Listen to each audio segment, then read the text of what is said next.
live coverage of the stadium implosion beginning Sunday morning at 6 a.m. Looking for a job? Call the Job Network. What are you waiting for? Hi, I'm Fred McCarran in the Giant Eagle Brands van, searching for another winner in the Giant Eagle Brands for Bucks sweepstakes. Today, we're in McCandless Township at the home of Esther Jones. Hello there. Is this Esther Jones' home? Yes, it is. Is Esther Jones here? Yeah, that's it. Congratulations, you're a Giant Eagle Brands for Bucks winner. Oh, nice. We'd like to give you $100 for every Giant Eagle brand you have in your home. 25, 26, 2,700. Already. Use your Giant Eagle Advantage card. Every time you buy 5 Giant Eagle brands, you're automatically entered. Esther Jones, you had 27 Giant Eagle brand products, so you get $2,700. Oh, thank you very much. This is very nice. Giant Eagle brands, quality savings, a double your money back guarantee. Buy Giant Eagle brands, and you could be our next Brands for Bucks winner. And there's a collision. That's caught out of the air. The ball is pulled in. Before a sellout crowd at Three Rivers Stadium.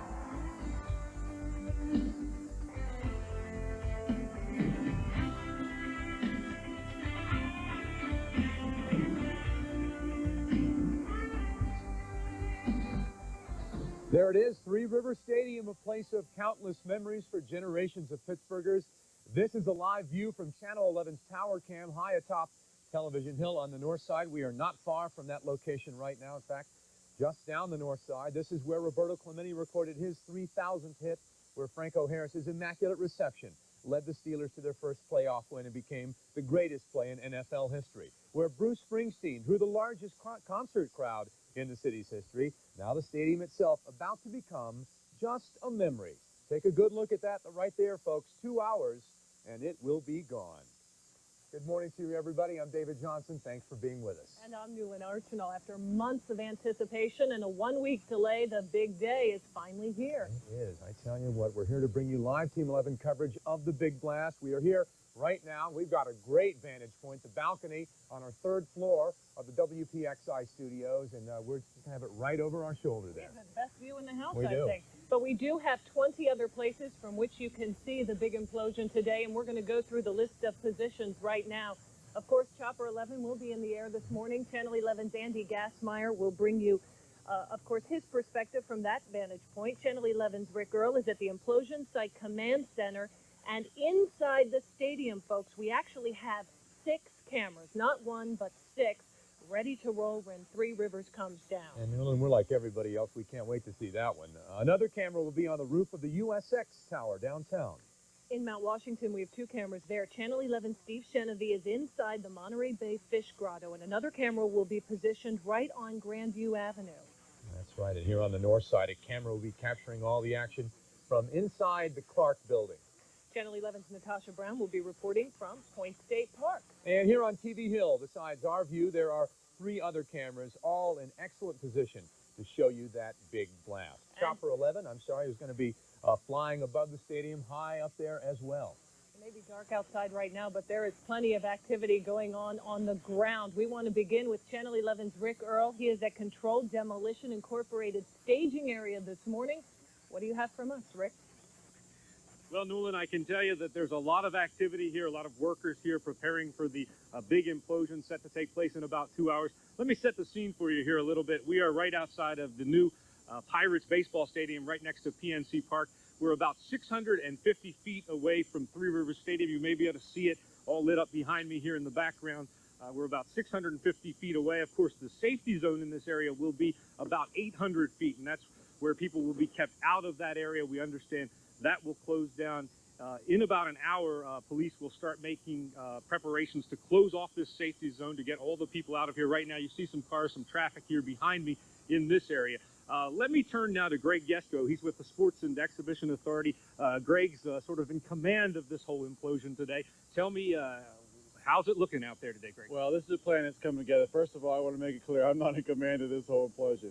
I'm the communications director with the Sports and Exhibition Authority and very involved in facilitating the media coverage of this event. The professionals from Controlled Demolition are really running the show here. But from my observation, it's a plan that's come together very well. A lot of final checks that are being done right now, and one of the last things will be running the initiation cable and hooking it up to the device that's actually going to set the explosives off.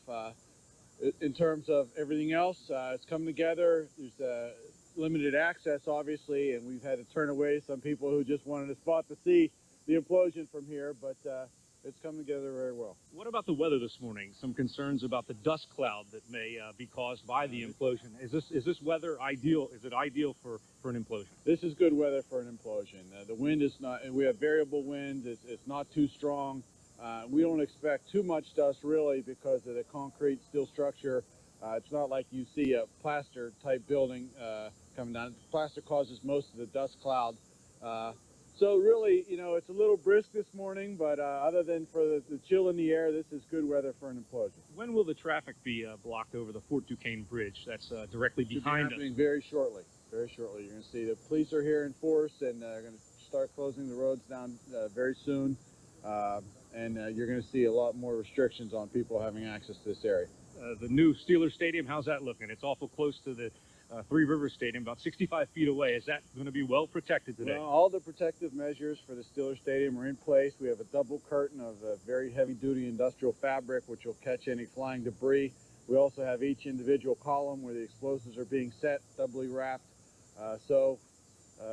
And you know, I know we said we had variable winds, but we were hoping for a little bit more of an easterly wind this morning. But really, everything that we could do to protect the Steelers Stadium has been done, and we're confident we're going to come through this and it'll be okay. Yeah, we'll know in about 2 hours. Greg Yesko, thank you very much. We look forward to talking to you later on in the day. Well, there you have it from the command center here. Greg Yesko, very excited, upbeat about the implosion this morning. I can also tell you that here at this area is where Elizabeth King and her son Joe will gather here at about 8 o'clock, and they, of course, will push the ceremonial plunger to set off the detonation here, the explosive, the dynamite that will bring down Three Rivers Stadium. So that's the latest now from the command center. Reporting live, I'm Rick Earl. Now back to you, David and Newland. Okay, Rick, thank you very much. Almost ideal conditions outside. We could use a few more degrees here, but Chopper 11 has a great view of things. It just has arrived, and we've heard it overhead now, and inside is Channel 11's Andy Gastmeyer with a terrific view, along with our Sky Zoom camera looking down on inside there. Andy. Well, David, I can tell you that conditions on the ground are pretty ideal in terms of being a lot more consumer-friendly, if you will, weather-wise, compared to the way things were last Friday when we had those high winds. And things are definitely a lot better up here in the cabin of Chopper 11, where it is very toasty and warm, and we have a bird's-eye view of what we can expect to be seeing later on this morning. It's hard to imagine when you consider that we are about to be observers, if you will, of a major event that has been building. Well, if you go back to all the arguments about funding for new baseball stadium and a new football stadium, we go back to 1996, and we think about the effort underway back then to get the voters in 11 counties in southwestern Pennsylvania to go along with a hike in the regional sales tax that would have funded construction of a new baseball stadium and a new football stadium. We, of course, know that referendum was defeated by the voters going back to November, I believe it was, of '98.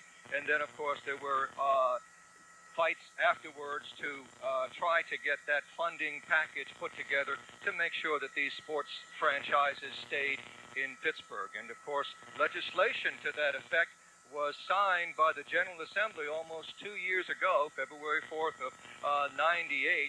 And that's what set all of this in motion, what we're about to see here in a matter of a couple of hours. David, back to you. And it has been a long road, that is for sure. 31 years later, after it was built, Three Rivers Stadium about to come down just across the river from Three Rivers. Crowds are gathering at Point State Park to witness this historic event. Channel 11's Natasha Brown is live from that vantage point. Good morning, Natasha. Good morning, Newland and David. I heard you earlier saying that you guys had the best seat in the house and possibly the best view. I would beg to differ. Of course, you can see Three Rivers right here across the river, and you can see that crowds have already gathered here. The gates here at Point State Park opened up at about 6 o'clock, and we have seen dozens of folks, hordes of people just coming here. They have their cameras. Many of them are wrapped in blankets, bearing this bitter cold temperature just to see this spectacular event go down in just a couple of hours. Now, we do have a bunch of mixed emotions in this crowd. We were talking to someone earlier who's been out here since about 1:30 this morning. He says that he and his family actually saw the stadium being built 30 years ago, so he wouldn't miss the stadium being destroyed today. So a lot of mixed emotions, and we have people that have come from all over the place just to witness the implosion today. We have Beth and her friends here who have come in. Tell me where you guys came from again. Chambersburg, Pennsylvania. Now, tell me, how far away is that? About 3.5 hours.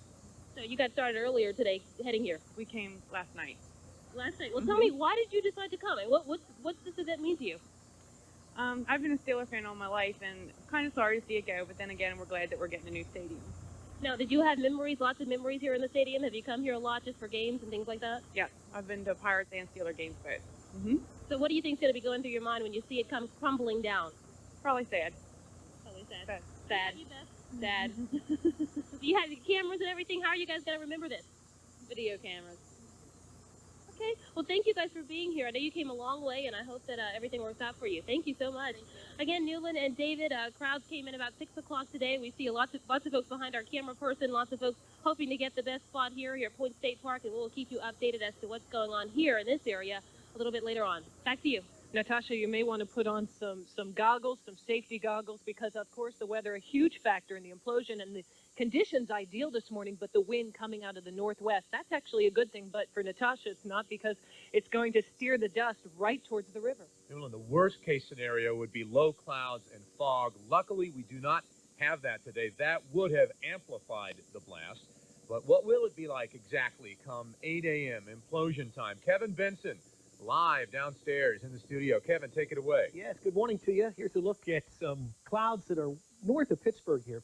Right now we're reporting just a few clouds in the sky, but quite a bit of clear sky out there too. And we expect relatively clear conditions, and the wind is certainly much more tame than it was the other night when we had those gusts up to 50 and 55 miles per hour. In fact, here's what the current condition is now at International Airport. They're calling it partly cloudy.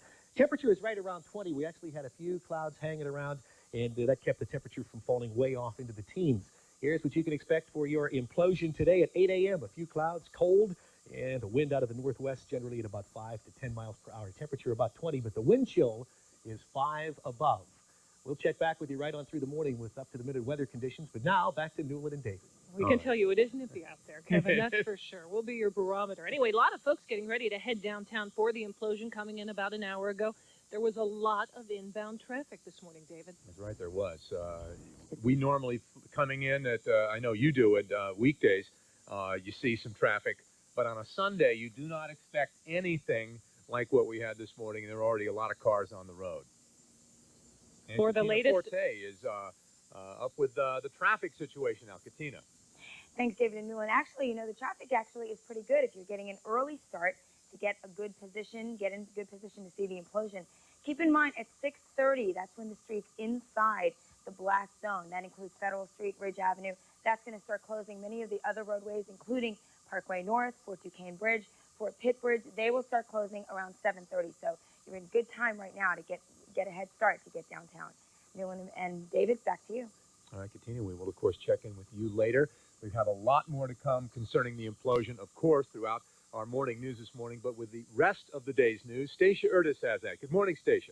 Good morning to you. Thank you. In the news this morning, jobs are apparently in jeopardy at a Beaver County hospital. Workers at UPMC Beaver Valley were told about 450 of them could be laid off by the end of April unless a buyer is found.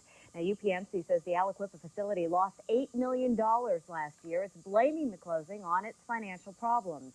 Employees say they are in shock. Investigators believe a fire at an elementary school playground in St. Clair is arson. Police say the plastic foam underneath the equipment at the Philip Murray playground caught fire Saturday.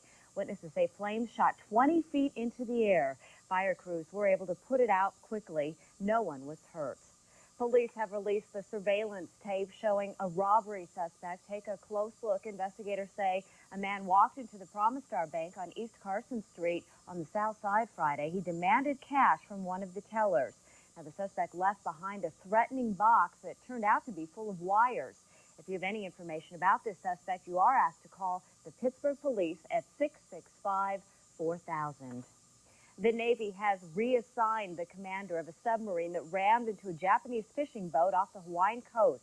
The Navy says the USS Greenville was practicing an emergency resurfacing maneuver when it hit the vessel and split it open on Friday. Rescue crews are still looking for the 9 people who are still missing. A small coolant leak set back spacewalkers while they work to connect a new lab to the space station Alpha.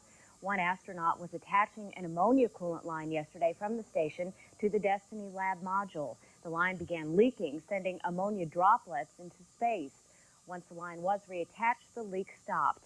NASA officials say there was no safety danger and the droplets will evaporate. And that is what is making news in addition to the implosion this morning. For continuing Big Blast coverage, here are David and Newland. Thanks so much, Stacia. And of course, our live coverage of the Three Rivers Implosion, this big event, the Big Blast as we're calling it, will continue in just a moment. And once again, you're looking live at Three Rivers Stadium. We're getting closer to the big blast that will reduce it to a pile of rubble. Standing just 80 feet away is the new Steelers Stadium. Three Rivers, which took years of planning, 27 months of construction, and tens of thousands of hours of labor to go up, will come down in just 19 seconds. 2,700 sticks of dynamite will be used today. That's about 1 ton of explosives. Hi, I tell you there. You know, if you have that crack in your basement wall, fix it now. Hey, why now? Because we're not busy right now this time of year. Hey, it's cold, but it don't matter because we have no outside digging whatsoever. Call that 1-800-LEAKY-VA now. Get it done now because that crack in your wall might get bigger and your wall might fall down. Time if you wait till the monsoon rain comes when we'll be real busy. So do it now. Why wait? Call 1-800-LEAKY-VA now. Remember, I can't call you. You got to call me. Monday at 5 on Channel 11 News. A $7,000 deck that doesn't meet code, a roof that leaked 30 days after it was built, and joist hangers are missing nails. My deck looks like it's 20 years old and it's not even a year old. Consumer investigator Becky Thompson exposes these home repair nightmares. Monday at 5. Coverage you can count on Channel 11 News. An art clearance sale like you've never seen before. This Sunday only, Collector's Art brings you gallery-quality oil paintings at a fraction of their retail value. Paintings like this classic floral full of rich color, renditions of old masters, all at unbelievable savings. Plus over 2,000 paintings to be sold out at $19 to $59. Imagine beautiful hand-painted oils, only $19 to $59. This Sunday only, 10 a.m. to 5 p.m. in Monroeville at the Radisson Hotel, in Greentree at the Greentree Holiday Inn, in Cranberry at the Sheraton Pittsburgh North, and at the Pittsburgh Airport Marriott.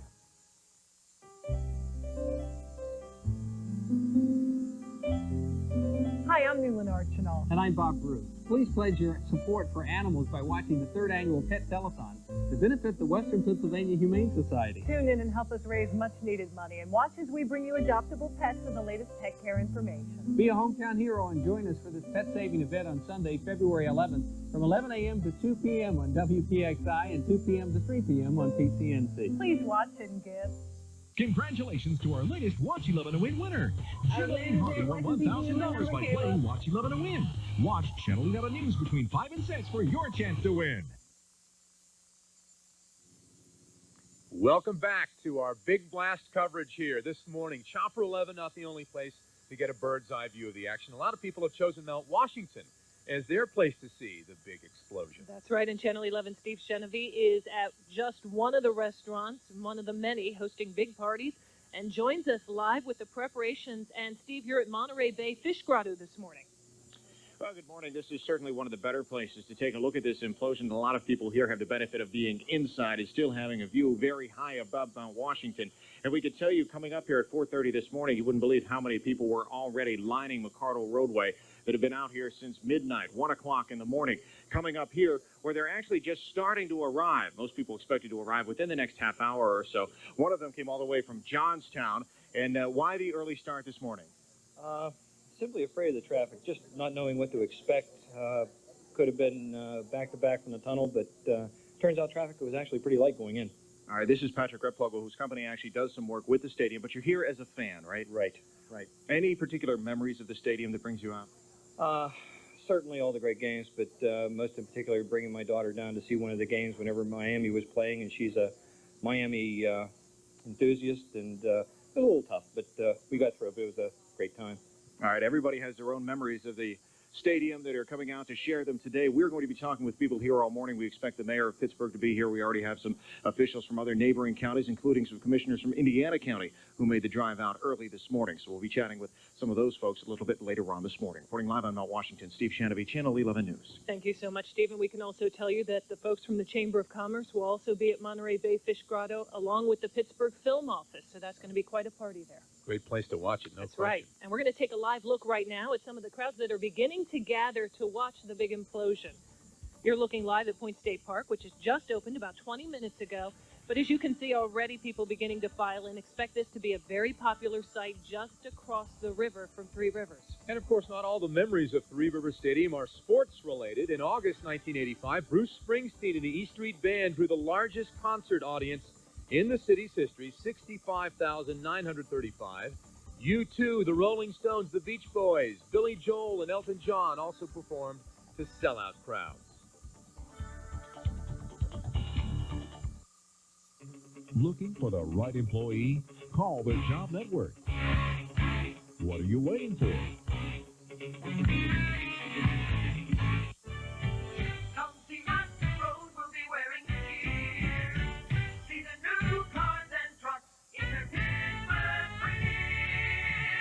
It's here, the 2001 Pittsburgh Auto Show. You know you want to go. It's at the David L. Lawrence Convention Center, February 10th through the 18th.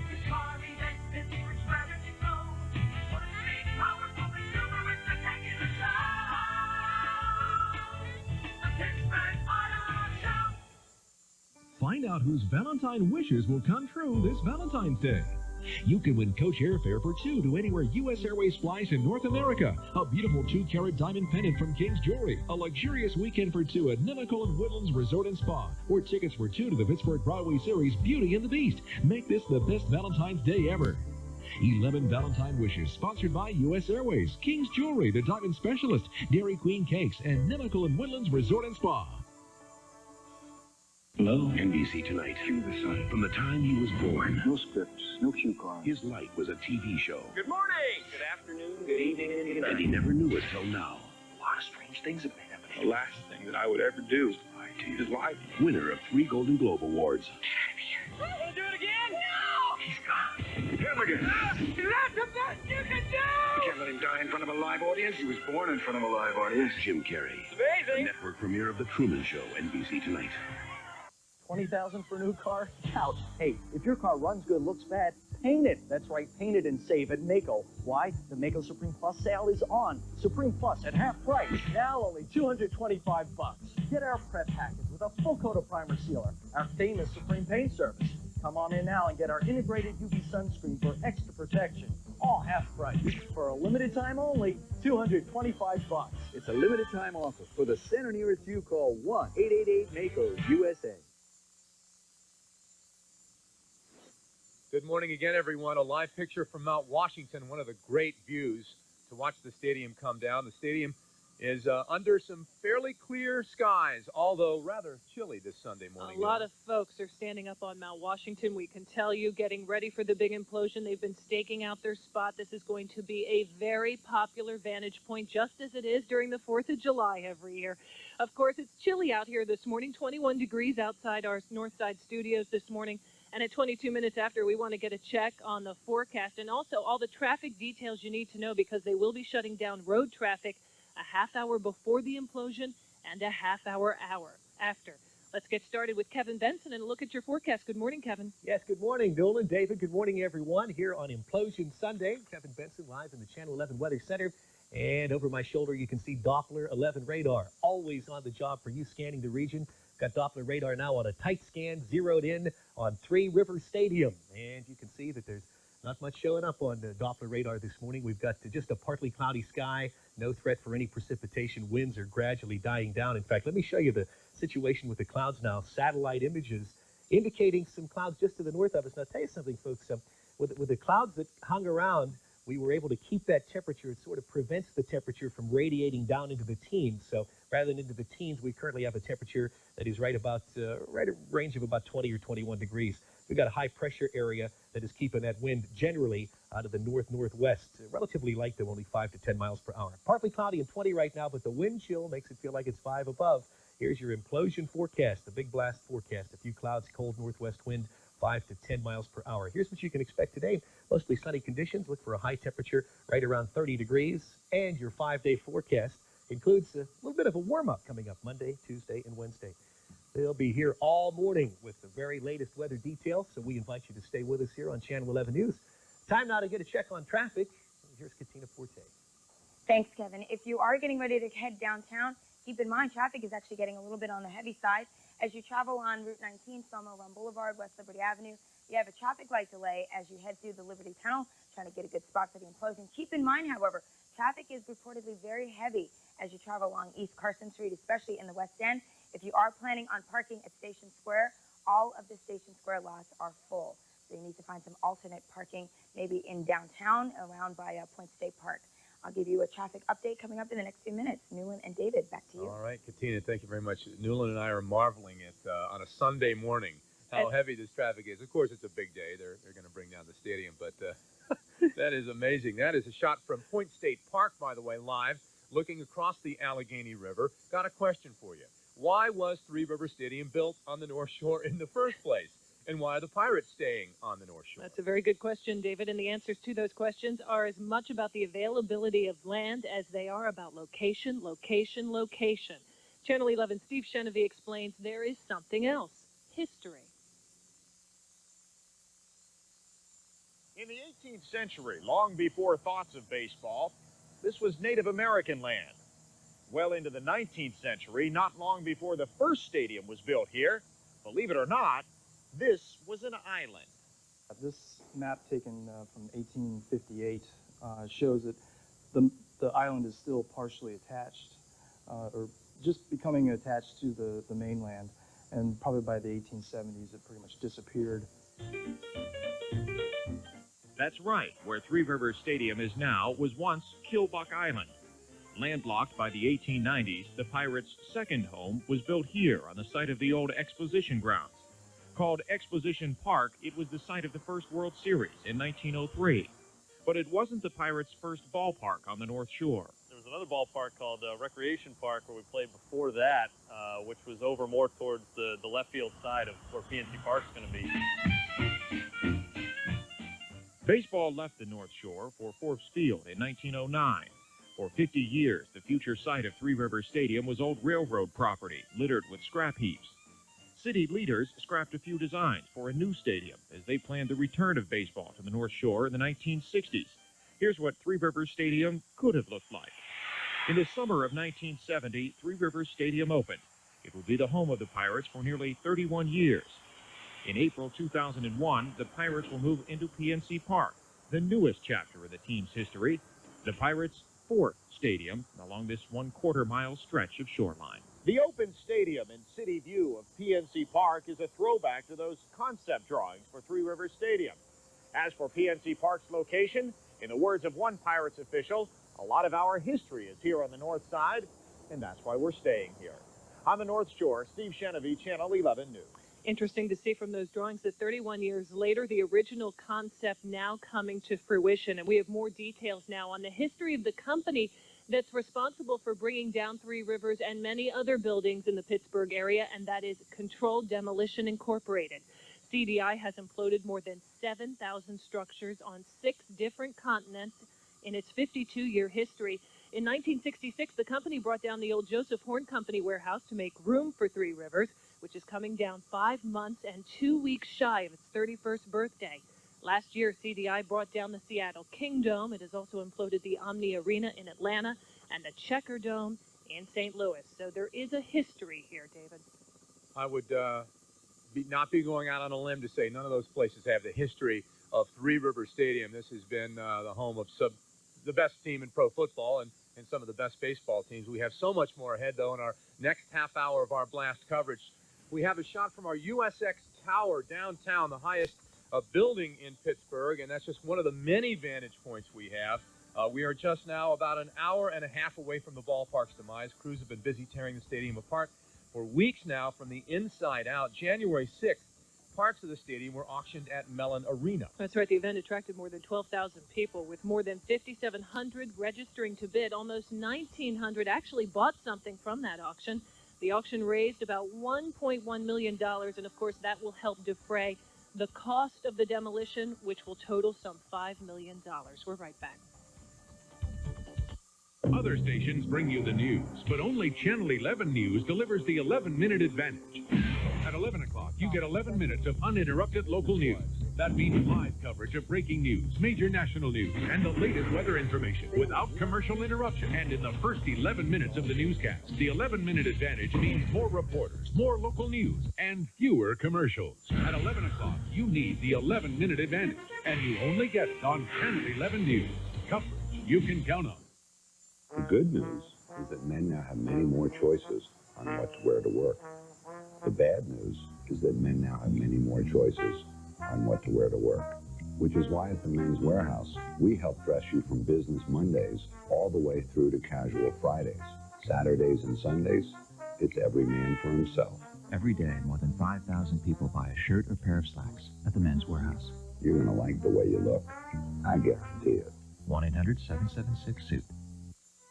It's the preseason sale at Patio Enclosures Incorporated Casual Furniture and Sunroom Showroom. Now's the time to save on the area's largest selection of name brand patio furniture, rattan and wicker. Save on clearance items and this year's brand new inventory now in stock. See over 75 groups on display or special order at no extra cost. Come prepared to save to the Patio Enclosures Incorporated preseason sale. Centrally located at the corner of Crane Avenue and Sawmill Run. We're easy to get to and definitely worth the drive. Hi there, Kitty again. You can see these step cracks coming down. What this causes is your windows and doors not to open, your roof to leak, and your wall to come in. As you see as we come down here, this wall's even coming out. Well, this is a bad one. They should have called me yesterday at 1-800-LEAKY-VA, not today. But anyhow, as you come on down, you can see this is a broken footer. We're on the outside. We're going to do underpins to fix this. We'll take care of it fine. She'll be in good shape after we're done. You can call me at 1-800-LEAKY-VA. Remember, I can't call you. You got to call me.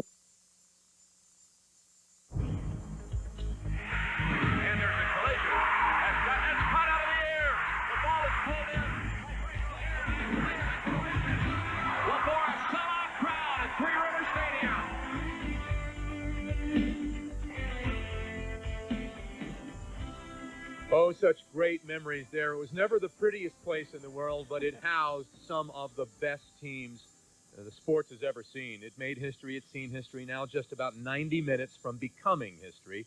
Chopper 11 is flying high above Three Rivers Stadium, now ready and waiting for the big, big blast. That's right, and coming across the Vets Bridge this morning, I can tell you I took one last look. I've been looking at it for years now, every morning coming into work, and it seems kind of odd that come about an hour and a half from now when I look over Veterans Bridge at Three Rivers, it will just be a hole. There will be nothing there. And, of course, this is one of many vantage points, Chopper 11. We've got some 20 different cameras all over the place. In fact, we have more cameras looking at Three Rivers than almost any other station in town, and we've got a host of reporters manning those cameras this morning, David. And one of them is up in Chopper 11 right now. We hear the rotors turning, Andy. Channel 11's Andy Gastmeyer. Good morning, Andy. Give us your perspective. Good morning, David. I was just thinking as I was looking at that shot below us there, we're 2,000 feet above Three Rivers Stadium, and up in the air, looking down through the darkness with those lights all around the sides of the stadium, it's kind of like looking at a ship deep below the water and trying to make out just what is going on down there. But right now, you're seeing some of the traffic that is beginning to build across the Fort Duquesne bridge heading along to West Carson Street. It's the kind of thing that you most often would expect on a regular weekday morning as people are heading into the city, going to work, or heading out on other destinations. That it's on a Sunday morning, no less. At what time is it now? Just a little bit past 6:30. Makes it seem somewhat eerie, to say the least. Of course, what everybody is trying to do is get in place as soon as they possibly can for the implosion, because they know at 7:30 a lot of the routes into the city and those areas near Three Rivers Stadium, in fact, will be closed down and they won't be able to move once that regulation, if you will, or those restrictions take effect at 7:30 this morning.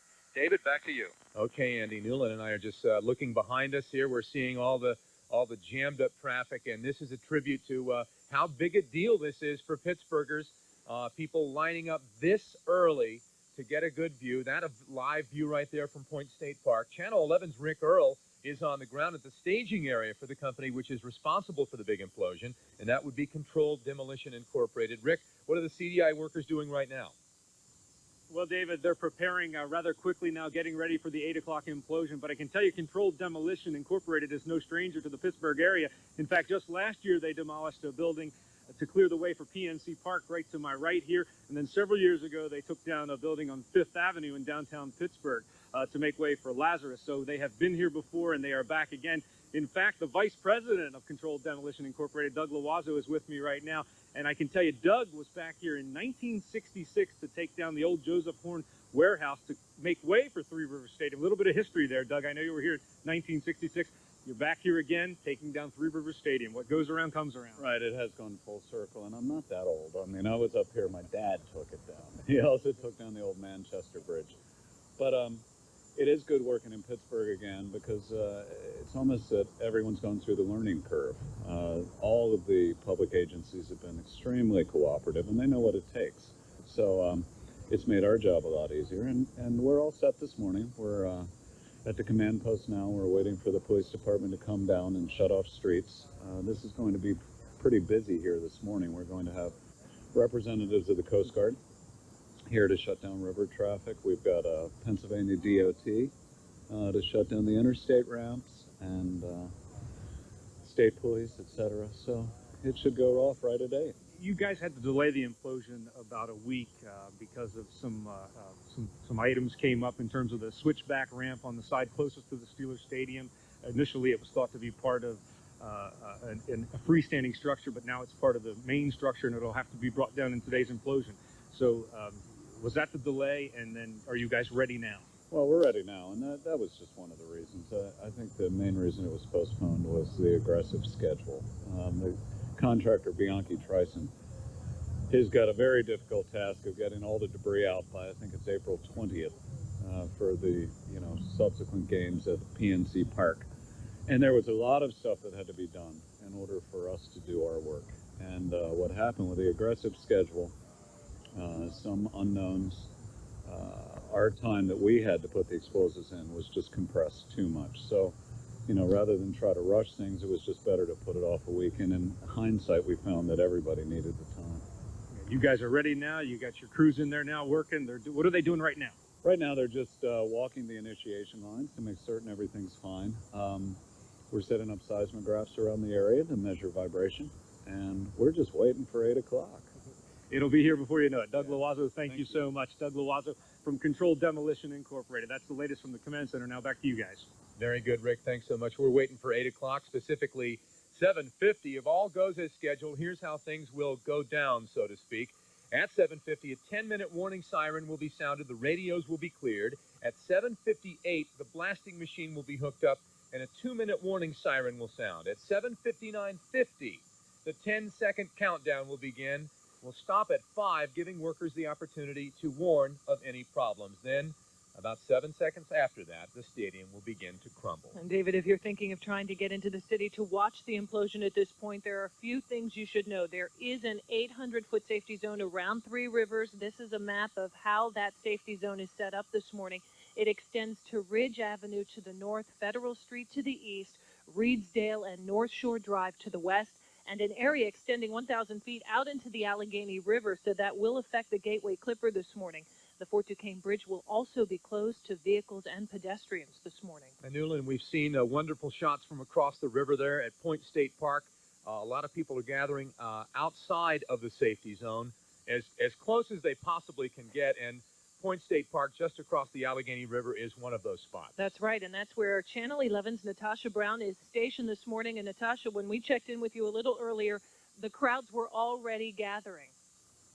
That's exactly right, and they are continuing to gather as we speak. At about 6 o'clock, it was just almost like the running of the bulls is what my photographer claimed it as. Lots of people just rushing here to Point State Park, trying to get over into this area, obviously the seated area where you can see right across the Allegheny River, Three Rivers Stadium, one of the best vantage points here, as you can imagine. So hundreds of folks have already flocked here, even though we've got about an hour and a half or so to go before the big blast Folks have come down. I see small children here. I see families here. Everybody's kind of cloaked in blankets and coats, trying to keep warm in this bitter cold on this bitter cold morning. But again, lots of memories floating around this particular area. Lots of memories floating throughout this crowd. Many folks are telling us their stories about why they decided to come out here.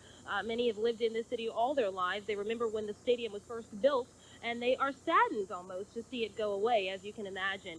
But again, 19 seconds, that's all it's going to take, and we will be right here at Point State Park, as you can see, very close as far as I can see to where this is all going to happen. We have safety glasses and a mask just in case the debris and the dust is heading our way, and I'm sure it will because we can tell the way the wind is blowing right now that we should be able to actually be a part of the implosion and not just capture it on camera and tape here. So we will be here throughout the morning, bringing you the very latest, and of course talking to the crowd. We'll get a couple more folks to talk to us throughout the morning about why they decided to come out and brave these bitter cold temperatures to see this spectacular event.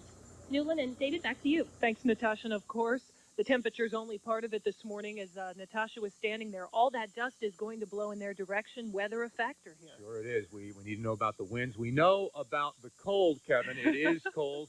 I'll send it to you now. Kevin Benson inside. Yes, good morning to you. It is cold out there. In fact, the wind chill is about 5 above zero, even though the wind is relatively light. Current air temperature is 20. Let's get right to Doppler 11 radar, and we'll take just a second to show you the wind direction now. Wind is actually, well, it's coming out of the northwest in this fashion right here, and it looks like that's going to blow some of the dust into the Golden Triangle area and into the downtown area right here, maybe even over into the area around Station Square in this territory. So we'll continue to keep the weather details right up to date for you this morning. So we invite you to stay with us on Channel 11 News. Time now to check traffic. Here's Katina. Thanks, Kevin. It's actually like a Monday morning this morning instead of a Sunday morning if you are getting ready to head downtown. Starting to get a bit on the busy side as you travel on the inbound side of the Parkway West, heading toward the tunnel, but your real delays will begin once you clear the Fort Pitt Tunnel. Now, as you saw from Chopper 11 a short time ago, the lower deck of the Fort Pitt Bridge getting very slow as you head through. Keep in mind, Fort Pitt Bridge, also the Fort Duquesne Bridge, they will both close along 730 because of the blast, and if you're traveling along Carson Street, very slow there as well. Back to you, Newland and David. We can tell you that McCardle Roadway is jammed up behind us. We were just looking over our shoulder towards Mount Washington, and it is wall-to-wall headlights over there. Just a stream of lights heading up the hill. Everybody looking for the best vantage point. We'll have much more implosion coverage for you coming up throughout this morning. Right now, though, with the rest of the day's news, Stacia Ertis. Good morning, Stacia. Good morning, David and Newland. In the news this morning, state leaders have delayed expansion of Pennsylvania's auto emissions testing program. They say they're going to review the process now. The testing program was set to expand to 8 counties in central Pennsylvania and the Lehigh Valley. Currently, emissions tests are only required near Pittsburgh and Philadelphia. The delay will give the state more time to look at new technology that will make the test quicker and more cost-effective. An accident in Washington County has killed a Cannonsburg man. Chartiers Township police say Michael Harris died in the crash on the North Main Street extension. Police say Harris lost control of his car, sending it over a hillside. Pittsburgh police have released the surveillance video of a bank robbery suspect.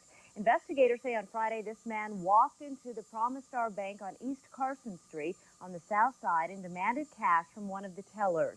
The suspect left behind a suspicious box that turned out to be full of wires.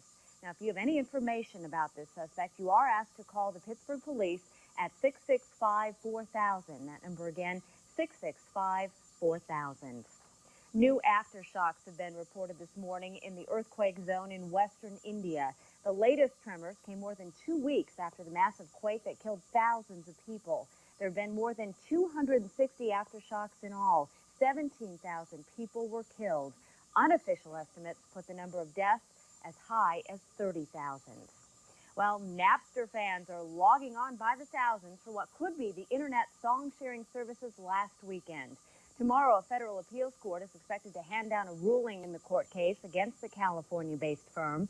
The recording industry sued Napster in 1999 for copyright infringement. Napster remains confident in its legal position. That site allows people to download music for free. And that is just some of what's making news this morning. In addition to the implosion, let's send it back now to David and Newland. That's right. This is the big story this morning. It's been the big story for a long time. Of course, we're going to have more coverage of the big blast for you still ahead. And Chopper 11 is high above Three Rivers right now. Actually, Mount Washington, where the The crowds are gathering. Take a look at that. We've been telling you about the traffic heading up there. There's a lot of people out and about right now. In about an hour and 20 minutes, the stadium will be history.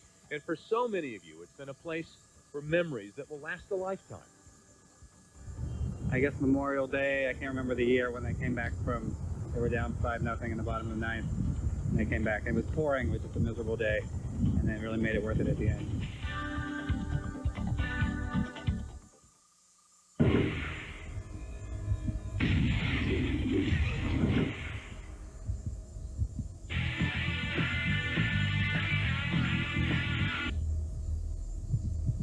Presenting the Riding the Edge XFL giveaway from WPXI and your neighborhood Ford dealer. Get lucky, win this. Get really lucky, win a 2001 Ranger Edge. So call 1-866-EDGE-888 or log on to enter and let the games begin. Coverage you can count on is Channel 11's pledge to Pittsburgh. Attention, Americans without prescription drug coverage. Don't wait to find out if Medicare will ever cover all your prescriptions, or if your employer will ever offer you coverage. Get the People's Prescription Plan today. Members have already saved over $180 million on prescription drugs, eyewear, hearing aids, and more at over 50,000 locations nationwide. Your household is covered for just $7.95 a month, with no limits on use, so the savings can really add up. And as a special offer, when you call today, you pay just $2.95 for your first month, a savings of $5 off the regular price. Plus, your satisfaction is guaranteed or your money back. There are no claim forms or waiting periods. You save right on the spot. So don't wait for the politicians or your employer to decide if they're going to help you with prescription costs. Save now with the People's Prescription Plan. Call 1-800-818-2626 for free information on the People's Prescription Plan. 1-800-818-2626. Call now. An art clearance sale like you've never seen before. This Sunday only, Collector's Art brings you gallery quality oil paintings at a fraction of their retail value. Paintings like this classic floral full of rich color, renditions of old masters, all at unbelievable savings. Plus over 2,000 paintings to be sold out at $19 to $59. Imagine beautiful hand-painted oils only $19 to $59. This Sunday only, 10 a.m. to 5 p.m. in Monroeville at the Radisson Hotel, in Greentree at the Greentree Holiday Inn, in Cranberry at the Sheraton Pittsburgh North, and at the Pittsburgh Airport Marriott.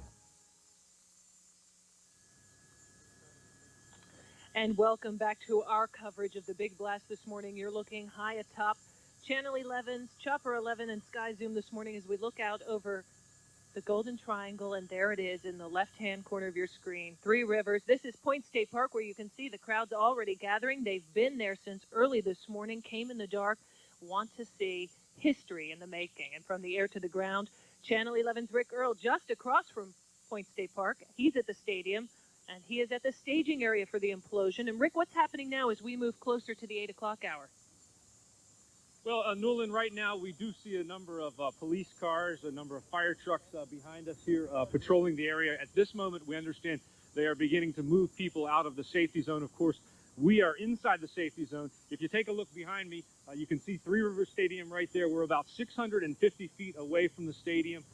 You see the lights on the stadium, trained directly on the stadium. At this hour, you still see some traffic going across the bridges there, the Fort Duquesne Bridge traffic there, but we understand that will stop in a short time. They will shut that down and close that traffic off. Again, the safety zone is about 800 feet. Of course, we are 650 feet from the stadium. They expect the dust cloud when the stadium comes down to go about 100 feet. The dust will travel about 100 feet. And right now they say they have very ideal conditions here. There's not much of a wind. It's very clear out here this morning, a very clear, bright morning. So they are anticipating ideal conditions for the implosion. That's the latest from the command center. Of course, we will have much more throughout the morning leading up to the 8 o'clock implosion. Back to you. Okay, Rick, and two members of the Channel 11 family were there when the gates first opened 31 years ago. That's right. Veteran sportscaster Sam Nover, of course, and a recently retired sports photographer Fred Tice have seen it all there. Here's what they remember about the history of Three River Stadium. You know what was the most fun about the stadium? Steelers and Pirates played in so many national championship games that when all that world media used to come to town, we were big shots at the stadium. You remember that? Yeah, we were. It was our home. No, wait, we were big shots, but do you remember the seats we got when they come in? Well, sure, they put us out in left field. Out in left field. Absolutely. In the third deck. That's right. Couldn't see the game. I know that, but who we cared had to about go to the locker room. That's right. I remember incident after incident of situations where you and I were able to take advantage of the activities on the field. We were in the dugout many times. No hitters, near no hitters. Kenny Brett dashed out after he came off the field, and he said some four-letter words to us. Do you remember that? Yes, I do. Yes, Kenny Brett. Steeler games, we were there for championship games. First on the field, always. Didn't they play the first Night World Series? Night World Series game in the Baltimore series. That was the Baltimore World Series. You know, I'm thinking maybe you and I did the last ever live shot in Three Rivers Stadium. Do you remember? I know I did my last live shot in Three Rivers Stadium. You and I did the last live shot. We were the only ones in the stadium. And do you remember what we did after that live shot? Yes, we went in. We were going to take something, but it was all gone. No, we did take something. We went over and ripped box 74 off the wall. That's where your That's where my season tickets have always been. And we ripped that plaque off the wall. And we left with a little smug smile on our face. Now we're probably both going to go to jail. Goodbye, Three Rivers. Let's hope those two don't get in trouble, that's for sure. And a lot of fans who were inside Three Rivers for those memorable moments are now standing on the sidelines on the banks of the river to see it come down in an hour and 10 minutes. And a lot of those big parties are being held in Mount Washington at restaurants up there. Channel 11 Steve Shinavy at one of those places right now. Steve. Well, you think the view is good from Mount Washington. How about high above Mount Washington? Take a look. This is how well the traffic's being regulated right now. Grandview Avenue, the traffic is flowing quite nicely. And if you take a look on the sidewalk beside all those cars, take a look at some of the people that have been lining up since about 1 o'clock this morning. People out there tailgating and grilling out and everything else. Inside the Monterey Bay restaurant where we are, quite a few number of people. They expect about 300, including one you will recognize, former Mayor Sophie Maslow, who is here with your grandchildren. And Sophie, you were one of the first people to propose a new stadium, and now, even though you're not still in the administration, you're finally getting one. Yes, it's a very happy day for me. I'm kind of sorry to see the old girl go because it holds so many memories, obviously. But I'm glad to see the revitalization that's taking place. And there's two great stadiums and the space in between that's going to be built up. It's really great for the city, and it makes me happy, of course. All right, a lot of people happy. We'll chat more with Sophie and some other folks later on. For now, reporting live on Mount Washington, Steve Shanavy, Channel 11 News. Steve taking out the old and, of course, making way for the new. Our team coverage of the Big Blast will continue in just a moment. Chopper 11 is in the air as those preparations get underway. You're looking live right now. Workers will have quite a mess to clean up once Three Rivers comes down, and you can see the traffic. Folks getting ready to see it come down. The implosion will cause 100,000 cubic yards of rubble. But Newland, the dust cloud not expected to be massive, shooting out to be about 150 feet, depending on the wind, which right now is coming out of the northwest. And remember, the key to the implosion is to take out the pillars, 800 in all. That's 160 per floor, 5 floors. The new Toyota Prius runs 90% cleaner than most other vehicles. Obviously, nature approves. Attention U.S. veterans between the ages of 50 and 79. This message is for honorably discharged United States veterans from all branches of service, including the reserves. Message also applies to spouses and widows. You are eligible to apply for term life insurance benefits under a veterans-only program now available in most states from Veterans Life Insurance Company. Stay tuned for details. Many veterans and their families have received this notice advising them of eligibility for benefits. If you did not receive one, you may not be aware you could qualify to apply for life insurance coverage from Veterans Life Insurance Company. If you're a U.S. veteran, age 50 to 79, or the spouse or widow of a veteran, you can still apply for $5,000 or $10,000 of supplemental life insurance exclusively at vets-only rates. Call this number now to request your no-cost, no-obligation benefit eligibility statement from Veterans Life, with the rate for your age and steps you must take to apply. Call the number on your screen now. It's toll-free. You'll also receive a Veterans Burial Benefits update that explains government benefits you're entitled to, what's covered, and the dollar amount under current laws. This life insurance benefit for veterans ages 50 to 79 is not automatic. Call now to request information. Veteran spouses and widows are also eligible to apply. Just call this toll-free number now. Veterans only. Call 1-800-335-9977 for your benefit eligibility statement, rate, and a free Veterans Burial Update. Call 1-800-335-9977. That's 1-800-335-9977. Call now. Honoring your past, securing your future. That's Veterans Life Insurance Company. Additional life insurance at vets-only rates. Applications are being accepted now. For yours, just call this number.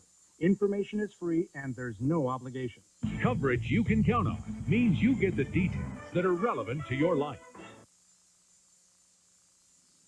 Chopper 11 flying high above Three Rivers and getting a good look at a partner in the air there, Goodyear's blimp. It's been here for so many of the great memories at Three Rivers. Why not be here to see it all say goodbye as well? Ideal conditions for the blast, a clear day with the wind out of the northwest, so the dust goes toward the river and toward the Golden Triangle, Newland. That's right, and we can tell you 21 degrees out here on Television Hill this morning. I'm envious of the folks in the Goodyear blimp and also envious of the folks up in Chopper 11. You can see the crowds already gathering over at Point State Park. They've got the hoods and they've got the parkas on, and let's hope they also have some goggles because, as you mentioned, the dust from Three Rivers, all that debris is going to come straight towards them later this morning. The wind coming out of the northwest. Let's get the latest weather conditions from Kevin Benson. Kevin. Yes, good morning, Newland and David. Good morning, everyone. Nice to have you with us here on Channel 11 this morning. Let's check a satellite image now, and you can kind of get a feel for the wind direction as you look at satellite images that are taking some clouds off the lake and pushing them down across the Golden Triangle. Just a few clouds in southwestern Pennsylvania. But generally speaking, looks like we're going to see clear conditions. Wind is out of the northwest. As we look at the Doppler 11 radar there, you can see no clouds in the sky, no precipitation, just some pretty fair weather.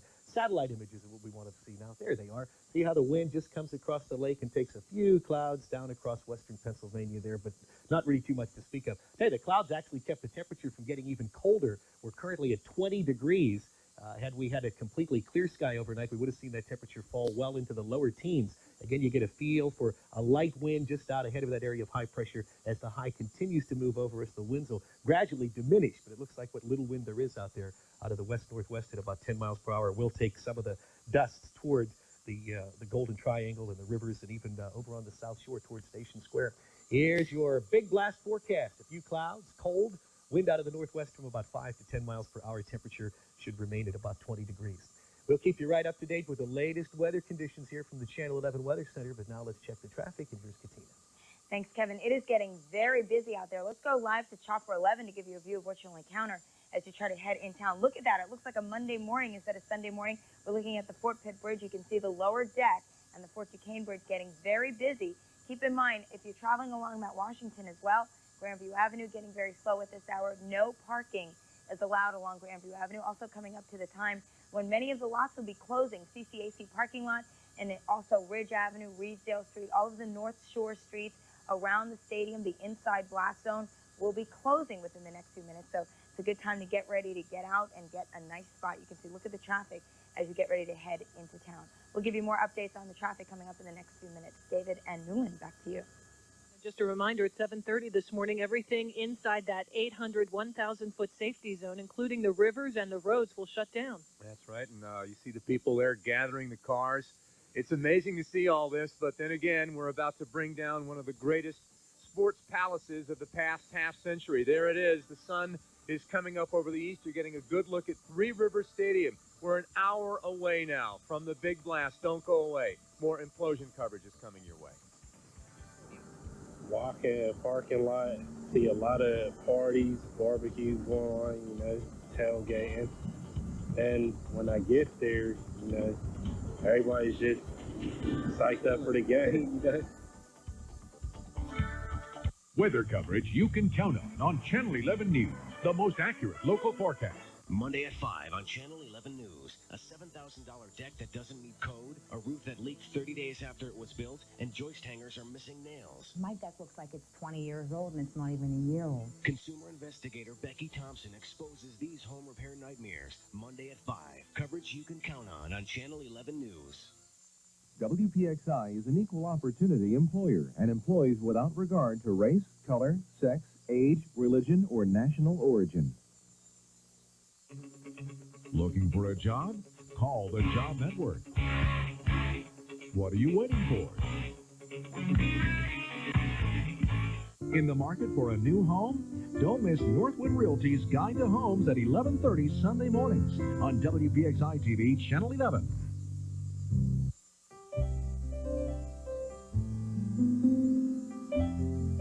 Hi, I'm Newland Archinal. And I'm Bob Bruce. Please pledge your support for animals by watching the 3rd annual Pet Telethon to benefit the Western Pennsylvania Humane Society. Tune in and help us raise much-needed money, and watch as we bring you adoptable pets and the latest pet care information. Be a hometown hero and join us for this pet-saving event on Sunday, February 11th from 11 a.m. to 2 p.m. on WPXI and 2 p.m. to 3 p.m. on PCNC. Please watch and give.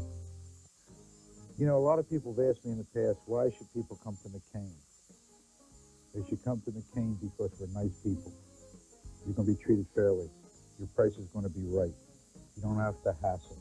You don't have to worry about where you're going to finance. We have it all here, and we can make it happen right away.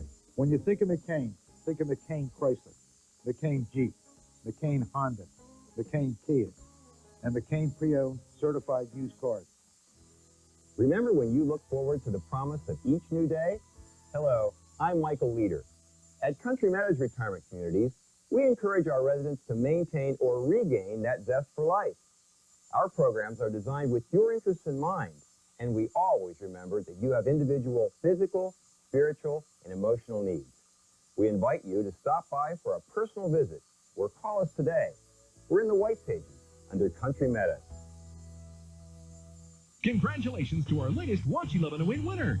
Geraldine Harvey won $1,000 by playing Watch 11 and Win. Watch Channel 11 News between 5 and 6 for your chance to win. David Johnson and Peggy Finnegan on Channel 11 News. Coverage you can count on Channel 11 News. And there's a collision. It's caught out of the air. The ball is pulled in. Before a sellout crowd at Three Rivers Stadium.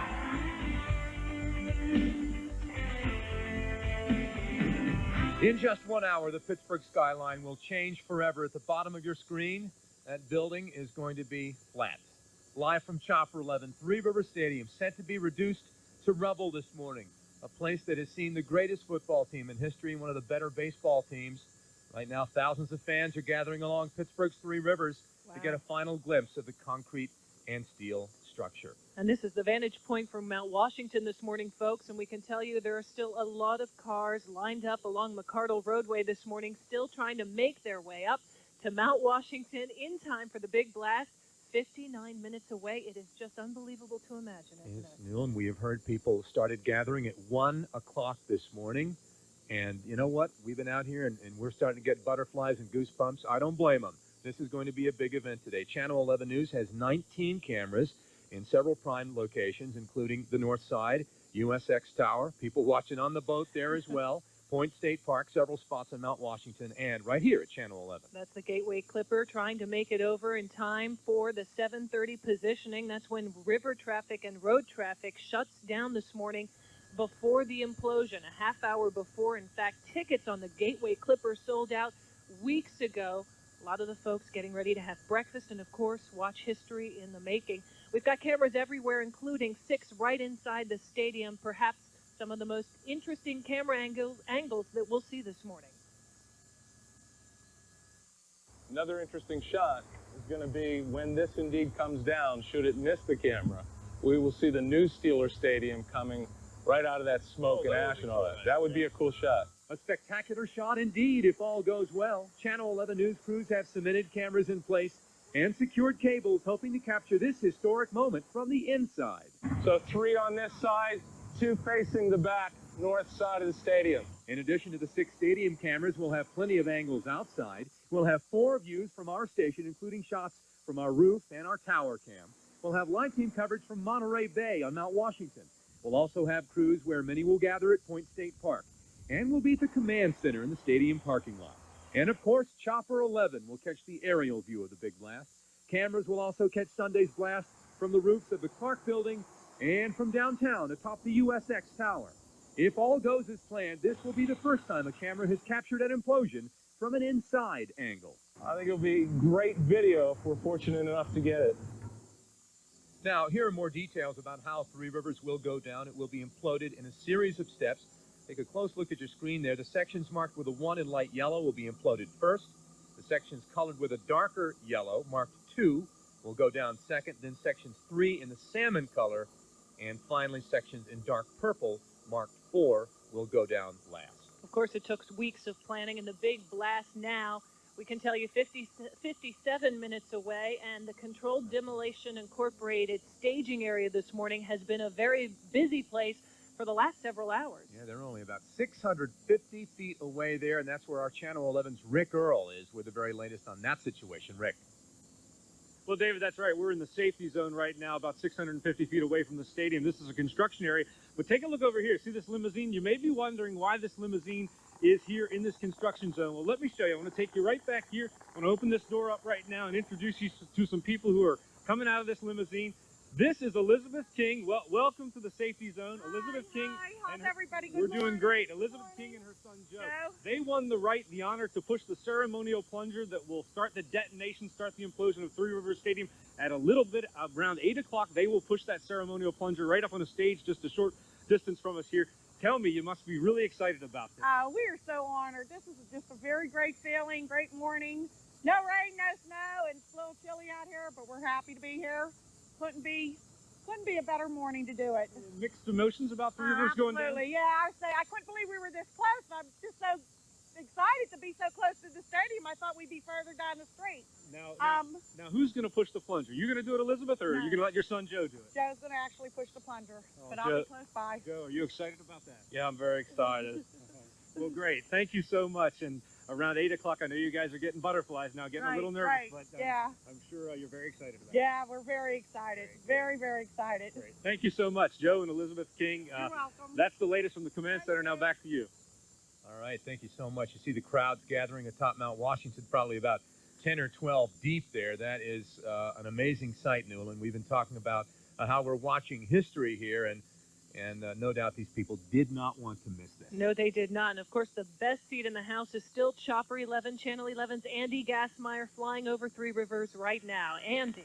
Newland, with the sun beginning to come up now, we can put away our flashlights, and in this shot you're about to see, you can appreciate the relationship between the old and the new and why they are going through the efforts they are to make sure that this Three Rivers Stadium comes down in a way that it does not in any way damage the new Steelers football stadium. That's why three sides of the stadium will collapse slightly outward, allowing the area near the Steelers stadium to drop straight down. We're looking at a distance of no more than 60 feet or so between Three Rivers Stadium on your right in that picture and the new Steelers football stadium on your left. And you can also see, I think in the same shot, the kind of draping that they put in front of the windows on the new Steelers stadium to keep them from being broken during the implosion. David, back to you. Andy, thanks very much. Of course, weather is a big part of this morning's situation there as people gather on the overlooks of Mount Washington. Demolition experts lucky not to have, a thunderstorm or low cloud cover, but Newland, they are concerned about the wind slightly. And the wind not too bad. Let's get right to Channel 11's Kevin Benson for the forecast. Kevin? Yes, good morning to you. You know, we have these neighborhood WeatherNet stations all over the region, local weather stations situated in the various neighborhoods. And this one that we're going to show you right now is situated right at Carnegie Science Center, which is right beside Three Rivers Stadium. You know that. So let's go to our neighborhood WeatherNet site. You can see a variety of weather conditions there. First, the temperature is 20 degrees. You can see the wind is coming out of the northwest at about 9 or 10 miles per hour, and that produces a wind chill of about 7 degrees. So again, it's a northwesterly wind that we expect to be anywhere from about 5 to 10 or 12 miles per hour. Complete weather details throughout the morning here as we get closer to the big implosion coming up here today. You can see the sky is generally clear, and there's just a light northwest wind coming across the lake into southwestern Pennsylvania. Time now to check the traffic at about 8 minutes after the hour. Here's Katina. Thanks, Kevin. It is very busy currently as you get ready to head into town now. Many of the traffic delays you'll find once you clear the Squirrel Hill or the Fort Pitt Tunnel as you head inbound. Now, if you're traveling along Woodruff Street, the backside of Mount Washington, trying to make your way up to Grandview, traffic is very heavy. Also very heavy on the Fort Pitt Bridge, Fort Duquesne Bridge. Keep in mind, they will be closing at 7:30, so get ready to head out the door. If you're not already out the door, you need to get there soon. Newland and David, back to you. Thanks, Katina. Of course, we'll get back to our implosion coverage in just a moment. Right now, Stacia with the rest of the news. Good morning, Stacia. Good morning, David. Good morning, Newland. In the news this morning, a Beaver County hospital may close in April unless a new buyer is found. About 450 employees at UPMC Beaver Valley and Aliquippa were told they may be laid off because the hospital is losing money. UPMC officials say the facility has lost $8 million. Investigators believe a fire at a St. Clair Elementary School playground was arson.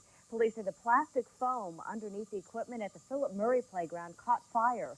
Witnesses say flames shot 20 feet into the air. No one was hurt. A Venango County woman may face animal cruelty charges because police found 19 cats in terrible conditions. Police say 2 of the cats were already dead in Janine Duff's Rocky Grove home. The animals were found living in piles of waste. The cats are expected to recover fully, and Duff has already been arraigned on 1 charge of cruelty involving a dog. Well, Japan waits anxiously for news about 9 people still missing after Friday's collision with a U.S. submarine. The fishing boat they were aboard was hit by the sub as it surfaced. Some Japanese say the Navy was careless and that the search for the missing should be intensified.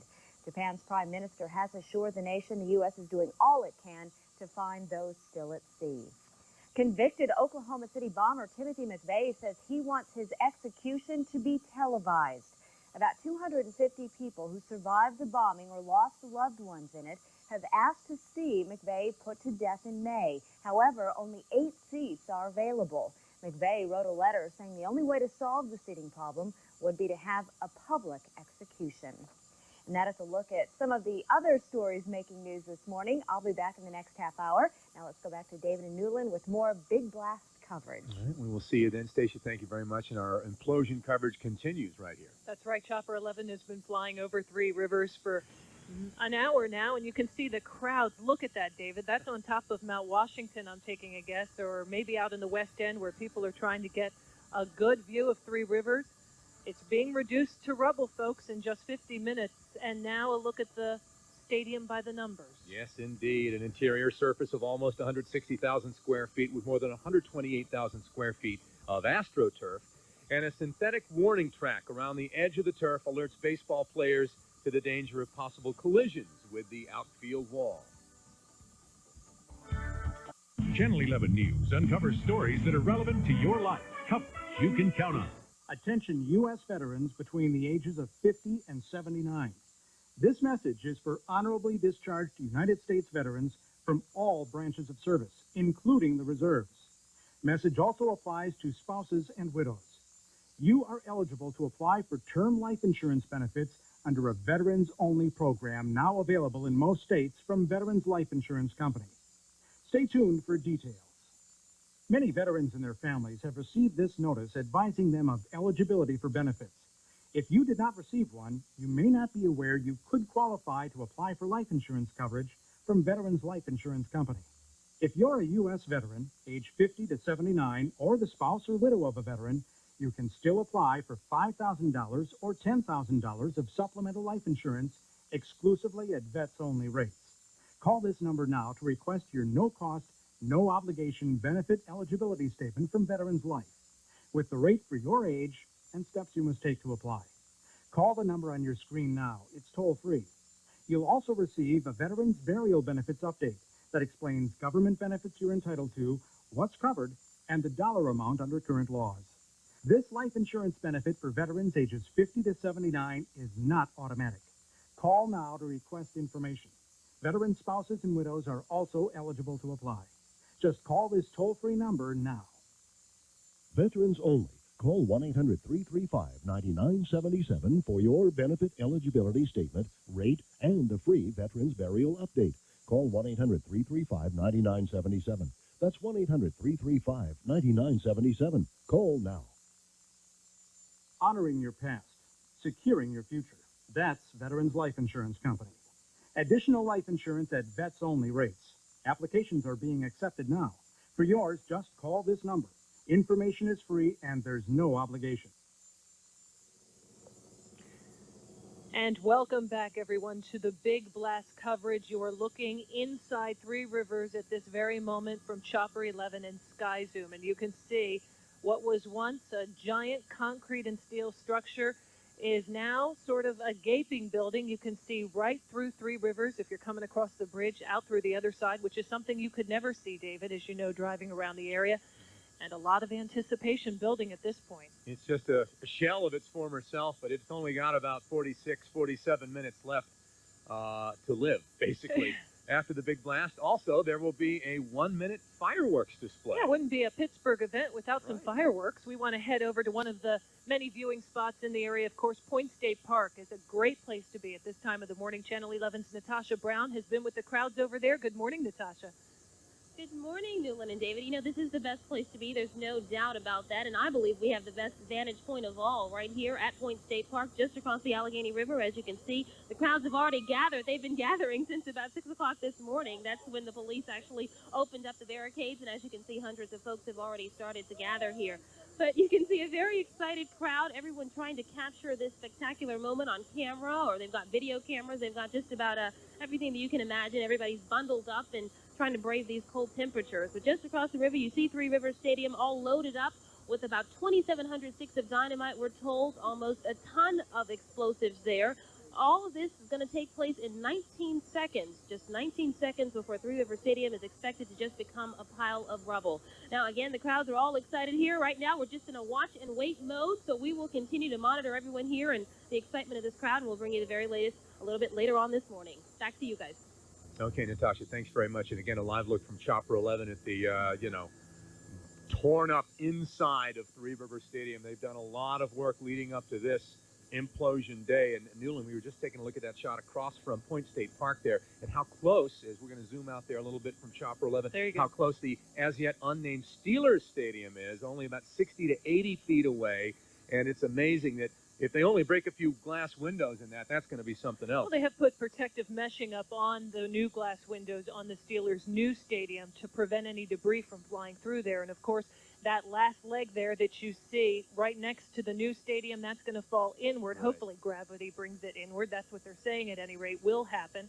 You know, there are a lot of folks also on the river this morning, David.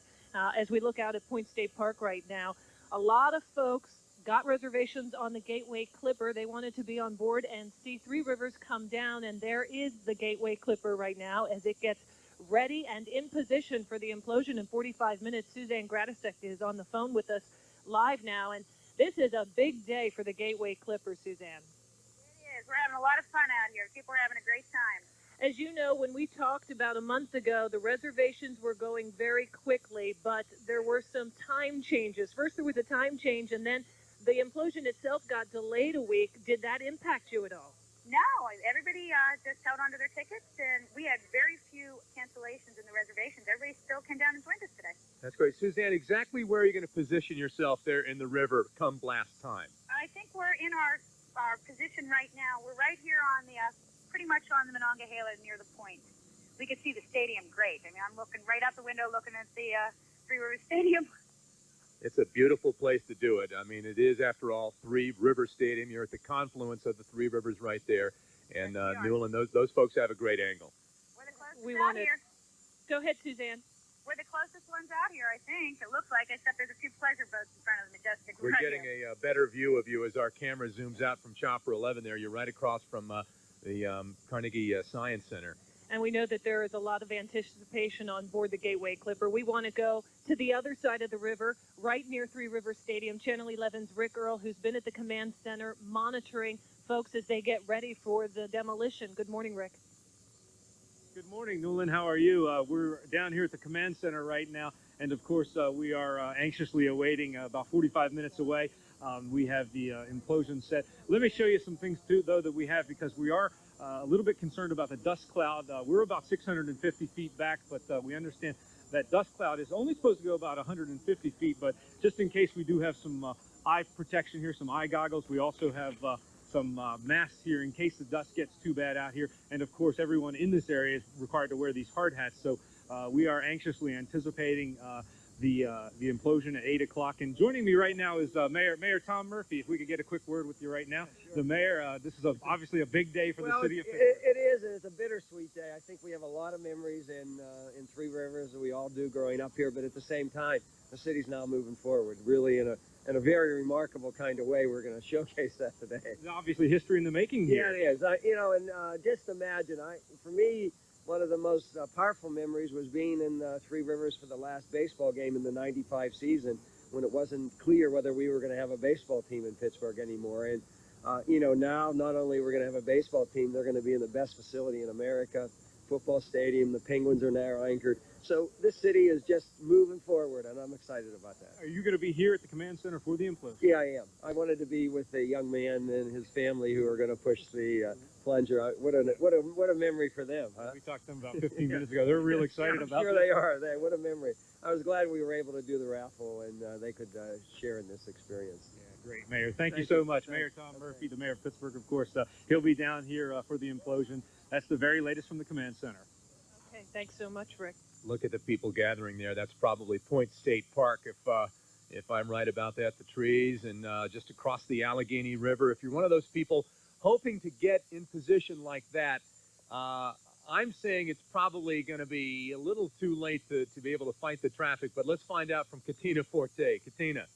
Thanks, David. Actually, you're absolutely right. If you are getting ready to head out and find a position to see the implosion, maybe a little bit late. Let's go live to Chopper 11 to see what kind of traffic problems you may encounter. You're looking at Point State Park now, but as you make your way on the Parkway West, for instance, coming inbound, the traffic is okay on the suburban side of the Parkway West. All of the delays you will find once you clear the Fort Pitt Tunnel, once you clear the Squirrel Hill Tunnel coming in from the Parkway East, the downtown side of the Parkway East, also the lower deck of the Fort Pitt Bridge, Fort Duquesne Bridge. Keep in mind, these roadways will be closing in the next 15 minutes. Also will be closing is the merge point from Route 65 as you head over to the Fort Duquesne Bridge. Of course, this is within the blast zone.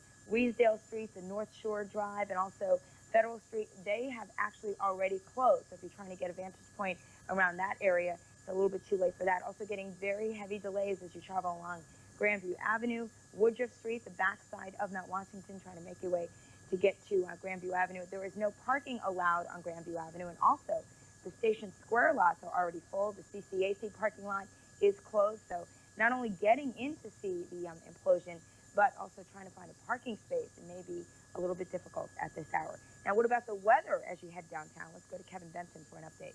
Well, you talk about timing, official sunrise time, 7:20. It is 7:20 at this time, so the sun is up, and we're just about 40 minutes away from the implosion of Three Rivers Stadium. And let's show you some live, real-time weather information. This is from our neighborhood WeatherNet station at Carnegie Science Center. You know, we have these WeatherNet stations all over the neighborhoods of southwestern Pennsylvania. Pay particular attention to the temperature. It is 20 degrees. You can see also something to pay attention to is the wind at this time. It's out of the northwest at about 7, and there's a live look at 8-mile-an-hour wind out of the northwest, and that gives you a wind chill of about 7 degrees. And that northwesterly wind, folks, what it does is it kind of brings the wind down in this fashion here, and it looks like that's going to blow some of the dust over into the Golden Triangle area right here, probably into Point State Park right there, and there's the south side over toward Station Square and also Mount Washington right here. There's the Fort Pitt Tunnel, of course, that would come out this way. So looks like this area right here is where you're going to see some of the dust blown into, more likely over in this direction right here as the wind is coming out of the northwest. Anyway, we'll keep you right up to date with the very latest weather information here. Current temperature, by the way, again, is 20 degrees. And we want to go ahead and show you right now some satellite information here. This will show you that the sky is clear. If we can go to satellite images, the sky is clear at this time, other than just a few clouds, just the south side, the lee side of the lake area there.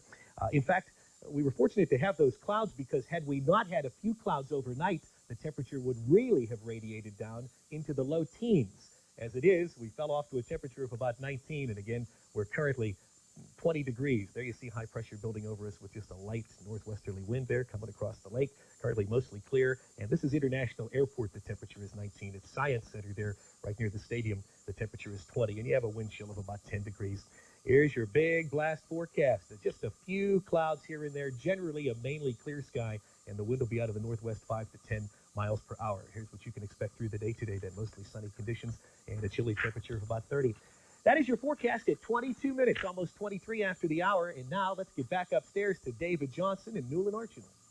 Okay, Kevin, thank you very much. Other than the chill, Newland, it's a beautiful day. We're watching the sun come up over there to the east. The implosion folks couldn't really ask for a much better day than we have today. No, and our coverage of the big blast will continue in just a moment. Let's hope you're not afraid of heights, folks, because we've got a camera on top of the USX building this morning, just one of 19 cameras we have in prime locations all over the city as it starts to pull out and you see the golden triangle. Big moment now, just about 35 minutes away. It is close. And not all those memories, as we've been telling you, of Three Rivers are sports-related. The last concert at the stadium brought out a legion of screaming, mostly teenage girls. NSYNC, July 16th, the year 2000. Tickets sold out in 90 minutes, the stadium's fastest sellout ever.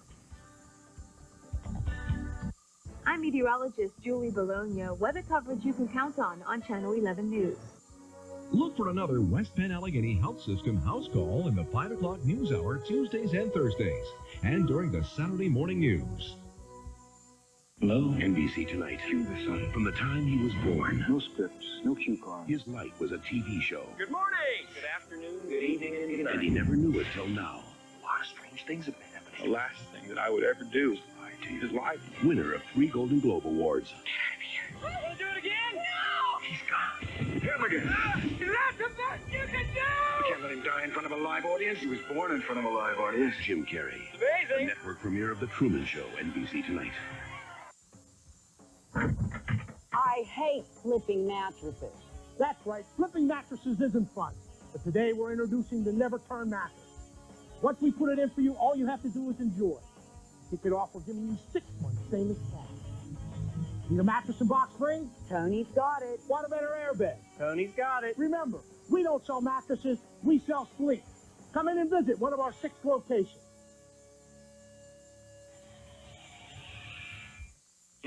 Looking for the right employee? Call the Job Network. What are you waiting for? Announcing 3.9% APR financing on every 2001 Subaru at Suburban Subaru, Pittsburgh's favorite Subaru dealer. Foresters, Legacies, Outbacks, Imprezas. They're all in stock, and for a limited time, save hundreds, even thousands of dollars with low 3.9% financing. Suburban Subaru, now one of the top volume Subaru dealers in the nation. Our sales volume will save you money. Suburban Subaru, conveniently located on Route 19 Perry Highway in the North Hills. In the market for a new home? Don't miss Northwood Realty's Guide to Homes at 11:30 Sunday mornings on WPXI TV, Channel 11.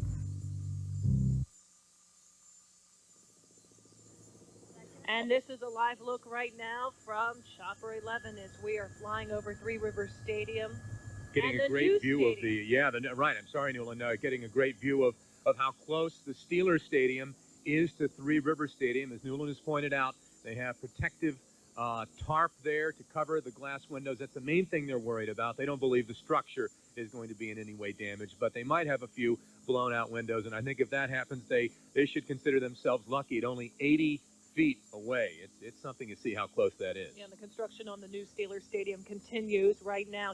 Jodine Costanzo got a look inside to check on the progress there and the plans to protect it from the implosion of Three Rivers Stadium. From Chopper 11, you can see the stadium is really beginning to take shape, but when you go inside, that's when you can see the building's character as the new home of the Steelers. The views to the city, as you can see, are going to be pretty incredible. Standing in the bowl of the new Steelers Stadium, you can take in the intimate surroundings. An awesome city skyline and what will be the action on the field, with the first row of seats just 20 feet behind the goalpost. Crews are prepping the field. They'll start putting in the drainage, the irrigation, all of the systems that will help the sod to grow. That will start around the 1st of February. Supports are now in the stands. Before long, 65,000 yellow and pewter gray seats will be attached. Take a look inside one of the luxury boxes, not looking so luxurious right now. And here's a peek inside a restroom in which Steeler fans are sure to wait in line. Tile flooring being installed to cushion your feet. This is the east side of the stadium. It has 300 linear feet of these glass windows. And at its closest point to Three Rivers Stadium, it's only 85 feet away. A protective curtain will be draped over the windows, but no guarantees. It's made of a material that will let some air go through, but will stop particles or debris or anything from being projected through the glass.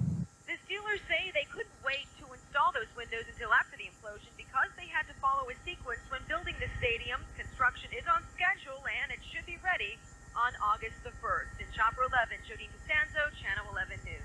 And of course, there is more coverage of the big blast to come. You are looking live right now on Mount Washington from Chopper 11. And David, look at these remarkable crowds. I don't think I've seen it this busy for the 4th of July. I agree. That is something else. Let's talk about the seats inside the stadium as we look at those crowds for a second. The average seat size at Three Rivers was 20 to 21 inches. The average seats in PNC Park and the new Steelers Stadium, 19 inches. Now compare that to the business class seat on a domestic airliner, 17 inches. That sounds about right, doesn't it? They're tiny, and the average office chair is at 21 inches.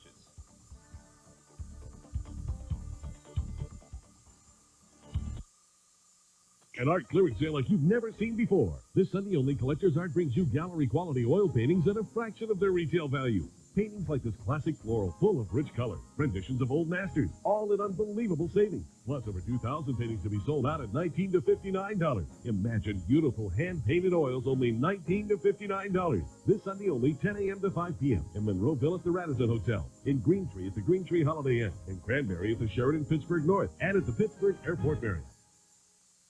Your basement walls bowing in a little? What can you do about it? Call Matthews Wall Anchor Service today, and they'll take care of it. Matthews Wall Anchor Service repairs more foundations than anyone else in the nation. Not to mention, they're the very best at what they do. You can depend on Matthews to secure your foundation for many years to come. Don't delay. The weight of your home relies on the call. Matthews Wall Anchor Service. Call Matthews Wall Anchor Service. When problems begin, we'll get you out of the ditch you're in.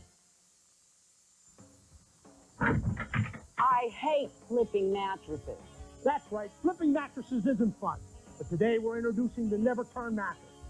Once we put it in for you, all you have to do is enjoy. Kick it off, we're giving you 6 months, same as cash. Need a mattress and box spring? Tony's got it. What about our airbag? Tony's got it. Remember, we don't sell mattresses, we sell sleep. Come in and visit one of our 6 locations. So many people have bad credit or creditly challenged or have had extreme hardships in their life. And we have done wonders with getting people financed. And that's where the name came from, because it's making your dreams come true. Getting what you want, at the right price, at the right time, for the right amount of money and the right payment. Who's going to beat our prices? Nobody. I'll guarantee you that we'll beat any price, anywhere. Coverage you can count on Channel 11 News. And there's a collision. That's caught out of the air. The ball is pulled in. Before a sellout crowd at Three Rivers Stadium.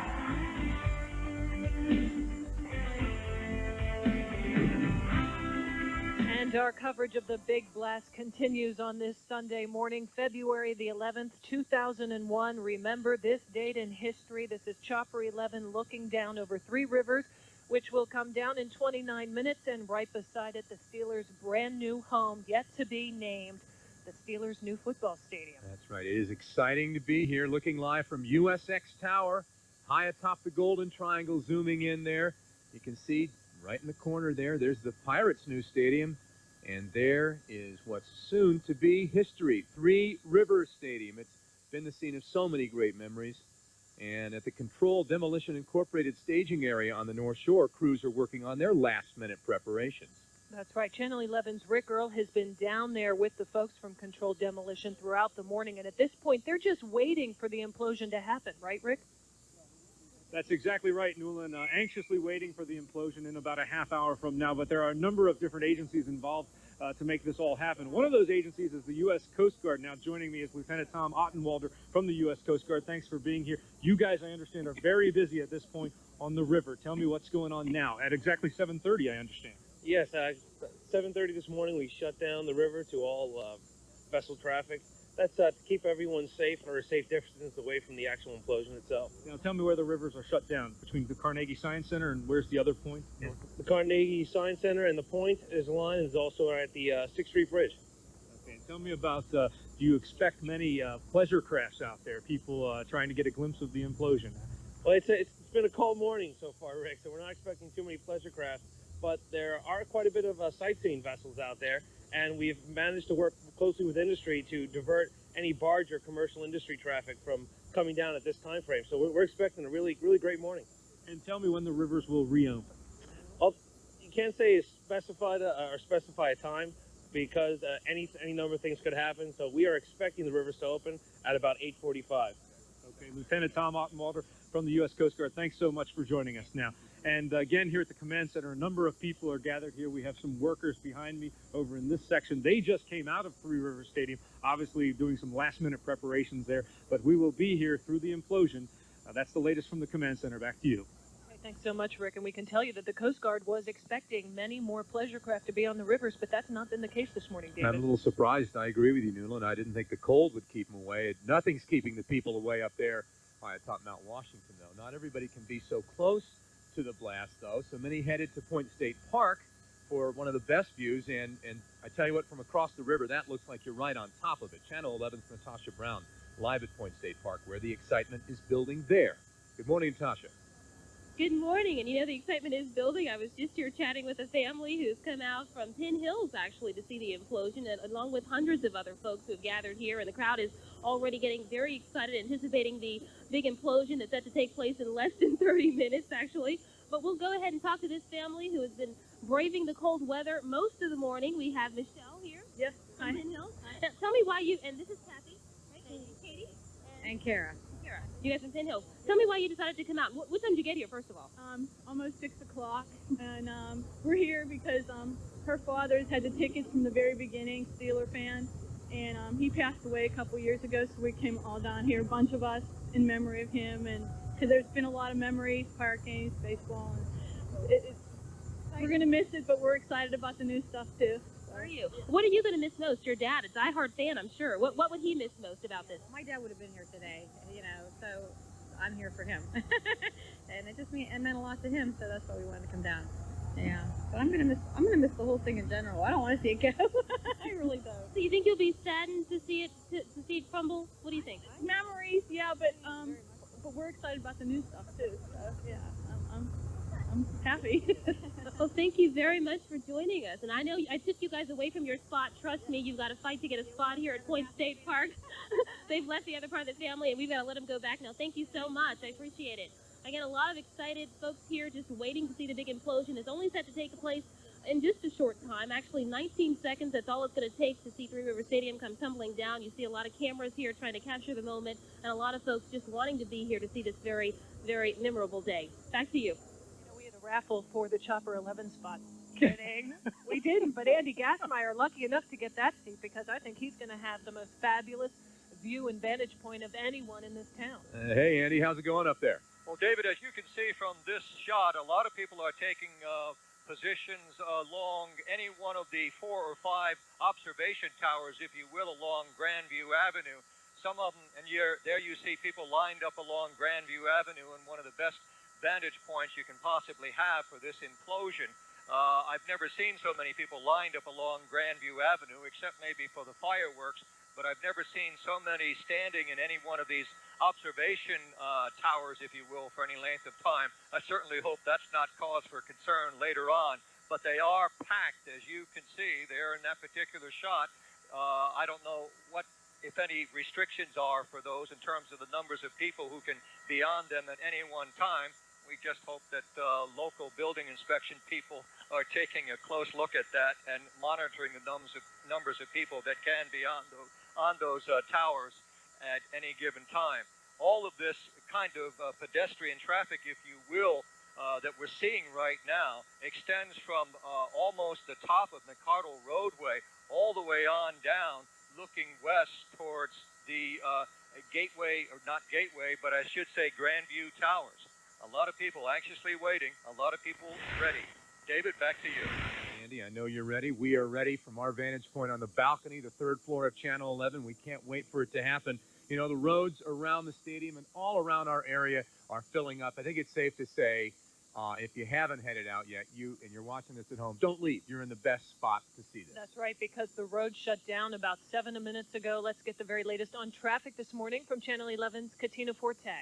That's right, Newland and David. Many of the roadways inside the blast zone have closed. Of course, some of them closed at 6:30. But we're looking live at Chopper 11. You can see right now, traffic is still moving as you head across the West End Bridge for Pitt, for Duquesne Bridge. However, it's 7:45. Within the next 7 minutes or so, they will close off traffic. So if you have not already made your way into town, it's not only getting into town, parking is a problem as well. Many of the lots, CCAC lot is closed. Of course, that is inside the blast zone. Station Square parking lots are full. You still have a good chance of getting some parking in town, and then your foot traffic is what you're going to be encountering as well. What about the weather you will encounter? Let's go to Kevin Benson for an update. Kevin? Yes, good morning from the Channel 11 Weather Center. The sunrise was 7:20. Sun has been up for almost 10 minutes. It's coming up on 7:39 right now. Let's get a look at live real-time weather data from our neighborhood WeatherNet station. This is located at Carnegie Science Center, and you probably know that the Science Center is right next to the stadium there on the North Shore. So you can see that the temperature is 21 degrees. Wind is out of the north-northwest at about 6 or 8 miles per hour, and the wind has been diminishing. Expect the wind to be anywhere from about, say, 5 to 10 or 12 miles per hour, and it's out of the north-northwest.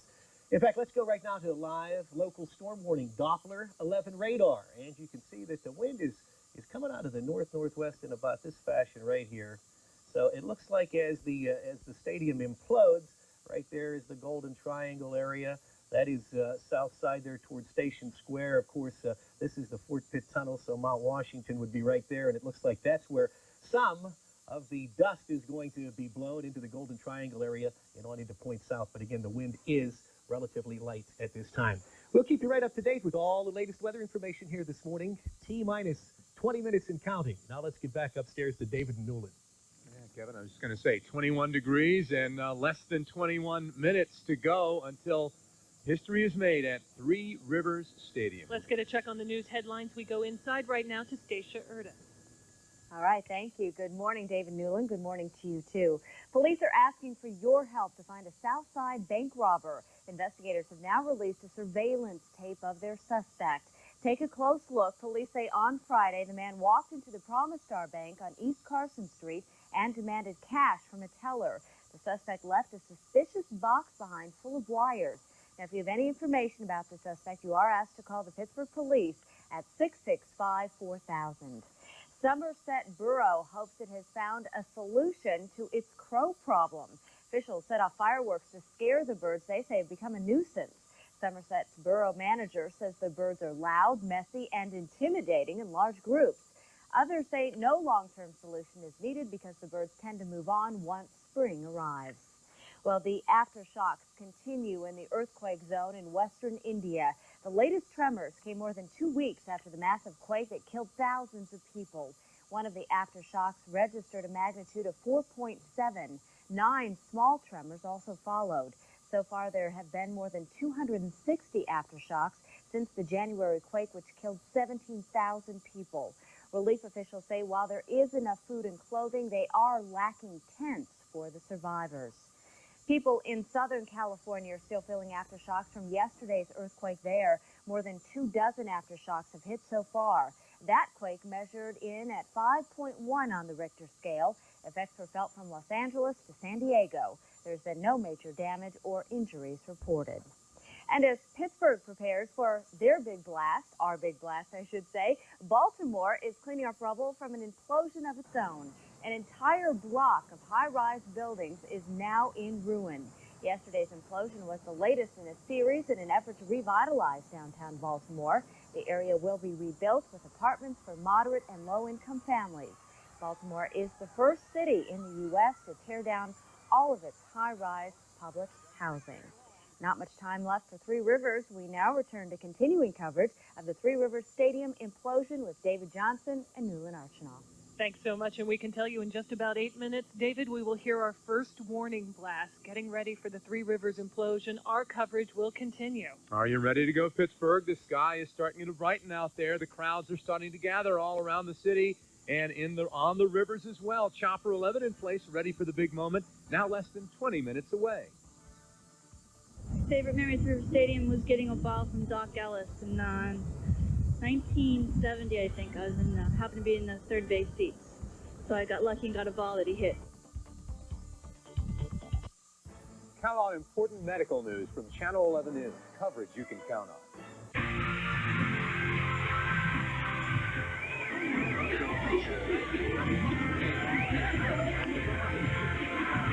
Verizon Wireless introduces Mobile Messenger.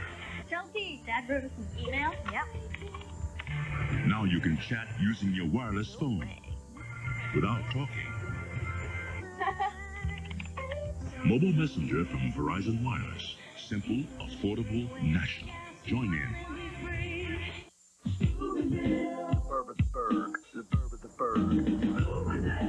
Discover Pittsburgh's premier suburb in Ohio. Jefferson County, Ohio is just 40 minutes from downtown Pittsburgh and 25 minutes from the airport. Lower taxes, no traffic jams, strong workforce, business and politically friendly, and waiting for you. Steubenville, Ohio, the burb of the burb. 10 minutes west of the Post-Gazette Pavilion. The burb of the burg. The burb of the burg. Pittsburgh's premier suburb. One out, top of the 8th, tie game. Runners on first and second. Benson winds, kicks and deals. Griffey swings and scorches one into the gap of left center field. Giles giving chase, leaps, and oh, what a catch! Diving to his right to make a sliding grab in the grass. Who doesn't love baseball on the grass of PNC Park? Real grass. Another reason why PNC Park is built for baseball. Remarkable! He really tore into that grass. Other stations bring you the news, but only Channel 11 News delivers the 11-minute advantage. At 11 o'clock, you get 11 minutes of uninterrupted local news. That means live coverage of breaking news, major national news, and the latest weather information without commercial interruption. And in the first 11 minutes of the newscast, the 11-minute advantage means more reporters, more local news, and fewer commercials. At 11 o'clock, you need the 11-minute advantage, and you only get it on Channel 11 News. Coverage you can count on. And you're looking live right now over the Golden Triangle and Three Rivers Stadium off in the distance as we zoom in and get ready to say farewell, folks, after 31 years and lots of memory. This second home for so many Steelers and Pittsburgh fans and Pirates fans is coming down. And two men who will watch the implosion with mixed emotions, Chuck Tanner and Jim Leland. The former Buccos managers have many fond memories of the events that occurred at Three Rivers. And Channel 11's Jodine Costanzo sat down with Leland and Tanner last week and talked with them about the future and the past of the Pirates. That's the ESPY Award, and then that's the National League Manager Year in '92. So those are all Pirate years. So. Jim Leland loves reminiscing about his 11 Pirate years. The awards and accolades were many. The memories of Three Rivers Stadium, the good times and the good wins are near and dear. Bob Walk's performance in Game 5 of the championship series in '92, and Mike Schmidt hit his 500th home run there, which wasn't such a great memory. The All-Star game in '94. It's going to be amazing, I think, to go through the Fort Pitt Tunnel and see that stadium there, and then an hour later, it's just gone. Former Pirates manager Chuck Tanner has volumes of stadium stories, but none more touching than this. His mother died just hours before Game 5 of the '79 World Series, but he skippered the team to a must-win victory with some help, he says, from above. And I was mad at my mother. I said, yeah, you said you're going to see every game, and you had a die on me today. And I said, if you're so smart, I said, let Dave Parker hit one over the St. Louis Cardinals sign. I was just kind of mumbling to myself, because that was her favorite player, see. Well, on the very next pitch, she hit the ball right in the middle of the Cardinals side. And I was like this. I went, oh, and I got chills. I said, I'm not asking for anything else. I knew we were going to win, and we did.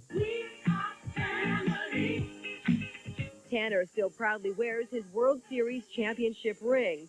Both Tanner and Leland say they'll miss the memories at Three Rivers Stadium, but they're glad to see the Buccos moving to a better home. Well, I'm kind of glad about it, to be honest with you, because it was, it really was never a great baseball stadium. And the happiness that I'm going to kill is the fact that here we go, baby. This is a new 30 years coming up in the greatest baseball park in the country. And there it is.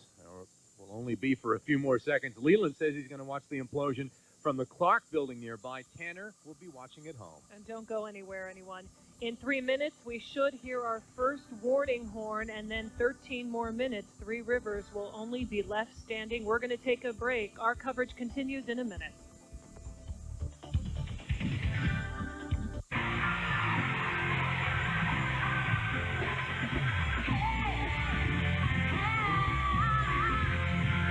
Verizon Wireless introduces Mobile Messenger.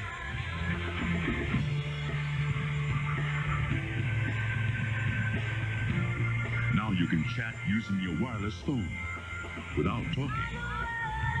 Verizon Wireless. Simple, affordable, national. Join in. Unprecedented weather coverage on Channel 11 News. Coverage you can count on. Remember when you look forward to the promise of each new day? Hello, I'm Michael Leader. At Country Meadows Retirement Communities, we encourage our residents to maintain or regain that zest for life. Our programs are designed with your interests in mind, and we always remember that you have individual physical, spiritual, and emotional needs. We invite you to stop by for a personal visit or call us today. We're in the White Pages under Country Meadows.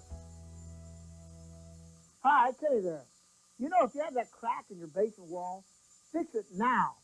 Hey, why now? Because we're not busy right now this time of year. Hey, it's cold, but it don't matter because we have no outside digging whatsoever. Call that 1-800-LEAKY-VA now. Get it done now because that crack in your wall might get bigger and your wall might fall down. Time if you wait till the monsoon rain comes when we'll be real busy. So do it now. Why wait? Call 1-800-LEAKY-VA now. Remember, I can't call you. You got to call me.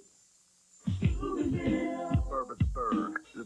Burb. Discover Pittsburgh's premier suburb in Ohio. Jefferson County, Ohio is just 40 minutes from downtown Pittsburgh and 25 minutes from the airport. Lower taxes, no traffic jams, strong workforce, business, and politically friendly, and waiting for you. Steubenville, Ohio, the Burb of the Burb. 10 minutes west of the Post-Gazette Pavilion. The Burb of the Burb. The Burb of the Burb. Pittsburgh's premier suburb.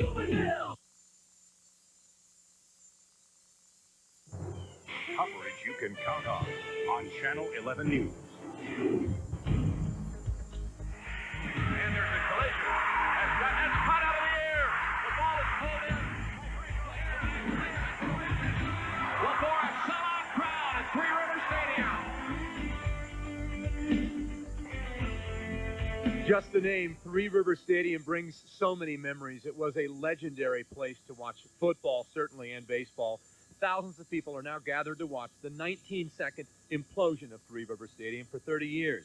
It's been home to the Pirates and Steelers, and now just 10 minutes away from the big blast that will bring it down. Good morning, everybody. I'm David Johnson. And I'm Newland Archinall. Thanks so much for joining us. We just want to take a second to thank our sister stations in Steubenville and Johnstown, WTOV and WJAC, for joining us at this point, 9 minutes away from the big implosion. I'm going to thank everybody for watching as well at those two stations, because this is not just a Pittsburgh story. It's a Western Pennsylvania story. It's an Eastern Ohio story. Folks from those areas have made plenty of visits to watch the great events at Three Rivers Stadium. And Channel 11's Kevin Benson has moved outside now to give us the weather. And Kevin, what a beautiful morning. A little chilly out here, but it looks great. Boy, it sure does. And you're right about this weather here. It's actually a bit invigorating as the temperature is about 20 degrees and we have just a light breeze blowing out here today, folks. Wind is out of the north-northwest at about 5 to at times as much as 10 miles per hour. I'm out here live on the Channel 11 property. We've enjoyed this beautiful view for about 30 years or better out here now, and you can take a look at the view that we see as we look toward Three Rivers Stadium. And what we want to do right now is just take a quick look at the weather conditions there on our neighborhood WeatherNet station. You can see the temperature. This is live, real-time information now. Temperature is 21, and you can see the wind is relatively light. Generally a northerly component to the wind now. It's down to about 3 or 4 miles per hour. So live from Channel 11's view of Three Rivers Stadium here. Let's go back inside and check the traffic with Katina. Thanks, Kevin. Well, of course, traffic is getting on the slow side. Now, they have just closed down the ramp taking you from the Fort Pitt Bridge over to the Fort Duquesne Bridge. Of course, That is inside the blast zone, so that roadway is closed. Also, Route 65 as you head over to the Fort Duquesne Bridge, West End Bridge. All of those roadways are closed. Now, police are dealing with another problem. It seems that people are parking on the Vets Bridge, and of course, that's not allowed. So if you are getting ready to head in that direction, beware that no parking is allowed as you get across any of the bridges at this time. And of course, all of the streets on the North Shore, which is Federal Street, also Ridge Avenue and Reedsdale, they're all closed for the blast. Now, Newland and David, back to you. All right, Katina, thank you very much. Let's take a look now at all the cameras we have out there to capture this historic moment. And we have spared no expense, David. We want to let you know that we have 6 cameras inside Three Rivers to bring you the implosion. That's as up close and personal as you can get on a morning like this morning. And we have 2 photographers stationed at the command center this morning. There's also a camera on top of one of downtown Pittsburgh's, in fact, it is downtown Pittsburgh's tallest building, USX Tower. On Mount Washington, we have a camera with Channel 11's Steve Chenevey at the Monterey Bay Fish Grotto, where the city's biggest watch party is being held right now.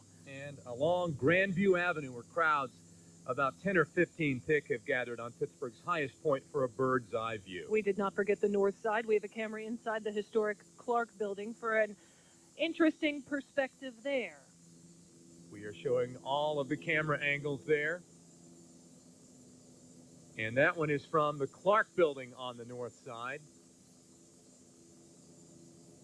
And Point State Park, of course, let's not forget that, right across the river. You feel like you're right on top of it, or it's on top of you, and they're going to need to get ready for a little dust, Newland, there, I think, because the wind is heading in their direction this Yes, morning. it is. So be careful, folks. Be sure to make sure you have some glasses or something to protect your eyes. And here at the station, of course, we have Tower Cam, just one of the 4 cameras, including the one where we are ready to show you the view from here on top of Television Hill. Of course, it's part of our perspective every day here, David. Yeah, we've come to know and love that view. We talk about when we leave the studio and walk toward, we have this huge, big picture window that we look out over the city of Pittsburgh and the north side, and every time we come back down to the newsroom, I look at the city, I look down at the stadium, and it's not going to be there anymore. It's not. It's going to be absolutely unusual, and a lot of people taking part, getting ready to see the implosion, and that includes on top of Mount Washington, Channel 11 Steve Chenevey at one of the big parties right now at the Monterey Bay Fish Grotto. And is the anticipation building there this morning, Steve? Boy, it sure is, Newland. And if you take a look, here's just another one of our cameras that we have, and the view that you'll see from up here high above Mount Washington. And look at all the folks lined up along Grandview Avenue, getting their last look at Three Rivers Stadium while it's still standing. A virtual who's who of government and politics up here tonight. For the mayor's office, Deputy Mayor Sal Cirabella is here. A number of state representatives, council members. One of them, a former council member, now a state representative, Michael Diven. Yes, sir. Happy to be here today. Yeah, it's exciting. I think it's very exciting for Pittsburgh. This is a symbol. We're going to see Three Rivers Stadium go down, and we've got 2 great stadiums, and a lot of the people that are here this morning are people that had an instrumental part. I saw Commissioner DeWitt is here, and Commissioner Cramner, both 2 people that put a lot of effort in making this day possible. So it's exciting to be here and share it with the rest of Pittsburgh, and to see all the people lined up through the streets is amazing. So. It really paints a picture for Pittsburgh. You were here on council through a lot of the battles, and now in the state. How is the state looking at this? Well, I think that from the state level, obviously a third of the funding comes from the state government, and I know in talking with a lot of legislators I'm now working with, it was a very tough vote for them to put up, but seeing the progress and seeing how things have come about and all the development it's spurred in the city of Pittsburgh, I think it was something a lot of people are very proud of. All right, and the party continues up here. Lots of people fighting for the window seats. Back to you guys. Okay, thanks so much. And I understand as we're just 4 minutes away, we do have a unique perspective for the implosion. We have the radio frequency, I think, that we can listen into right now to hear what's happening as the crews talk to each other and get ready for the implosion. Jack. Yeah, they are signaling each other. We're only now, let's see. Clear. Hey, can I have the plunger, please? Dan Hardy, can you put the plunger online, please? Less than 3 minutes away now. We're listening to radio frequencies as crews prepare for the big blast. There you see Three Rivers Stadium torn up from the inside, soon to be torn up completely from the inside and the outside as we approach the implosion. This is live from Chopper 11 in our Sky Zoom camera. And you can hear them going through all the checkpoints as they do just in the last few minutes. And we want to remind folks that the folks who were selected to push the ceremonial plunger will not actually detonate the explosives. There's somebody who is licensed, who is trained to do this, who will push the button at the same time that the Pittsburgh family will push down on the ceremonial plunger. Yes, a woman from this area won that right to do the ceremonial job. She's turning it over to her teenage son this morning. Clear the radio, Ray. Okay, again, we're listening to our crews there and the crews from Three Rivers getting ready now. 2 minutes away, ladies and gentlemen, 2 minutes away from the implosion of Three Rivers Stadium. I've heard this described as a not particularly pretty place. In fact, some have said, yeah, frankly, it's ugly, but it's utilitarian. It got the job done. If it was a legendary place, it wasn't so much because of the way that looked. It was the way the teams played. The great Steelers teams of the 1970s, the Pirates teams that won 2 World Series, and of course the fans that made that perhaps the loudest venue in all of pro football. And you know, when it opened 31 years ago, David, the first season general admission tickets went for $3.15. Of course, almost 10 times that much now. But when it was originally designed, it was designed to look very much like the new Steelers Stadium, crescent in shape, with the end zone pointing towards the river and, of course, the Golden Triangle. But when the bids started to come in, it just got too expensive. And so this is the result that you see here on your screen. Three Rivers Stadium, a round concrete building with no view to the outside. That's right. That's going to change, of course, with the new Steelers venue. There are some others that look like that around America. Riverfront. They used to call it in Cincinnati the Vet in Philadelphia. The one in Atlanta has been imploded already. And here you look at the bottom of your screen.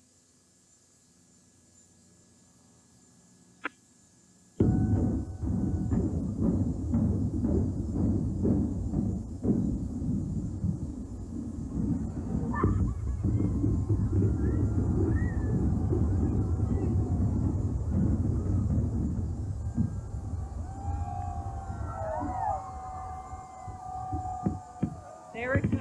Three Rivers Stadium. They said it would take 19 seconds. By my calculation, it took about 17 seconds, David, and just a pile of rubble and dust. You can hear the fireworks, folks, going off behind me. Don't know if we could get that perspective right now. There they are, Newland, right in the upper corner of the screen here, our live graphic. Sam Belli International said, we have to be a part of this day. Three Rivers Stadium has been a part of our life for so many years, all the way dating back to 1970. And there you saw it happen. They were a little early on the implosion plunger, folks. If you were expecting it right at 8 o'clock straight up, it happened at about 7:59:30 for you historians out there. And as we look down, Newland, at the Steelers' new stadium, it is still standing. So no obvious damage to that, but look at that pile of dust and the rubble underneath it. And heading straight for Point State Park and Channel 11's Natasha Brown, just as Kevin Benson said it would do. We had winds out of the northwest. This is the picture live right now from Point State Park, and it is just a wall of dust approaching the crowds and the fans sitting down there this morning. Chopper 11 live again now as we look at what used to be Three Rivers Stadium, the place where those 4 Super Bowl champions from the 1970s played. What do we have? 8 or 9 Hall of Famers from that team played in that stadium. 2 World Series teams from the 1970s. And you can see it right now from our tower positioned on top of the USX building. This is one of the tallest points, if not the tallest point in Pittsburgh and downtown. And you can see the enormity of the dust and the debris right now as it moves over towards Mount Washington. And again, it went down in just about 17 seconds right before the 8 o'clock hour, just as they said it would in the sequence, with the last part of Three Rivers, the point that is closest to the Steelers' new stadium, coming down last and coming down, falling inside, gravity pulling it in towards the eastern side of the building. We can't tell if any of those windows were blown out on the Steelers' new stadium by the blast. We can tell you now, for live from Chopper 11, that the cloud of dust is kind of hanging in the air. If you take a close look at this, the winds, which are coming out of the northwest, are not very strong, and it's not blowing it very quickly. So the folks who are across the river there at Point State Park are probably just now getting a taste of it, so to speak. So they were worried about the winds, and I don't think that's too much of a problem right now.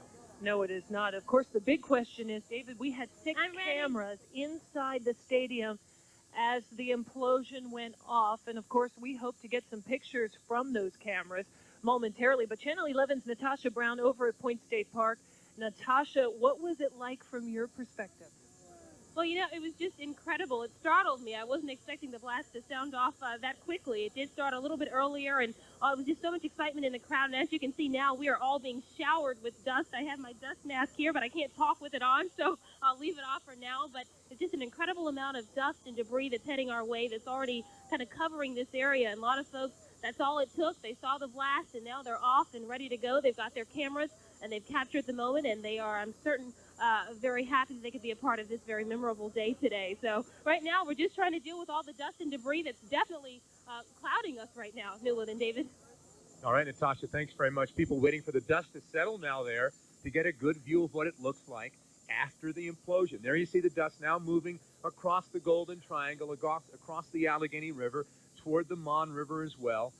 This went off just a few seconds before 8 o'clock this morning. Newland timed it 17 seconds is what it took for the whole thing to go down. And from our vantage point here on Channel 11's television hill, we have a balcony here on our 3rd floor. We have a row of trees, and we saw it fall and then just disappear behind the trees on the north side. And we already have a replay back for you to see how it all went down just before 8 o'clock this morning. If we can get that ready, we'd love to see how it looked as those series of explosions went off. We see Elizabeth King and her family ready for the ceremonial plunger. It goes down.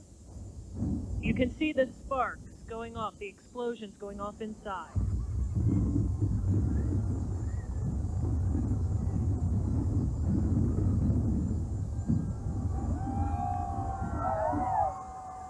It went down quickly, didn't it?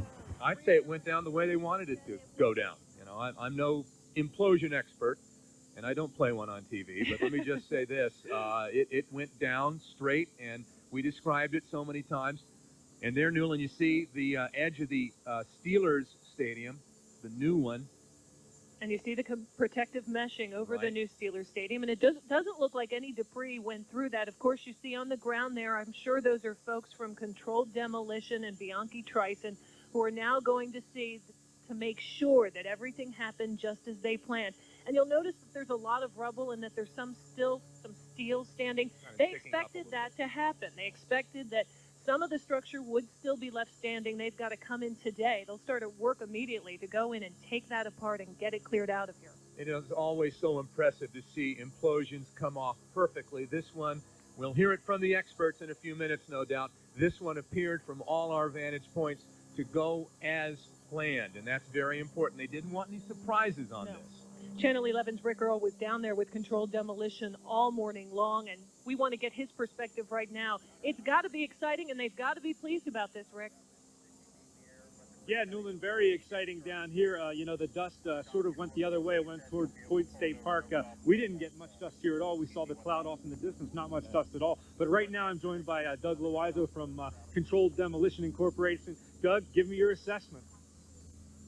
Yahoo! No, from here it looked real good and real, and according to plan.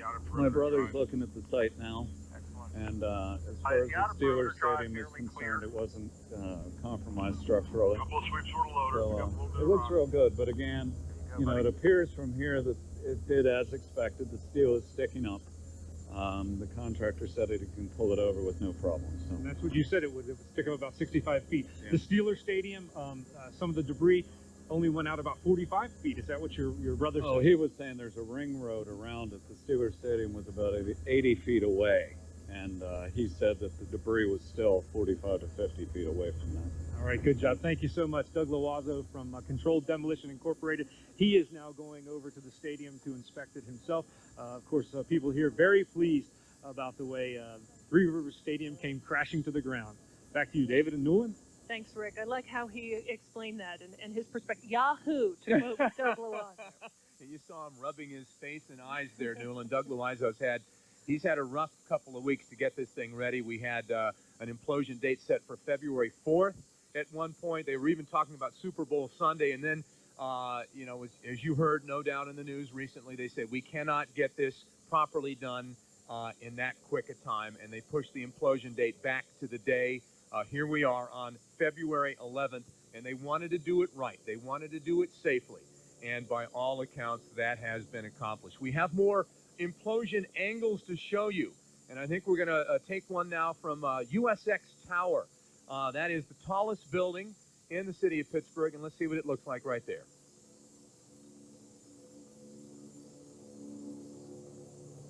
And it goes right down, and there you see the fireworks going off immediately following by Zambelli fireworks up in the air, a nice little shower to commemorate Three Rivers Stadium, a home away from home for so many sports fans here in Pittsburgh and from really the tri-state area for the last 31 years.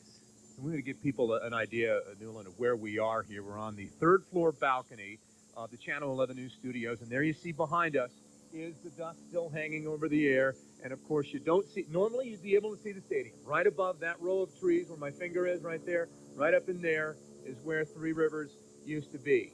Now it's just dust. It's gone. We have two new stadiums. It's going to be different. It's going to be different for us because for years we've been coming out here. We look out over Three Rivers from our perspective. Every day when we come to work, we have this beautiful view of Three Rivers Stadium. Now that's gone, a whole new landscape. We'll just have to get adjusted to the new view, which is PNC Park and the new Steelers Stadium. Find out what that's going to be named. Newland, you talk about coming to work and seeing Three Rivers, all those trips you came to work. And I've been here for, well, half of Three Rivers Stadium life. And my trip on the way home takes me across North Shore Expressway, then connects to the Fort Duquesne Bridge. And that's where we're right next to Three Rivers Stadium. And of course, people have been there so many times, you know, have left the stadium and using that way home. You know, you get a feeling of intimacy on the highways, and you're going to have that for the Pirates' new park and for the Steelers' new stadium. But you know, I have mixed feelings about it. I never thought it was an attractive place. It certainly served its purpose. Newland, you talked about this. It was an era when they wanted to, you know, do as much as they could with one building, put football and baseball, and have concerts inside and switch the seats around. That never lended itself to a beautiful type of ballpark, the places that we like to think of that are like Wrigley Field or Fenway Park in Boston, that, you know, no matter if you have good teams or not many fans, there's always something special about it. There's an ivy on the walls, the Mm-hmm. green monster, that sort of thing. Three Rivers never really had that, but it had the incredible fans and the incredible teams, which nothing can be taken away from there for Three Rivers. And there you see the remains. Yeah, we're going to go to the point now, and you can see the dust finally starting to clear. There's some diehard fans still out there. I imagine that a lot of them ran for cover when they saw that wall of dust coming towards them about 8 minutes ago. They were close. They were very close. And you can see, as you look across the water now, you can see buildings in the back of Three Rivers. Remember that you could not see that up until today. And a lot of folks at home may be wondering why they still see so much steel, that they probably thought it was going to go completely flat, that there would be absolutely nothing left of Three Rivers. That was never the case. They knew that they would have to dismantle a little bit of this building, and they'll begin trucking and clearing it out here fairly shortly. Yeah, there's much work to be done. This was obviously the big part of it, the most exciting part of it, the part that had the most danger. And we're going to go to Chopper 11 is getting the tapes of the inside of the stadium. So we have secured those tapes. Is that correct? We've secured those tapes. We're getting them, and we're on our way, and that should be an exciting angle. We had 6 cameras inside of Three Rivers Stadium, and we were just praying that the equipment wasn't going to be destroyed. We're going to find that out for a fact as we swing our camera around there. Yeah, we were showing you trucks, by the way, David, of our tape, trying to get back to a place where we can get it on the air to you as soon as possible of that memorable moment.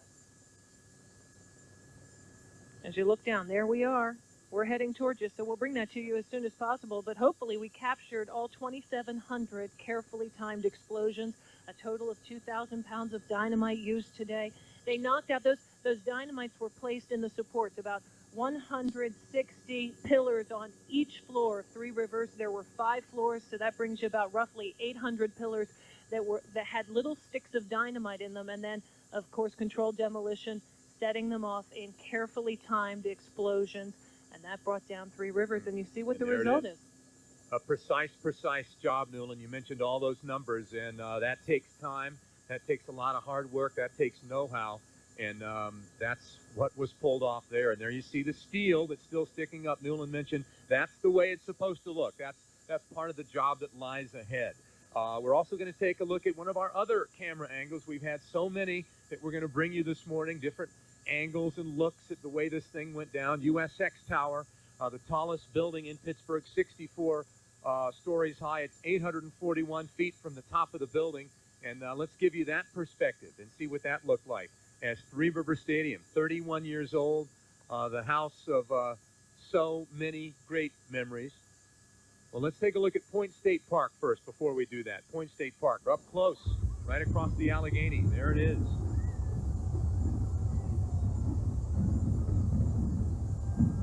And you can see how close it was to the new stadium. Had any of that debris fallen outside instead of falling inside, of course, it may have blown out the windows of the new stadium. But weeks ago, David, they put a protective meshing over those windows because they wanted to prevent any serious damage happening to the new stadium, because obviously they put millions of dollars into it already, and there are many millions of dollars to go.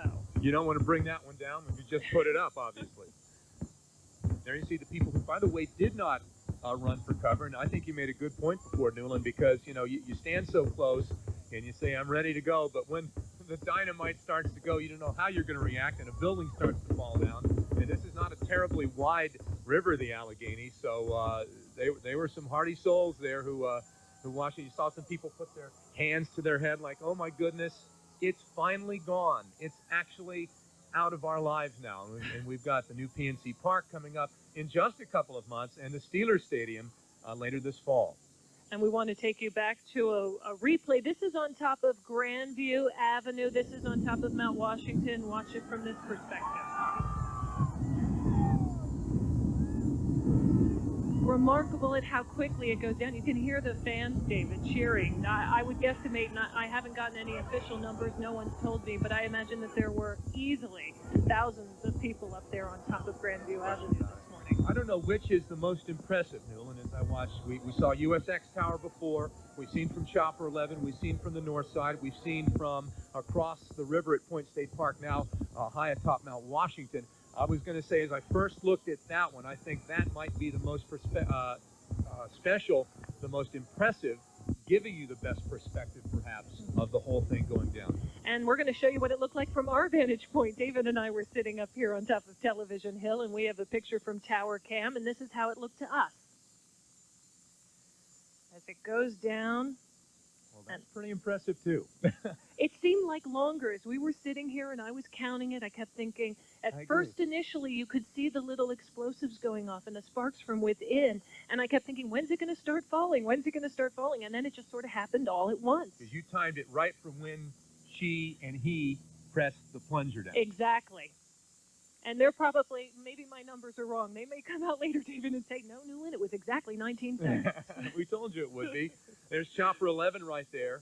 Or are we still on Tower Cam? I'm not sure. I think we're still on Tower Cam. Still on Tower We've Cam got a as we picture, look at the dust that hung in the air there. This is from Chopper. Let's see if she goes down the way they had expected. And again, you're right. I recall it taking longer as we were sitting here live. And we should let you know that PennDOT is now opening roads because, David, a lot of folks who watched this from home and watched our coverage, of course, we thank you for that, did not get out on the roads, but they do have church to get to. We understand that one of the concerns up on Mount Washington this morning was that church services would be starting around 9 o'clock this morning and people arriving for services earlier than that. And that's why they didn't want people parking up there, and they weren't going to allow people to park in the church parking lot, which is usually a favorite parking space or spot, and myself included, when you want to watch the fireworks, but that was not allowed to happen. And they had, in fact, tow trucks and police up there this morning making sure that the folks could come in and attend the services. And that is a live picture right there of what is left of Three Rivers Stadium. Again, Rick Earl was close by there as well. That's from Point State Park. I'm sorry. Rick Earl is on the ground now with controlled demolition. They did a great job, Rick, it appears. That's right, David. They are very happy, very pleased about how Three Rivers Stadium came down. But joining me right now is Marty Neiman. He's from PennDOT, and PennDOT inspectors were out just seconds after the implosion, just seconds after Three Rivers Stadium came down. PennDOT workers were out inspecting the roads and bridges around Three Rivers Stadium. Marty, tell me what you found. That's correct. We have 7 inspectors and 3 vans, and 1 inspector in each van and 4 inspectors on the ground underneath the substructure, looking at the substructure. Nothing more than just debris on the road. We didn't expect too much debris, but there were a few rocks, and that took an extra 5 minutes. We expected to have the roads open at 10 after, but we just opened them at quarter after because of the debris. That's right. Just seconds ago, you gave the all clear to your men, and the roads are reopening at this time. That's correct. Now, we're going to continue with the inspections, but we didn't see anything that would cause traffic not to be able to use the bridges. You must be pretty pleased. I'm just relieved. I didn't expect much of anything, but we were prepared in any case, and we just had to follow through just to confirm the obvious.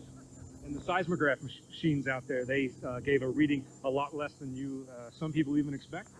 Yeah, the EPA, Department of Environmental Protection of the state, they wanted to keep it under 2. With our bridges, we wanted it under 1 inch per second. They said it would be under ½ an inch per second. It turned out to be less than ¼ inch per second shock wave. Great. Thank you so much, Marty Neiman from PennDOT. Thanks for joining us. Well, there you have it from the command center. Of course, Newland, I'd like to reiterate what you said earlier, just a few minutes ago. It was almost surreal when the stadium came down. We were standing here. There were a series of bang, bang, bang, bang, and then for a moment there, I wondered what was going to happen, if anything. And then several seconds later, of course, Three Rivers came crashing to the ground. So an amazing viewpoint from where we are here, right next to PNC Park inside the safety zone, about 600 feet from Three Rivers Stadium, which is now in rubble on the ground. And crews will be in there very soon trucking the debris out of that area. They have 120 tons of debris to move out of there. So let's send it back to you guys up there on Television Hill. All right. Thank you so much, Rick. We're going to take a look one more time. Chopper 11's view of the implosion.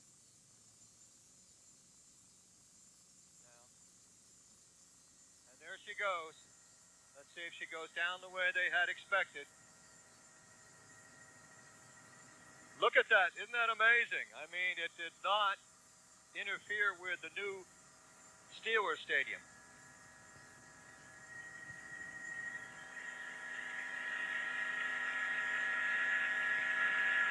I'm meteorologist Julie Bologna. Weather coverage you can count on Channel 11 News.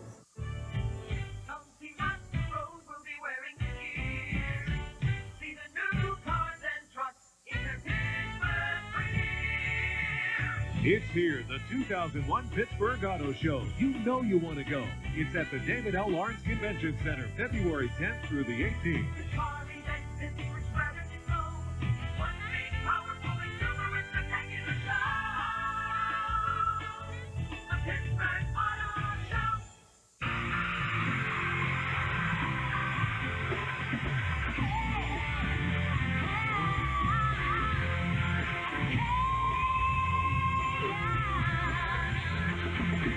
Verizon Wireless introduces Mobile Messenger. Now you can chat with all your friends all at once without talking. Mobile Messenger from Verizon Wireless. Simple, affordable, national. Join in. My romance doesn't have to have a moon in the sky. My romance doesn't need one thing but you. Ralph Lauren Romance. For men, for women. Create a Valentine's Day collection at Kaufman's and receive a collectible miniature. Your basement walls bowing in a little? What can you do about it? Call Matthews Wall Anchor Service today, and they'll take care of it. Matthews Wall Anchor Service repairs more foundations than anyone else in the nation. Not to mention, they're the very best at what they do. You can depend on Matthews to secure your foundation for many years to come. Don't delay. The weight of your home relies on the call. Matthews Wall Anchor Service. Call Matthews Wall Anchor Service. When problems begin, we'll get you out of the ditch you're in.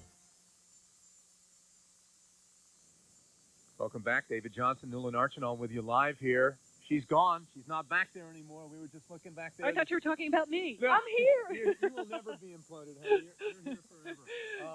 We really didn't notice that row of trees for the longest time, and now it's just a row of trees and nothing behind it.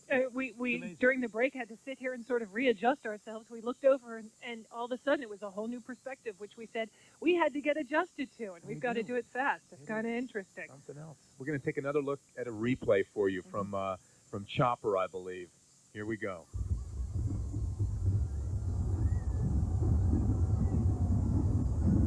You can see Mayor Murphy. I think that's Mayor Murphy down on the lower portion of your screen, just holding his hat. Look at it go.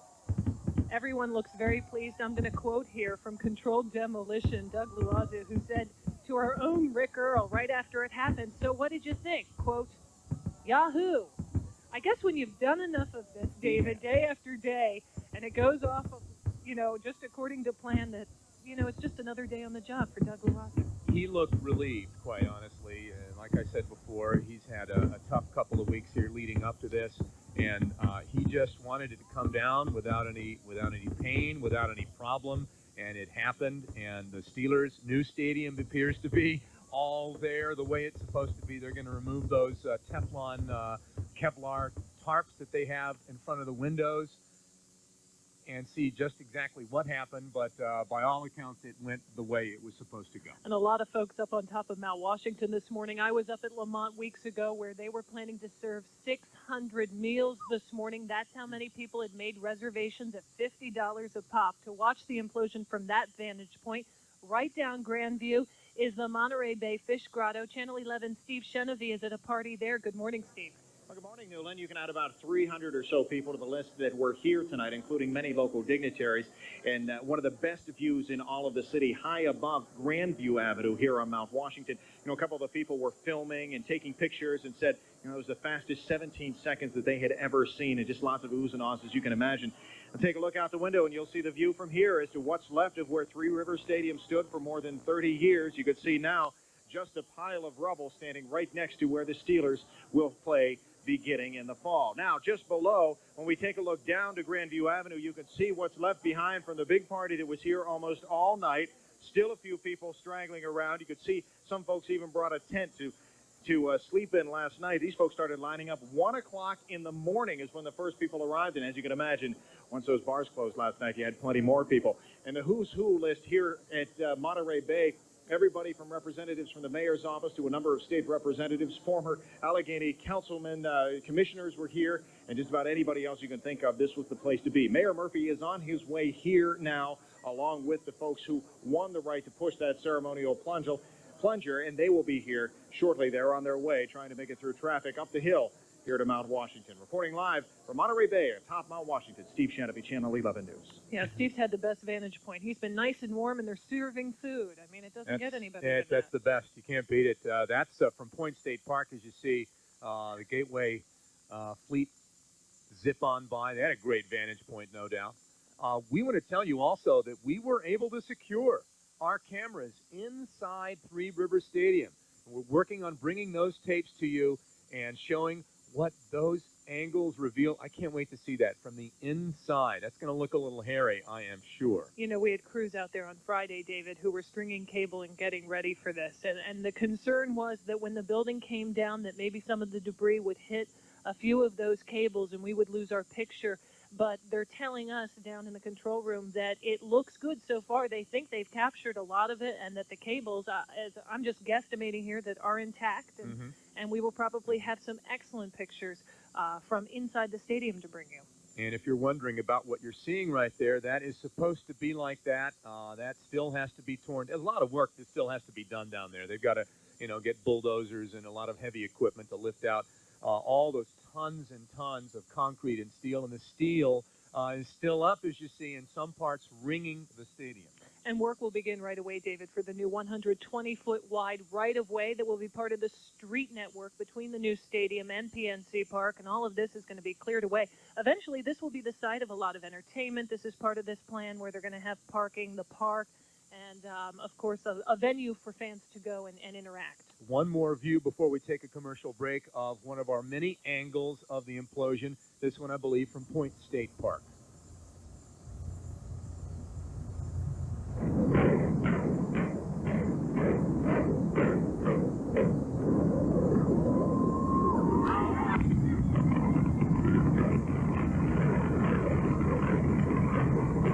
Woo, it looks close. Boy, that was. And Steeler Stadium right next door, and it looks the way they wanted it to work. We'll be back right after this. Don't go away. More implosion coverage is coming your way.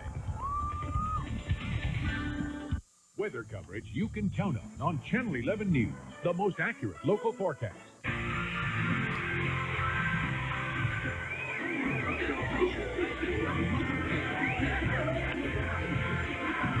Verizon Wireless introduces Mobile Messenger.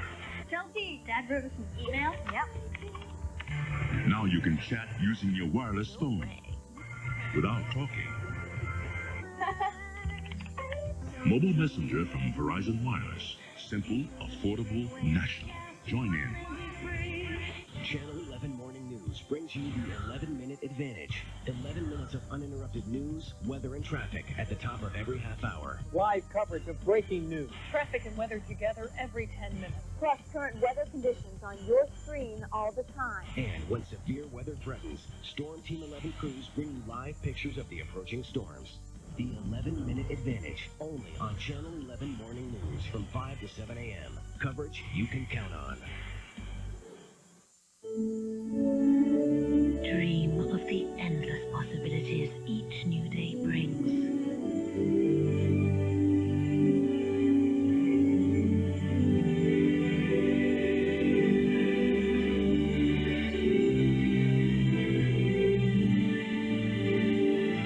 Miracle, you make it happen.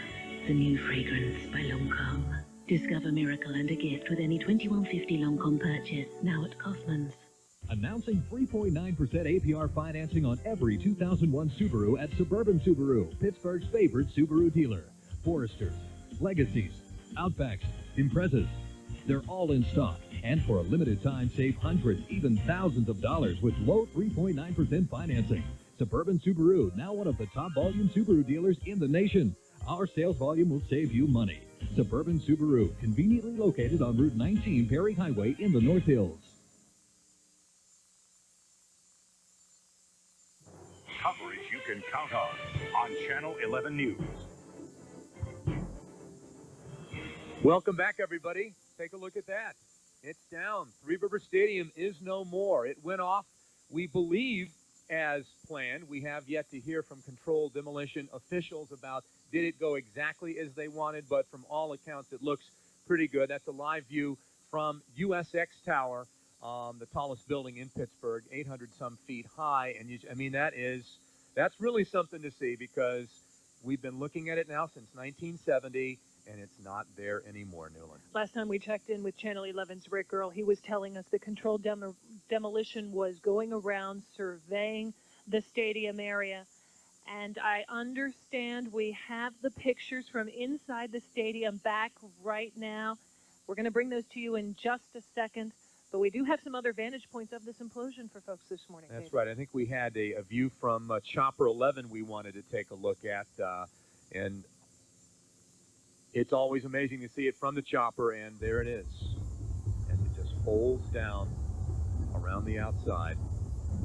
And that huge pile of dust rises to the air, which hung in the air, by the way, for several minutes and finally dissipated. Chopper 11 was flying over the sky for much of the morning beforehand. Channel 11's Andy Gassmeyer was up in Chopper 11 when this went down. And Andy, this has got to be a memorable moment for you as well. Yes, it was indeed, Newland, and I echo the comments made by David when this implosion did occur. I'm not an implosion expert, but if you take a look just below us, we are told that everything did go according to game plan. But from our perspective, and it's somewhat limited because at 1,800 feet, you don't have the depth perspective that you'd like to have. But there you see an entire section of bleachers still standing. That would be the northeast corner of the stadium. Now, we have a similar section of bleachers standing, not as high as this particular section, in the southwest corner of the station.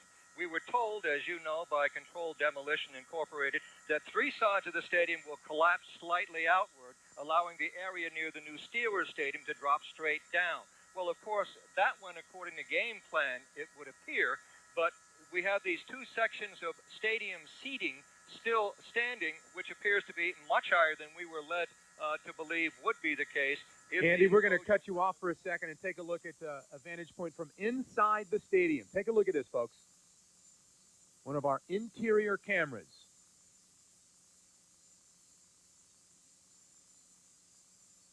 There it goes. Oh, wow. Oh, you could see them going off, and then you see, of course, the cameras cut off because eventually the cameras got cut off because of the implosion. We couldn't carry the signal anymore at that point. That's the live view from Chopper 11 again. Andy, sorry about that. While you were talking before, we had a brief view of one of our interior shots, and we got it again. But continue on, Andy. Sorry about that. No, the only thing we were told, David, as we all were told, we would probably wind up with a pile of rubble that might be about 60 feet above the floor of the stadium. But we were also told that all the walls of the stadium would be coming down, that is, coming inward. And, of course, we're having a hard time seeing because of the reflection here against the monitor in the helicopter.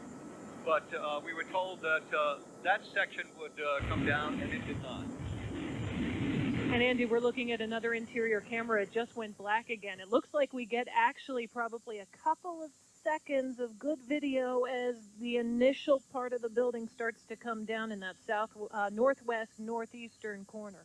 Quite honestly, Newland, I'm glad we've got anything from inside the stadium. This was a big risk on our part, and we didn't know what we'd get. We did get something, and it's fascinating to watch it come down from the inside. We go live again now to Andy Gastmeyer. Andy, sorry for the interruptions, but we want to make sure people see those interior views.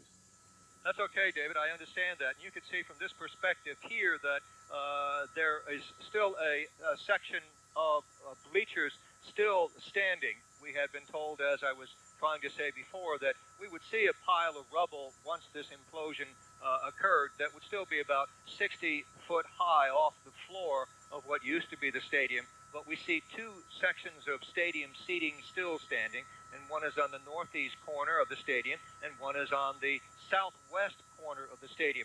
There you see it right now. Now, I am not sure if that is supposed to be standing like that, but that certainly is considerably higher above the floor of the stadium than we were led to believe would be the case, and you would think that would tend to take more work afterwards in terms of the removal of the rubble by those crews who are assigned to do that job. David and Newland, back to you. You know, Controlled Demolition was telling us that when they were talking to Rick Earl just after the implosion happened, they think that they can pull that down without a lot of trouble. Right. Okay, another interior view, folks. We don't know how long it's going to last, but we're going to see the beginning of it. You saw that flash of the explosive.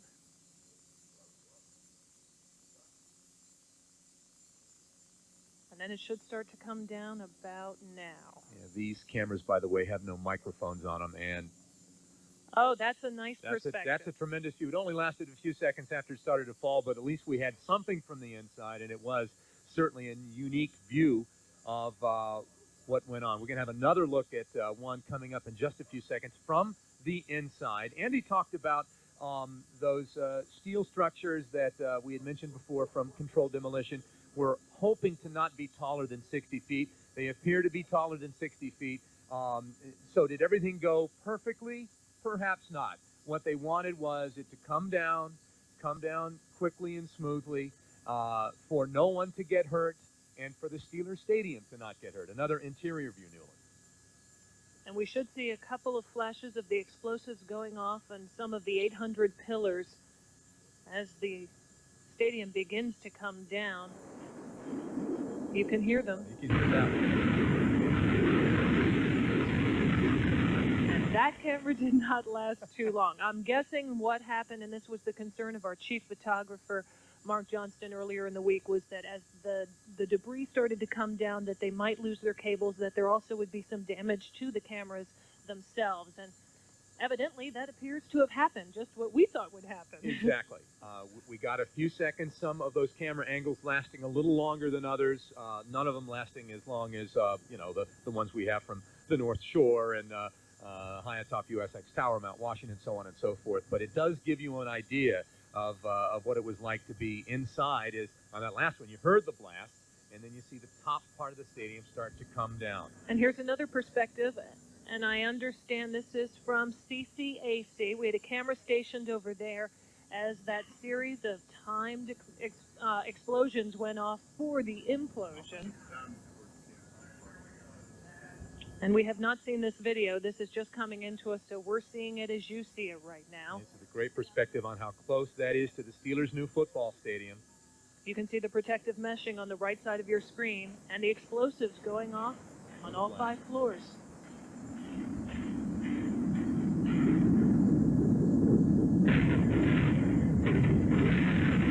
There she goes.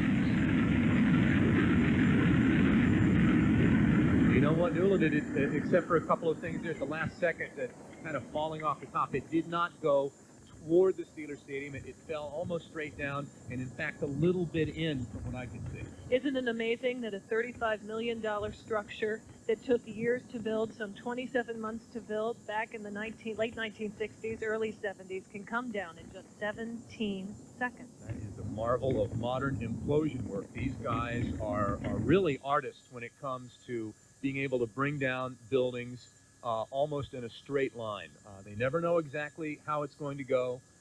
Some of them don't always go as planned, but the ones we've seen lately, and this one certainly seems to have gone pretty darn well. It's like an elephant in a ballet. You know, you think about some of the buildings that they have to bring down in such tight and narrow and delicate circumstances, and I point to the building that made room for Lazarus downtown. They had to work within such tight, you've got Saks Fifth Avenue right across the street, and they just brought that baby down gently and perfect. Down by the same company here. Natasha Brown is live across the river there at Point State Park with more for us. Natasha. Well, you know, David and Newland, we definitely had the best vantage point and the closest as far as I could see, and there was no doubt about that, especially just after the implosion. We kind of waited for a little bit. We saw the sparks of dynamite flying as they went around the stadium, and all of a sudden we saw everything just collapse. But after that, no doubt, the dust and debris headed straight our way. We just got showered by dust and debris for at least a minute or two, or maybe more. Gosh only knows how long. But just across the river, you could barely even see your hands in front of you. All you could see was just dust and debris. You can see some folks still kind of hanging around, marveling in the moment, and you can see just behind them nothing but rubble now, where Three Rivers Stadium once stood there on the North Shore. Now, we were talking to some folks here earlier who have bittersweet memories about this. They were excited to see this implosion and to see it all come down, but a little bit saddened by it as well, because there are just so many memories here with Pittsburghers and Three Rivers Stadium. So just mixed emotions here. And for us as well, this is my first implosion. It was exciting, and I have the dust and debris on me to show exactly how exciting this was. Back to you guys. Natasha, can you hear me? Can I ask you a quick question? I'm just wondering, what was the reaction when you were standing there and you heard the explosions go off? Was it quiet? Were people talking amongst themselves? You know, it was very quiet, and I guess people were just wondering what to expect almost. Again, we heard the explosions as they were going off around the stadium, and everyone just kind of watched and waited to see what was going to happen. And then just like that, everything just started crumbling down, and the stadium just kind of fell flat. So it was very quiet, and then all of a sudden, you saw the stadium come down, and then all you could hear was excitement and screaming and yelling here. So it was mixed emotions. Yeah, you had such a great vantage point there, Natasha. Thanks very much. I'm sure we'll check in with you a little bit later. Now we've got Rick Earl live, also very close by, with all the experts who did the job there and the people watching as well. Rick, go ahead. Yeah, David, that's right. I'm here with Greg Yesko from the Sports Exhibition Authority. Greg, we talked at about 6 o'clock, anxiously waiting for it. It's over now. Some of your impressions, some of your thoughts. Oh, this was absolutely spectacular. What a view. Tremendous event, you know, really once in a lifetime. And it couldn't have gone better as far as we're concerned. We were concerned about Steeler Stadium, and the plan just played out exactly the way it was supposed to. And, really, what what can you say? I mean, in the coverage, we had every angle covered in terms of video. Yeah, we were just watching some of those camera shots from inside the stadium, and your reaction to that, the video from inside the stadium. Right, and we knew that we'd only get a few seconds, and the cable would be cut. But, you know, we went through a great effort to make sure that this pool arrangement worked out, and we had the cameras placed, and just a great amount of teamwork on everybody's part brought this all together, and we're very pleased. Three Rivers Stadium is down, but there is still a great deal of work to be done. Tell me about that. Absolutely, and you know, we're getting right on it to start clearing the debris. We have some very stringent deadlines to get the corridors cut through the debris so we can get the road work going.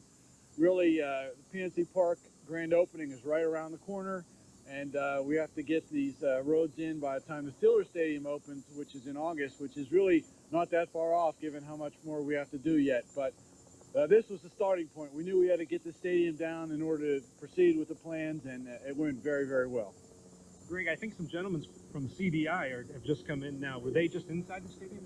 They were doing the checking. I'm going to talk with them in a few minutes. They're going to get an assessment on how it went and Right. get back to us. Right, we'll do. But from all looks, from all angles, it looks like it went well. All reports we have so far, it went great according to plan, and these folks from CDI, professionals, they've done thousands of structures around the world, and we knew that we brought in the best of the best to do this, and when they told us that you know, they weren't going to do any damage to this from Three Rivers shooting over to the Steelers Stadium, we had complete confidence in them. The flip side of that was also when CDI came back to us and said, look, we need this delay for a week. We had to take their counsel very wisely, and so today's events prove that these guys are pros. That's great. Greg Yesko from the Sports and Exhibition Authority. Thanks so much, Greg. We appreciate it. Obviously, the folks here still assessing the area from the implosion, but from all accounts, it looks like everything here went according to plan. David and Newland, back to you. Thanks so much, Rick. Rick's camera, one of almost 20 that we had in position to look at the implosion. We want to show you what it looked like from many of the vantage points earlier this morning.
Coverage you can count on means you get the details that are relevant to your life.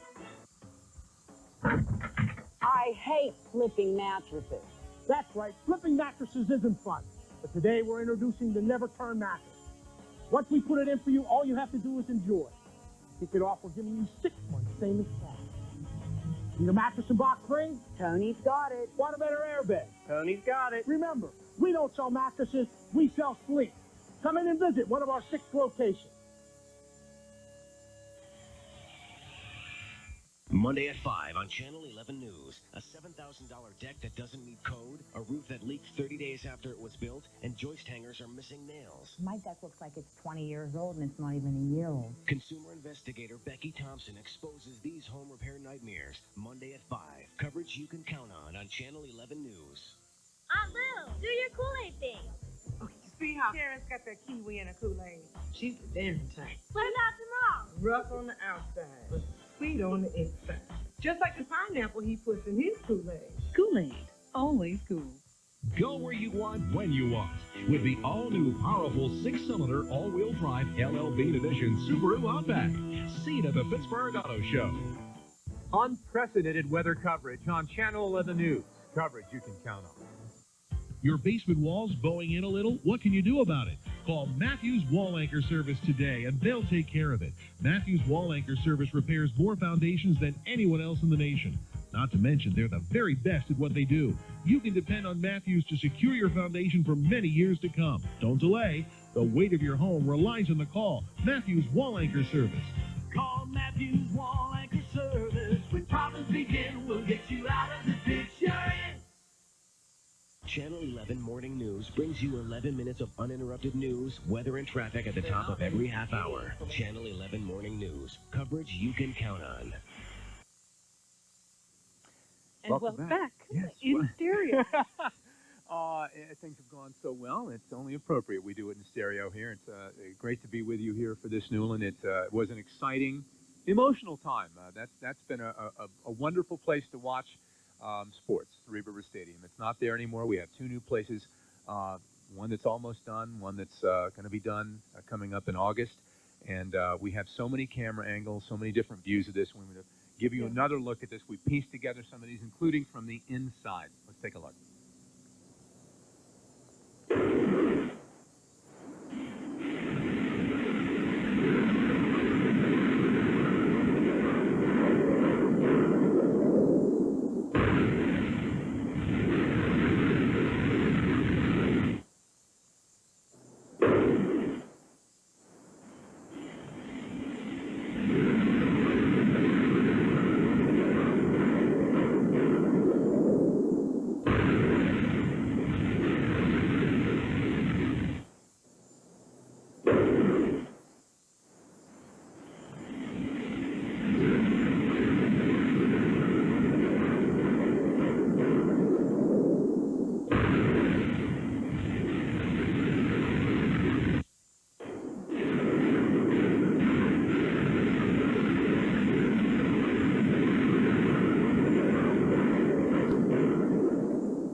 And you can see from inside the stadium the charges going off, 2,700 carefully timed explosions, almost 2,000 pounds of dynamite used to bring down a stadium, 31 years old, a part of history, and will certainly live in so many Pittsburghers' memories. You know, watching those angles from the inside, our cameras were not damaged. We got the tapes out of them. It makes me wonder, not that you would want to try this, but that you could have been in the middle of the field and watched it and not got...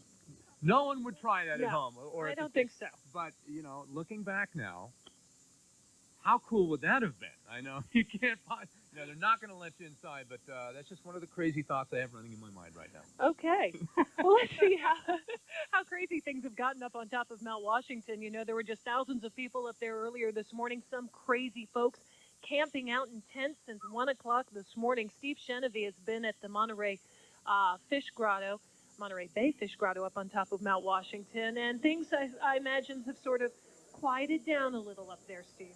What, are you kidding? Absolutely not. The party's just getting started up here. A lot of folks, the only difference is they're away from the windows now and they're heading toward the food line. I think it's lunchtime for most of the folks who started rolling in here about 5 o'clock this morning. Different story just below us down on Grandview Avenue where some folks got here about 1 o'clock this morning. There were tents set up, people cooking out. One guy and his family were deep frying a turkey. So it's pretty much the same situation that you would see on game day. Now, speaking of game day and people that are special, you know, there's only a few people that could ever say they actually blew up Three Rivers Stadium, and you're one of them.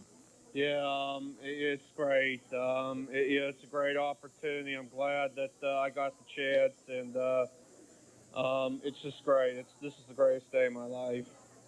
Were you able to actually see the stadium as it fell down, and what were you thinking when you saw it? It was like a standstill. I heard the bangs that, then it was like, you know, waiting forever for it to come down. We just came tumbling down, you know, and that was it. What were you thinking about as it came down? You know, I thought about all the memories, that stuff. Thought about Clemente. Thought about like the Steelers in the '70s, and you know, all the memory, all the things that happened at Three Rivers Stadium. You know, it was sad. You know, it was sad seeing it go down. Well, we got new stadiums going up. You think you might tell one or two of your friends that, hey, I was the guy that brought this thing down? Yeah, yeah. I'm gonna go around telling people that. Well, we're happy for you, and I know that your mom's around. We're going to talk with her a little bit later on. But how many people could say they were the ones that actually got to implode Three Rivers Stadium? I can count about 2 people, and we'll just talk to one of them. We'll talk to the other one coming up in a little bit. For now, live on Mount Washington, Steve Shanavy, Channel 11 News. Guys are headed off, that family, by the way, headed off to a warmer, sunnier destination after this. They've won a trip to the Bahamas. That's right. We have had a sunny morning The weather's today. been fabulous. Warmer? No. It's been chilly out here, but I tell you what, it's been a beautiful day, and I'm sure that the folks at Controlled Demolition say we couldn't have really had much better weather than this. The winds were not much of a factor. That heavy plume of smoke hung up in the air for quite a while. That's a view from USX Tower, and that is some view because now we've got 2 stadiums. We had 3 for a while there, and now we just have 2. And Three Rivers, that legendary home. I remember growing up in Florida as a teenager in the 1970s, and you heard Three Rivers Stadium, and that meant home field advantage big time, especially for the Steelers, for the Pirates as well. But I think when you think of the loud quality of that stadium, how it just shook when the place got rocking, it was the Steelers of the 70s, and there it is, rubble. Probably, sorry to interrupt, didn't rock any louder than it did on the day, December 23rd, 1972. Do you know that date, David? I do know that date. That's the greatest play in NFL history. That's right. That's Franco Harris's immaculate reception that we are referring to, named the greatest play, by the way, at Three Rivers Stadium. And those are the kinds of plays, the kinds of memories that Pittsburghers have had of Three Rivers. I know about 2 weeks ago I was down covering one of the stories on the implosion and talked to a gentleman who worked at the Carnegie Science Center. His son in Connecticut made him come take pictures of Three Rivers, this gutted out shell. Oh, it was a great story. No longer the stadium that people remembered. But he told me, you know what, I was there at Forbes Field. I watched this stadium go up. I brought my boys here. This is where my boys grew up. They've got their tickets in frames. This gentleman saying that his son had saved all those little mementos, had framed them, and had them on his wall at his work site in Connecticut, would not let Three Rivers and the implosion go down without capturing that moment on film, and that's why he was there that day. Yeah, I remember seeing that story you did, Newland, and it was touching to see that man tell that story. And no doubt we're going to hear from people who've been gathering here, and who knows how far away they have traveled, probably hundreds of miles, maybe longer, to see a place that they have seen on TV and been there in person to witness those fabulous plays. You mentioned the Immaculate Reception, Clementi's 3,000th hit, the Super Bowl teams, the undefeated years, only 2 of them at Three Rivers, and all the great baseball moments, the concerts. Let's not forget, it wasn't just sports. Concerts took place there. But we're about ready to build some new memories as we clear away the Rebel you see there with PNC Park and the as yet unnamed Steelers Stadium. We're going to start a whole new era in Pittsburgh sports. I think it's going to be great. But right now, let's take a trip into the recent past and see a chopper replay of the implosion.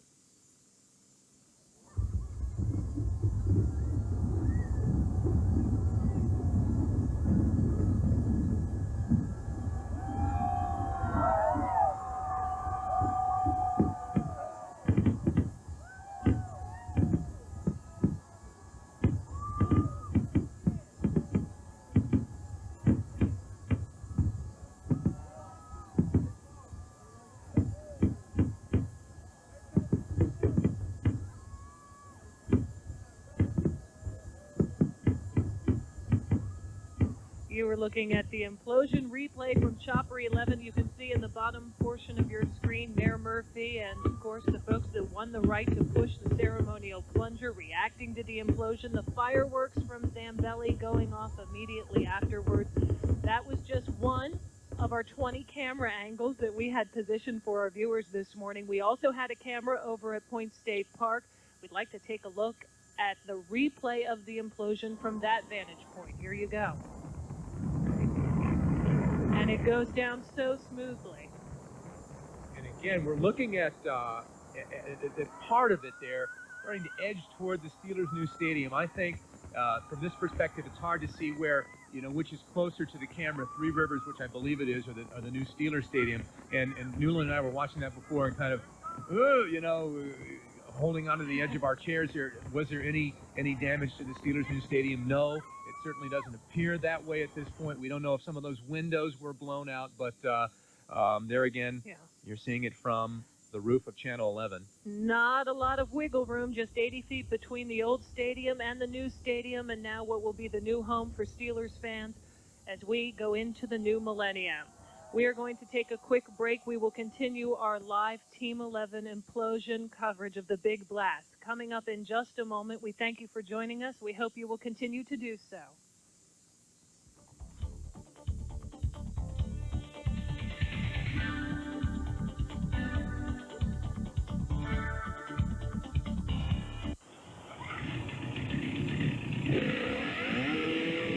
When winter rears its ugly head, there are some things you just can't live without.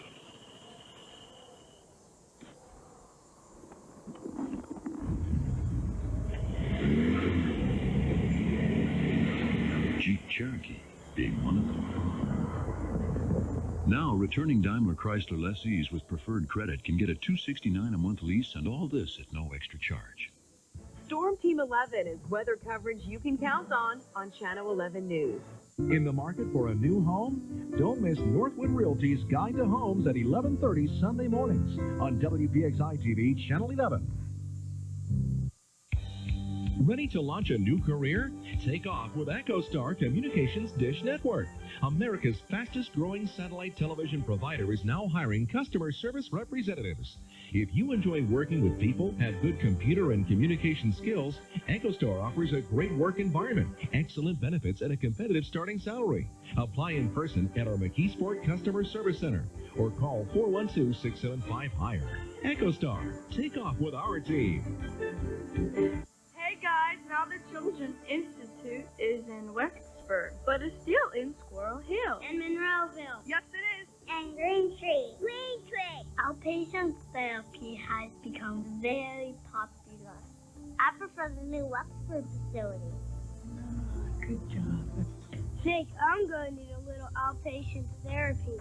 Try Monroeville. Try Wexford. I'm there Monday and Friday. I live close to Wexford. Hey, slow down, you're gonna break your neck. Or your arms and legs. That sounds serious. Well, mine's not that serious. Trust me, get some therapy.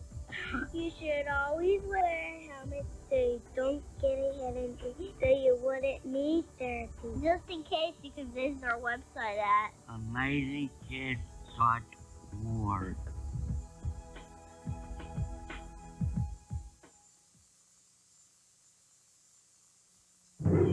Coverage you can count on Channel 11 News. And there's a collision. That's caught out of the air. The ball is pulled in. Look for a sellout crowd at Three Rivers Stadium. Welcome back, everybody. Our live coverage of the Big Blast continues. A live look from Chopper 11 and what's left of Three Rivers Stadium. Nothing but a pile of rubble and some steel sticking up there. Our tower cam shot, I should say. Just about an hour ago, controlled detonations helped bring down the 31-year-old building. And here is the view of the North Shore from atop our tower cam right now on Television Hill. You can see the rubble that once was Three Rivers Stadium, flanked by two brand new stadiums.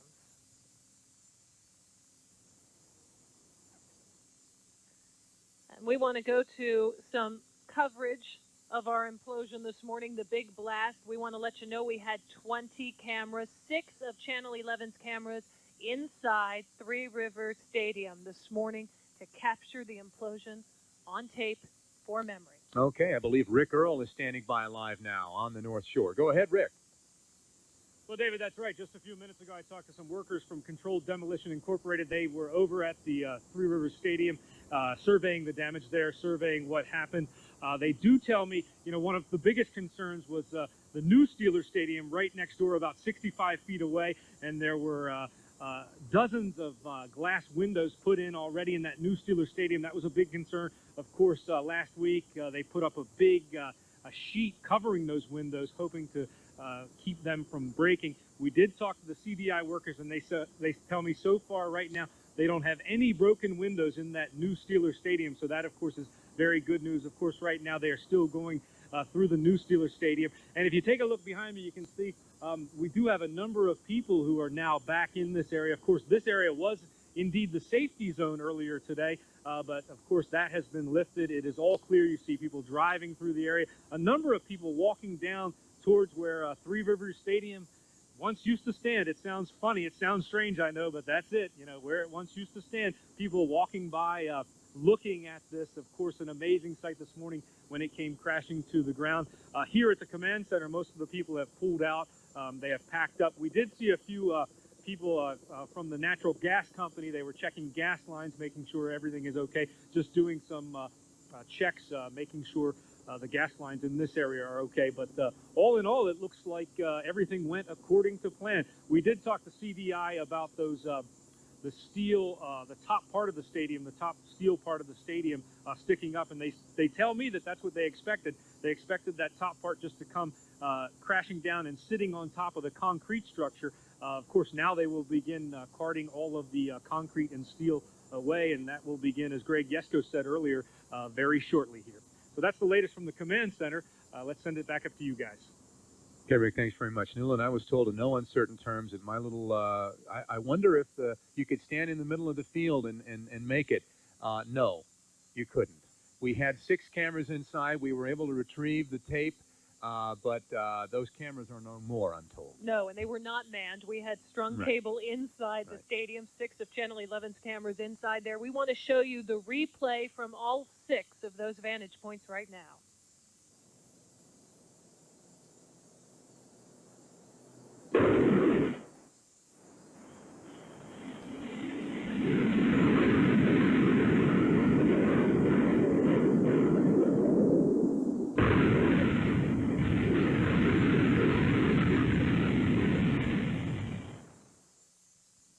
Okay, that's some of the views of the inside. We had 6 cameras on the inside. Again, those cameras did not survive, but the tapes did, so you could see what it was like to be on the inside. No one was actually there, thank goodness, and I'm glad they didn't let this crazy person go in there and see, whoa, what does it mean like to be on the inside? Obviously, that wouldn't happen, but we did get the angle in there, and that was an interesting perspective. We have so many on the outside, of course. I wonder what it was like for the folks who fly into Pittsburgh International on a morning like this morning when you look down, and traditionally you look down out of your seat and see on a beautiful downtown Pittsburgh, and then you watch Three Rivers go down in just 17 seconds. We've got a picture right now from the USX Tower, one of the tallest vantage points in the city. Let's see how it looked from that view.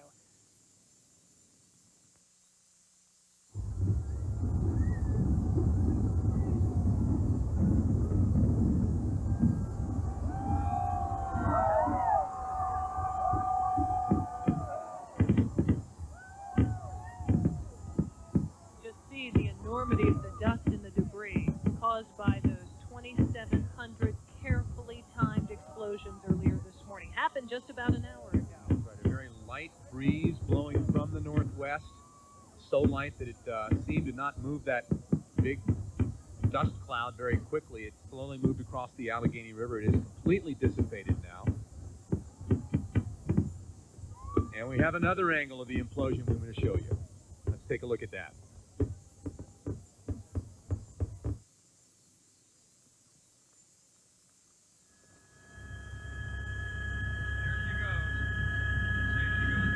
They had expected. Look at that, isn't that amazing? I mean, it did not interfere with the new Steelers Stadium.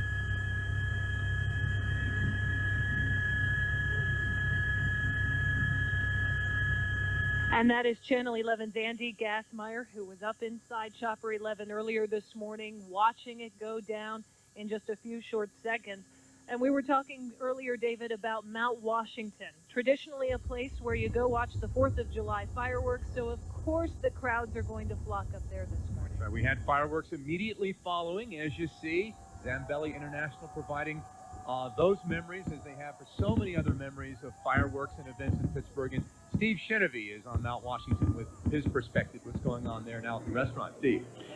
Well, David, the parties continue here high above Grandview Avenue up on Mount Washington. We're joined by a couple of very special guests. And, you know, a lot of the concern was what would happen to the new Steelers Stadium. Joining me is Mayor Tom Murphy. And, Mayor, you said you already were inside the new stadium. We went over right after the explosion to look at it. And remarkably, not one window was broken. Of course, we were very worried. About 60 feet away from the Three Rivers was a whole wall of new glass. So we were very worried that some of those windows would get popped up, but none broke. And so the contractors did exactly what they said they were going to do, which was to drop it straight down. It worked. We're very pleased with the results. Now that this stadium is down, does this finally say, okay, let's clear this out and clear a way for the new development? We got a lot of work to do now. The hard part begins. We got to move all that 7,500 truckloads of debris out, build 3 new roads before April 9th. So there's a big challenge, and obviously create some parking spaces for the new baseball park. All right, the work continues. Thank you, Mayor. Here's the woman in her son who actually did it. Well, we want to talk to her. We'll catch up with you again in a few minutes, Mayor. Thank you. And Elizabeth, you know, I told your son a few minutes ago, how many people could say they actually blew up the stadium? And I can count 2, your son and you're the other one. Yes, it was very, very amazing, and it was just unbelievable to see it go down. What were you thinking as you actually watched it come down? I just was amazed. I was totally mesmerized by it, just standing there and just watching it slowly go to the ground. It was just mesmerizing. Now, you told me, for those of you who don't know, through the raffle, she bought 3 tickets, a $30 investment to get us, and a lot of other good prizes, including a trip, a cruise, and all these other things. Right. But you said you knew right away you wanted it to be your son. Why? Absolutely. My son is a very special child, and his passion is sports. His love is the Pirates. He follows the sports teams voraciously. If there isn't a sports stat that he does not know, it had to be Joe. From the get, I knew. We both did. Mike and I both, my husband and I both knew that it was going to be Joe. You know, Joe told us that this was the greatest day of his life so far, and what did you think? Is it everything that you thought it would be? Oh, it was. It truly was. It was just being down there in the limo, being treated like royalty, just like the kings we are. We were taken care of. The Carnegie Science Center has been just super great. Everybody has been super great, yes. This has been a momentous occasion in our lives. All right, enjoy the party that you get to do now, along with everybody else up here. More than 300 people up here throughout the day. And as we said, these folks, the building may be down, but the party is just getting started. Live on Mount Washington, Steve Shinevy, Channel 11 News. And, Steve, we can tell you that the Kings got to be kings for a day. Indeed. And that's a live look, I believe, of the Pirates' new ballpark. Beautiful park. And there's the pile of rubble. And there's the Steelers' as yet unnamed football stadium. It's amazing to think it's not there anymore. Down on the ground, Channel 11's Natasha Brown was there to watch it all happen. Natasha, things have cleared out. Are there any fans still left where you are? Well, you know, not really. There are still a couple of folks still kind of hanging around, taking pictures, trying to see the stadium, and lots of folks stuck around a little bit later trying to take pictures in front of this pile of rubble. But, you know, these folks waited hours and hours, and it culminated in just a 17-second moment. But all of them that we talked to say it was well worth it. Many of them left here with mixed feelings, you know, not wanting to see Three Rivers go after 30 years or so in this city, but excited about seeing the new stadium, which has been erected right next door. So lots of mixed feelings among the crowd here. And, you know, it was just incredible to see the implosion from this vantage point just across the Allegheny River. Now we're looking at just a pile of rubble, but right when the implosion was taking place, you could pretty much, you couldn't hear a pin drop, but it was very, very quiet. Folks were just anticipating what was going to happen. All of a sudden, you just heard lots of laughter and cheering as soon as it did happen. So it was a very excited crowd here. Again, folks waited hours and hours just to see this and just to be able to take home a part of history here at Point State Park. Back to you guys. All right, Natasha, what a memory that will be for them. And our coverage of the implosion continues just in a moment.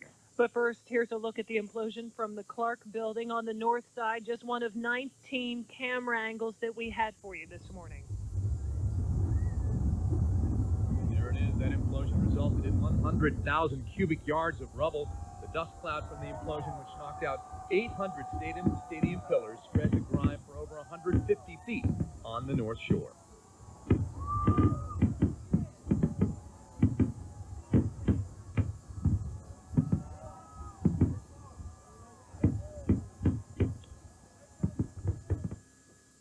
Again, 100 cubic yards of rubble there left behind, and that dust cloud 150 feet out across the North Shore 800 of those pillars blasted. We'll be back right after this. Watch House Calls during the 5 to 6 o'clock news hour, Tuesdays and Thursdays on WPXI. Harsh winter weather is murder on my hands, so I use moisturizer. And when my skin's so dry it cracks and bleeds, I use more moisturizer. I use Neosporin, but that's for cuts. What do you think those little cracks in your hands are?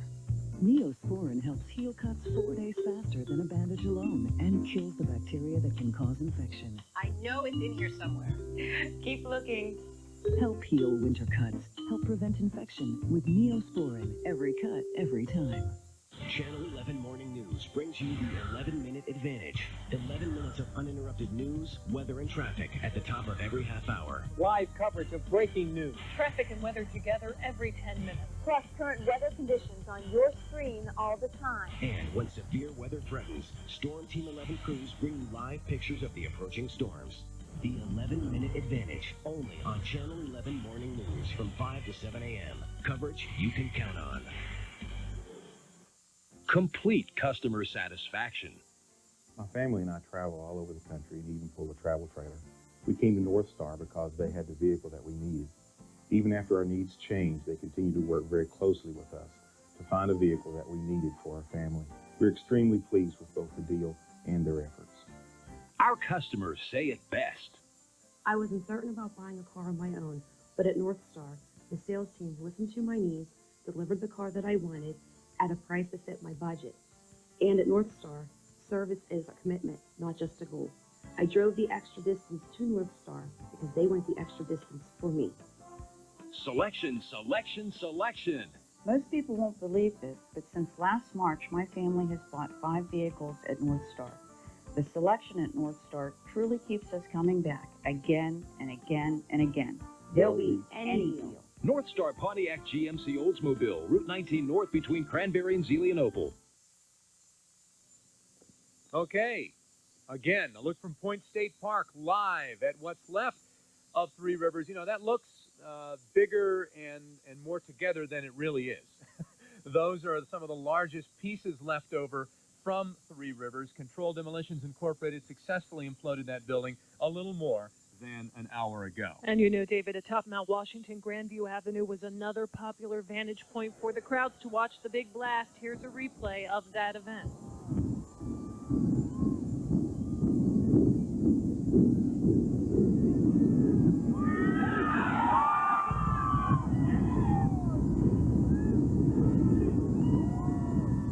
And it went down in just about 17 seconds at about 7:59:30 this morning, just a few seconds shy of 8 a.m.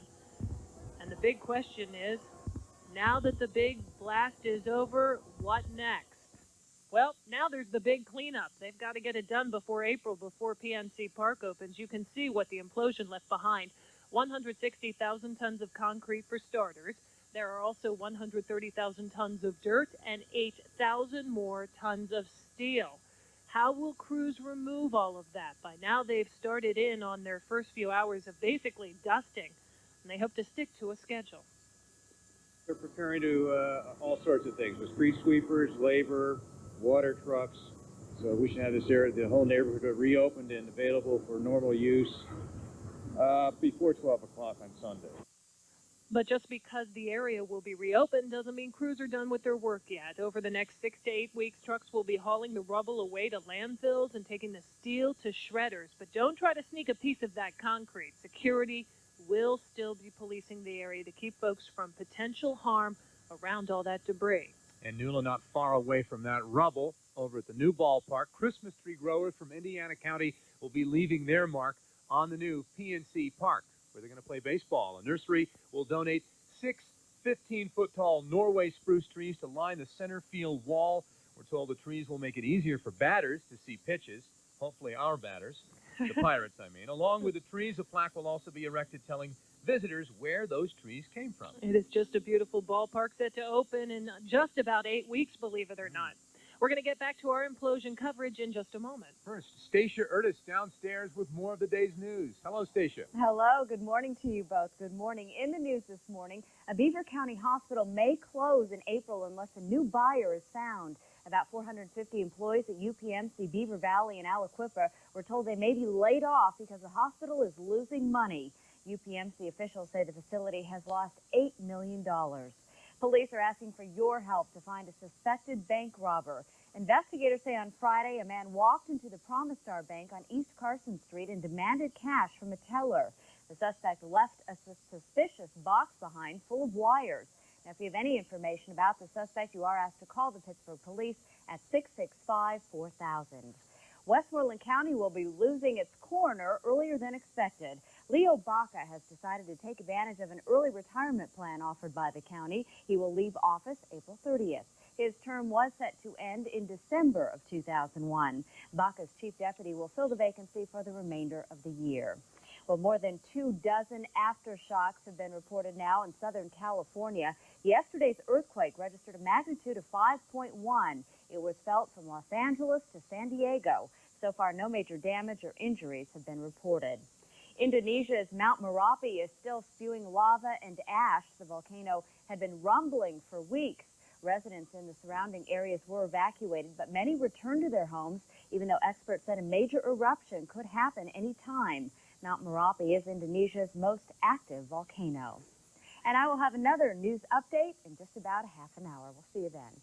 Thanks so much, Stacia. We want to get back to our implosion coverage right now. We want to go back to Three Rivers Stadium. Channel 11's Rick Earl has been with controlled demolition throughout most of the morning. And Rick, Steve Chenevy was just talking to the mayor, and he said that he had been around the site and things went exactly as they had planned they would. Well, Doolin, that's exactly what we're hearing down here at the site that used to be the command center. Of course, most of the people have now left, but some CDI workers just a few minutes ago told us that this went really according to plan. No broken windows in that new Steelers stadium, only 65 feet away, and no other debris damage anywhere. So they are very pleased, very happy with the implosion this morning. And of course, all morning long, or for about the past 45 minutes, we've been marveling at those pictures from inside Three Rivers Stadium as the implosion happened. And I want to introduce you now to the man who made a lot of that possible. This is our chief photographer at Channel 11 News. It's Mark Johnson. Mark, thanks for joining us. Tell us what it took to bring us those pictures from inside Three Rivers Stadium as it came crashing down. Well, it was really an incredible couple of weeks trying to get those ready. We pieced together a number of cameras, so we'd have 6 functioning cameras with a lens on auto irises, so we could deal with the sun in any aspect that we were dealing with. And it was a lot of planning, and all 4 stations came together. We provided the cameras. Channel 4 provided some of the cabling and the engineering work. KDKA was working with us, as well as Fox. So we all really pulled together. We all supplied the equipment, the decks, that we actually cabled from the cameras in the center of the stadium, Three Rivers Stadium. We cabled through Three Rivers, across the rubble, into the new Steelers Stadium, which was very gracious of the Steelers to allow us to do that. Behind some protective barriers, we placed 6 recorders.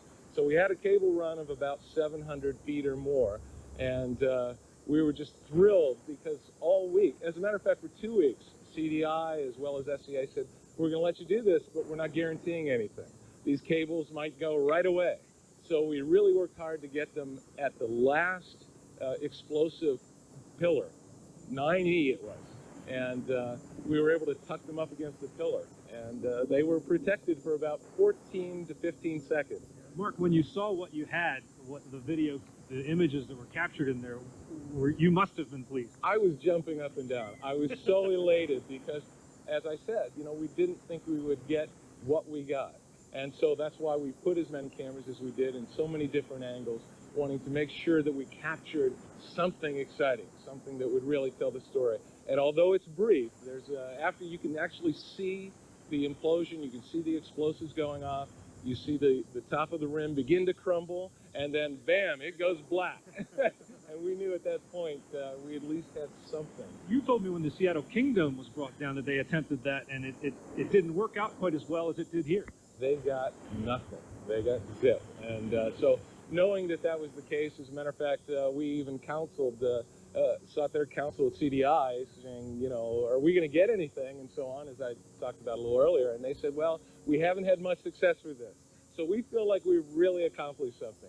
All 6 cameras were operating, all 6 recorded tape, and we were able to get the pictures. Yeah, wonderful. And Mark has been inside the old Three Rivers Stadium. What did you see when you went in there to retrieve the tapes? I'll tell you what, that was an experience. We were all kind of commenting as we went in the car about how it was like a World War II zone, or, you know, the metal was hanging out. We had an official from CDI with us for safety purposes and so on, and he was just elated because the steel that we saw still erect in the air was falling inward, not outward, and that's what they were concerned about, or one of the issues. Great. So it was quite an experience. Great. Thank you so much. Our chief photographer here at Channel 11 News, Mark Johnston.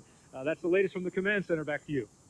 Okay, Rick and Mark, good job, everybody out there, to get it out and on the air like they did. Amazing. Channel 11's live team coverage of the big blast, the big implosion, continues right now. And we have another perspective from the implosion, this one from right on top of Television Hill, and our cameras up here. Or Chopper 11. We also had Chopper 11 covering this for us this morning, and this is the result. And you can see some machinery ready to get going to clear away the debris and all the rubble in time for the Pirates home opener at the new PNC Park.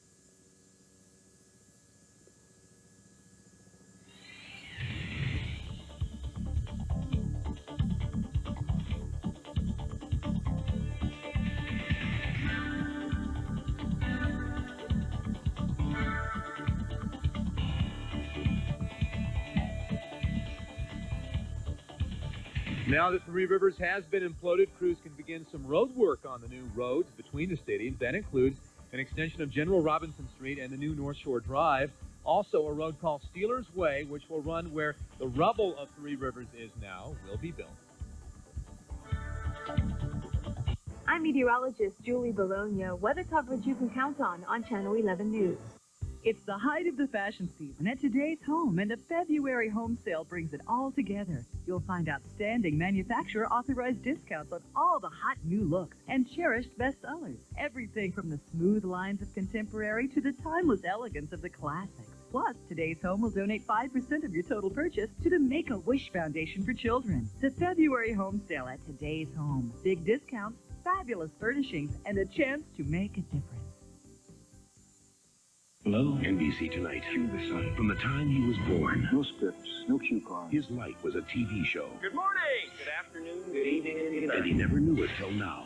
A lot of strange things have been happening. The last thing that I would ever do is lie to you. Winner of 3 Golden Globe Awards. Want to do it again? No! He's gone. Hit him again. That's the best you can do!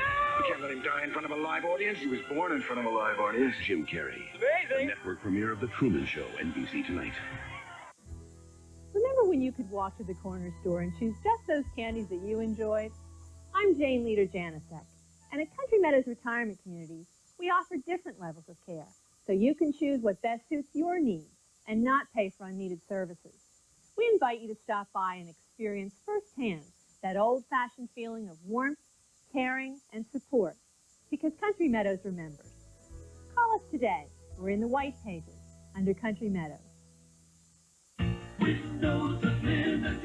Winter weather causes problems for homes, which means home improvement projects aren't far behind. The solution, Windows Unlimited's Winter Super Sale, where you'll save 20 to 35%. Quality windows, doors, siding, patio rooms, and more. 20 to 35% off. Call for a free estimate. And when nice weather arrives, your home improvement projects will be done. Sale ends soon. Windows Unlimited. Home improvement pioneers since 1963. This is Channel 11 Carnegie Science Center weather. Yes, good morning to you. Kevin Benson here live in the Channel 11 Weather Center with a check of your forecast. And you can see we have clear skies in southwestern Pennsylvania. A lot of sunshine out there, even though it is still chilly. Temperature is now 22 degrees. Sky is mostly clear. Wind chill still about 5 above 0 as we have a wind out of the northwest anywhere from 8 to about 12 miles per hour. Here's what you can expect today. Mostly sunny conditions. Cold to start here this morning, 22 degrees. This afternoon, mostly sunny, chilly. Temperature should go to about 30. This evening, mostly clear and cold, about 22 degrees. And then overnight, mainly clear and cold. And the temperature will go to about 17. Again, here are temperatures across the region. 22 at International Airport, 20s all over the place with the exception of Du Bois and Johnstown, where they're checking in with 16 degrees. Here's Channel 11's weather predictor, and you can see it keeps us with a clear sky here right on through this afternoon. Tonight, we'll gradually see a little more in the way of cloudiness coming up here tomorrow. Let's get a check now on your 5-day forecast from Channel 11, Carnegie Science Center. You can see it gets a little milder, and the temperature tomorrow is 40. The temperature Tuesday is 48 degrees. There is a check of your Channel 11 Carnegie Science Center forecast. Now let's get back upstairs. Here's Newman. And thousands of people who were watching the implosion earlier this morning, many of whom camped out overnight to see it, are now heading back home along with folks who were at church services earlier. Let's get a check on traffic right now from Katina Forte. Good morning, Katina. Good morning, Newland, and good morning to you. As you get ready to head out the door this morning, if you were in town watching the implosion, the good news is all of the streets have been reopened. Remember, the inside, the blast zone, the North Shore streets, Federal Street, Ridge Avenue have all been reopened. Traffic is moving pretty well. Also, Fort Pitt, Fort Duquesne Bridges, West End Bridge, West End Circle, all reopened. A little bit slow as you head across the Fort Duquesne Bridge, heading towards the Parkway West. Newland and David, back to you. All right, Katina, thank you very much. Our coverage of the big blast continues. In just a moment, we want to give you another perspective of the implosion that happened earlier this morning.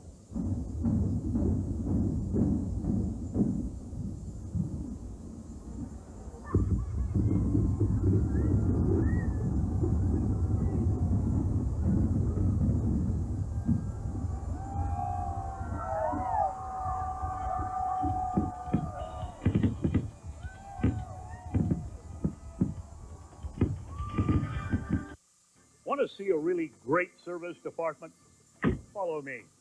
When you pull your car in for service at the C. Harper Autoplex, you're immediately greeted. They even top off your window washer fluid for free. Hi, Adam. Hi, Dave.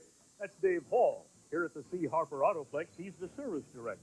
Look at this massive service area. C. Harper has over 90 service people and extended service hours to get you in and out.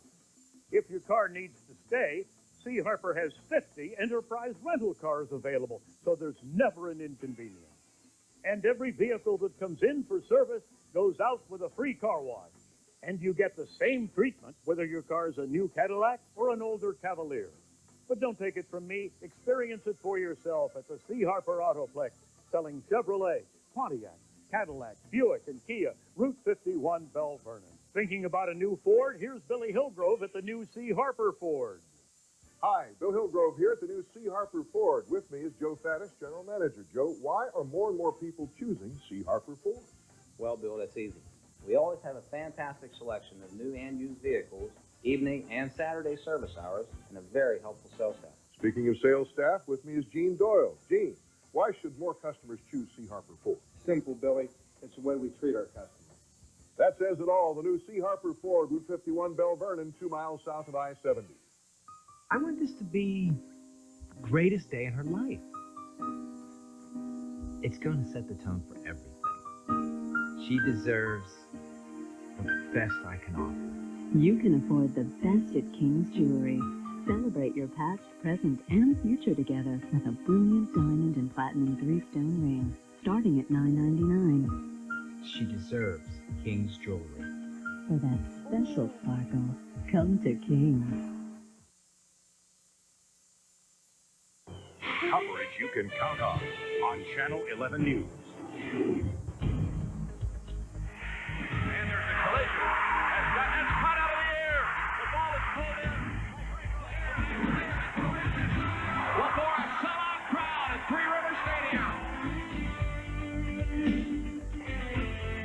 Stadium. Welcome back, everybody. The cleanup has begun. Look at that front-end loader.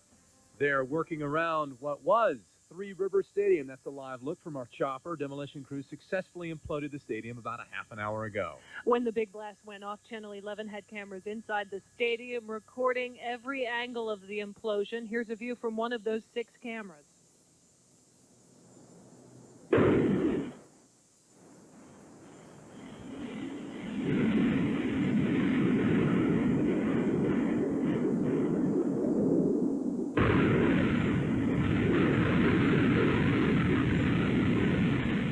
And another look from the inside, this time a different angle.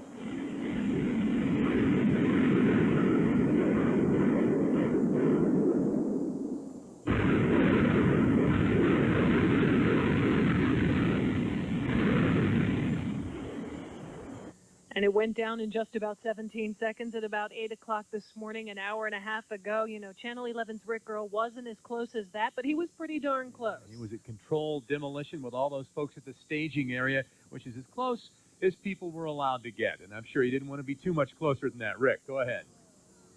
Well, that's right, David. We were about 650 feet from Three Rivers Stadium. That was well inside the 800-foot safety zone. But fortunately, when the dust cloud came out, it went towards the river, went down towards Point State Park. So we didn't experience any dust here and any of the debris either. Of course, CDI folks say that this demolition went according to plan. Now, there are a number of people out here, out and about, and they are walking up to where Three Rivers Stadium used to stand, and there's a big fence around that old the stadium site there, and they are walking up to it, taking a look at the debris and what's left of it after the implosion. Let me talk to this gentleman here. He was up there. Yes, sir. What'd you see up there? What's it look like? Well, yeah, we were up on top of a big building looking down. Any reason to be in Pittsburgh, drink beer, watch stuff blow up, can't beat it. So you got a chance to come down here and you went up to the site. What did you see up there? What's it look like? Well, it's amazing because you're so used to seeing that big structure and it's just like so low now. I think they're just surveying it to see how, you know, how well it was blown up. So How about your vantage point this morning when you saw it come down? We're up on the parking garage. We had the perfect spot, and we were getting real rowdy up there, and it was a good time. Was it what you expected? Actually, no, it's not as loud as I would have liked it. You know, we were all expecting this big, huge, you know, percussion feeling. It wasn't all that, but it was still a good time. Mixed emotions about it coming down, or you think it's time for a change? And I think every weekend they should blow something up, and if they blew the two new ones up, I'd be here watching. A lot of fun, a lot of excitement. Thanks a lot. Appreciate it. A lot of people down here having a good time, obviously, having a lot of fun. Of course, as Doug Loizo from Controlled Demolition said, this is obviously a spectator sport, so a lot of people took it that way. Rick, we love him. What can you say? Getting a little bit lit up there and watching things blow up. He'd like to see it happen every week. He wants to blow a building up we'll every let day. Doug Loizo at Controlled Demolition know that. That's right. Meantime, they got work to do, and the front-end loaders are already busy plowing things away there at what was Three Rivers Stadium. We had another spectacular view, of course, and that comes from Chopper 11. Channel 11's Andy Gassmeyer has been live in the chopper all morning long. Andy, any differences that you noticed since the last hour? Well, you know, the difference I noticed right away, David, as we look at one of about a dozen front-end loaders already working at the scene, is we've been out to the county airport to refuel, and you come back to the scene. We're flying about 1,800 feet over the stadium right now. It doesn't appear to be as much of a scene as it was before in terms of how high that rubble appeared to be off the floor of the stadium as it did when it was first imploded. However, we should note that there are probably about a dozen front-end loaders at work. There is a section of the stadium where we noted before it seemed to be sitting pretty high off the floor of the stadium. That is a section of bleachers or seats on the southwest corner of the stadium that they have marked off with one of those yellow caution ribbons. Apparently there's some concern about that collapsing or being something of a hazard. I would suspect that they are probably trying to take inventory right now as they go about assessing how well this whole thing worked before they send all of these front-end loaders in to begin carrying this rubble out. I don't see any dump trucks on the scene yet, so there's not too much they can do, you would think, because a lot of this rubble that these front-end loaders will pick up will be dumped into these dump trucks. And they're under the gun, so to speak, because this has to be cleared out of the way and work begun on a access, a roadway that will eventually connect to PNC Park. 2 months from tomorrow, that is April 9th.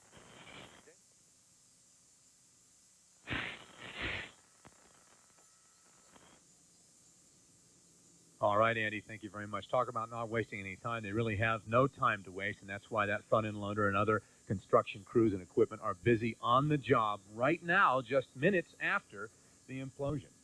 And Natasha Brown has been over at Point State Park for much of the morning. Wondering, Natasha, from your vantage point, I mean, now there's like a whole new perspective when you look across the Allegheny River, but can you see inside? Can you see the actual work crews working? Well, actually, from this vantage point, we really don't see a lot of activity, not inside the stadium, and pretty much not on the outside either. We're just pretty much looking at some of the rubble here. the Giant Eagle sign, I guess one of the biggest memorabilia still left out there that you can see. We see some folks, though, still hanging around here, actually taking pictures, trying to still capture what's left of Three Rivers Stadium at this point. But it was just a very exciting time here at Point State Park. Hundreds and hundreds of people from all over the place gathered here just to watch the implosion take place. It was just amazing to see it for ourselves just across the Allegheny River. It just took about 17 seconds, as you guys said. It seemed a lot quicker, at least from where we were. But folks were very excited here, and some folks that we talked to earlier said they even had tears in their eyes just seeing the stadium imploded earlier today. So lots of mixed feelings among folks who came out this morning. Many of them showed up here at Point State Park at 6 o'clock this morning. That's when police started letting them in, and some of them even showed up a little earlier than that just to make sure they had the best spot here. And of course, as Rick mentioned, and as you could see earlier, we pretty much got the brunt of all the dust and debris. There was no doubt about that. So the safety glasses that we had and the dust masks that we all had here definitely came in handy. There's no doubt about that. Back to you guys. You're no worse for the wear, Natasha. Still looking good there. Thank you very much for that live report. Three Rivers, of course, has been blown to smithereens. You've seen some of the work crews already doing the work. Channel 11 Steve Chenevy has the details now on what's ahead with the short and long-term goals. Part of the deadline pressure is to ensure that we have two 120-foot right-of-ways cut through where the debris will be after the implosion. Eventually, 3 new roads will be built in the space between the 2 new stadiums, an extension of General Robinson Street, a new North Shore Drive, and a street called Steelers Way, built right where Three Rivers is now. There will also be room for 1,600 surface parking spaces, but they won't be ready until next football season, and even then, they won't be permanent. The Sports and Exhibition Authority, along with the Pirates and Steelers, have bigger development plans for the 25-acre site, saying in 4 years, the area where Three Rivers stands now will be bustling with activity. Filled with restaurants and sports bars and some office space and a very diverse mix of development. In the short term, the plan is build the roads first, then the parking lot. While the surface parking will not be ready for the start of baseball season, officials say fans can park in this new 900-space garage near PNC Park that will be finished in time for the Pirates opener. Sports and Exhibition Authority officials tell me eventually they plan to build 2 more parking garages to make up for the lack of surface parking. On the North Shore, Steve Chenevy, Channel 11 News. And the success, I should say, of this morning's implosion depended greatly. A long morning. It depended greatly on the weather. The weather had to cooperate with us, Kevin, and it did. Great morning this morning. Yeah, it was just about perfect. There you see some video from high in the sky and Chopper 11 looking down on what once was Three Rivers Stadium. Now just a pile of rubble there, as you can see. You know, we had live local storm warning Doppler 11 radar on high intensity here today, and you can see that this is actually the smoke plume from just after 8 o'clock earlier today, the radar sensing that. You can see how actually the dust kind of blew just kind of downwind here. The wind was coming out of the northwest, and you can see how it blew across the north side over the Allegheny River right there, on over into parts of Point State Park. There's the Golden Triangle right there. That, of course, is Fort Pitt Bridge that runs over into the Fort Pitt Tunnel, and there you can see even some of that dust that kind of blew down into parts of the south side towards Station Square. So I just thought that was interesting. I wanted to show that to you. The dust plume is detected by Channel 11's Doppler 11 radar. All right, here's a look at satellite images. You can see the sky is clear. We're looking for a good deal of sunshine here today, folks. Temperature is 22 degrees with a wind chill of 5. It is mostly clear right now. Here's what you can expect today. Sunny conditions, 30 for a high 22 this evening. Cold again, 17 tonight. Here's a quick check of the 5-day forecast now, and you can see it gets a little milder as we head over the next few days. In fact, tomorrow goes to 40. Tuesday goes to 48 degrees. Wednesday, some showers and 45. Then it's going to get a little colder on Thursday, and maybe some flakes there by Thursday night early into Friday as it gets a little cooler, but you can see highs in the 40s. There's a check of your weather forecast. Now, let's check traffic. Here's Katina Forte. Thanks, Kevin. Of course, there were some large crowds downtown to see the big implosion, and many of the crowds has dissipated. If you're traveling on the downtown side of the Parkway East, traffic is actually moving along very well. There were some roads that were closed. Of course, the Fort Duquesne Bridge, Fort Pitt Bridge, Route 65 at the merge point with Fort Duquesne Bridge. All of those roadways have been reopened. If you're traveling down from Mount Washington, McCardle Roadway is actually pretty clear at this hour. There's a little bit of a backup as you head across the Fort Duquesne Bridge, but once you make your way to the suburban side of the Parkway East and the Parkway West, Traffic is actually moving along very well. In addition to that, the streets on the North Shore inside the blast zone, they have also been reopened. So feel free to travel along Federal Street, Ridge Avenue, and Reedsdale. Newland and David, back to you. Katina, thanks so much. And while the Pirates get ready to play in their new home over at PNC Park, Steelers fans are getting ready to play in the still unnamed football field.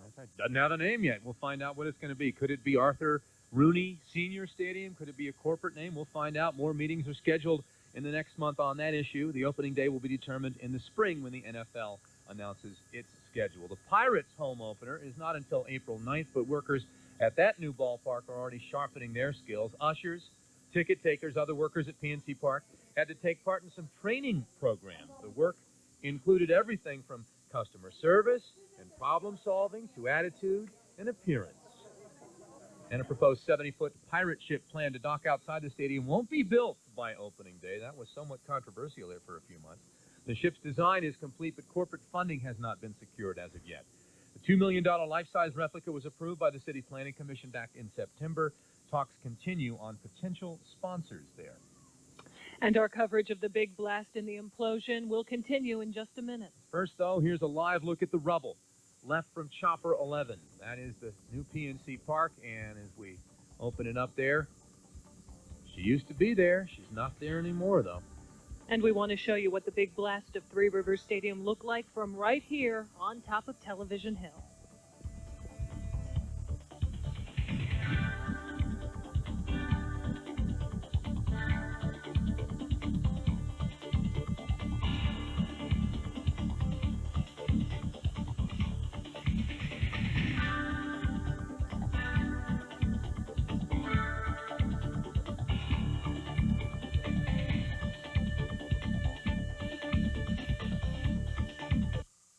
Count on important medical news from Channel 11 News. Coverage you can count on. When the New York Times has financial questions and wants accurate answers, it calls D.B. Root & Company. When USA Today has financial questions and wants accurate answers, it calls D.B. Root & Company. Shouldn't you be calling D.B. Root & Company too? From taxes to estates to insurance and investing, D.B. Root & Company provides the personal, professional service you require. Get the answers by calling D.B. Root & Company. Full-service financial planners.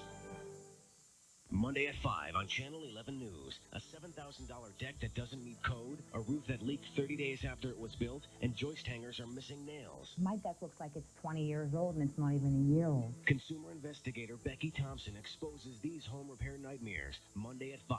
Coverage you can count on Channel 11 News.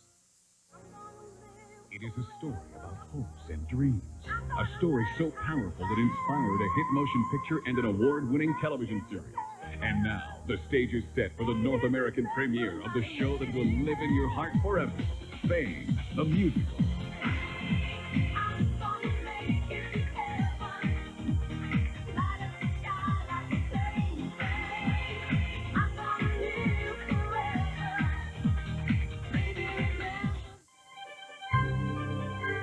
Grant Oliver Corporation is working hard to make sure airport parking meets the demands of the 21st century. Serving over 20 million passengers and growing, Pittsburgh International Airport is vital to our region's economy. Convenient parking is an important part of the airport's continued success. Travelers can choose from short-term garage, long-term, and extended parking. With low competitive rates and plans for even more spaces, Grant Oliver is working hard to ensure our airports and region's future success. Congratulations to our latest Watch 11 to Win winner. Jillian Harvey won $1,000 by playing Watch 11 to Win. Watch Channel 11 News between 5 and 6 for your chance to win. And welcome back to our Big Blast coverage from Channel 11 this morning. You are looking live at the North Shore and the Three Rivers Stadium that is now rubble through Channel 11's Tower Cam.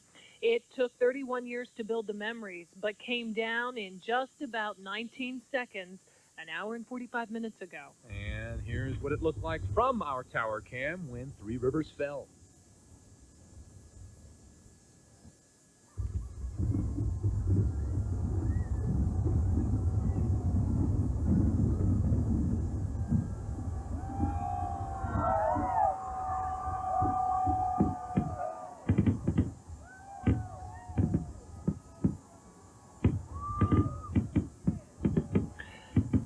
There There it goes. You can hear the fans cheering for, I guess, the memories.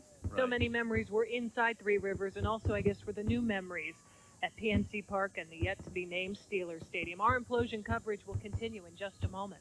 But first, some more news of the day from Stacia Ernest downstairs. Good morning, Stacia. Good morning, David. Good morning, Newland. Here's what's making news today. State leaders are trying to make emissions inspections faster and cheaper. They want to review technology that may help do just that. All vehicles built since 1996 are equipped with technology which allows a mechanic to plug into the vehicle's computer to test its emissions, rather than the traditional tailpipe testing. Emissions testing is currently required for about 3.5 million Pennsylvania motorists in the Pittsburgh and Philadelphia areas. Today kicks off Child Safety Week. Stations are set up so parents and caregivers can take their child's car seat to have it checked to make sure it meets safety standards.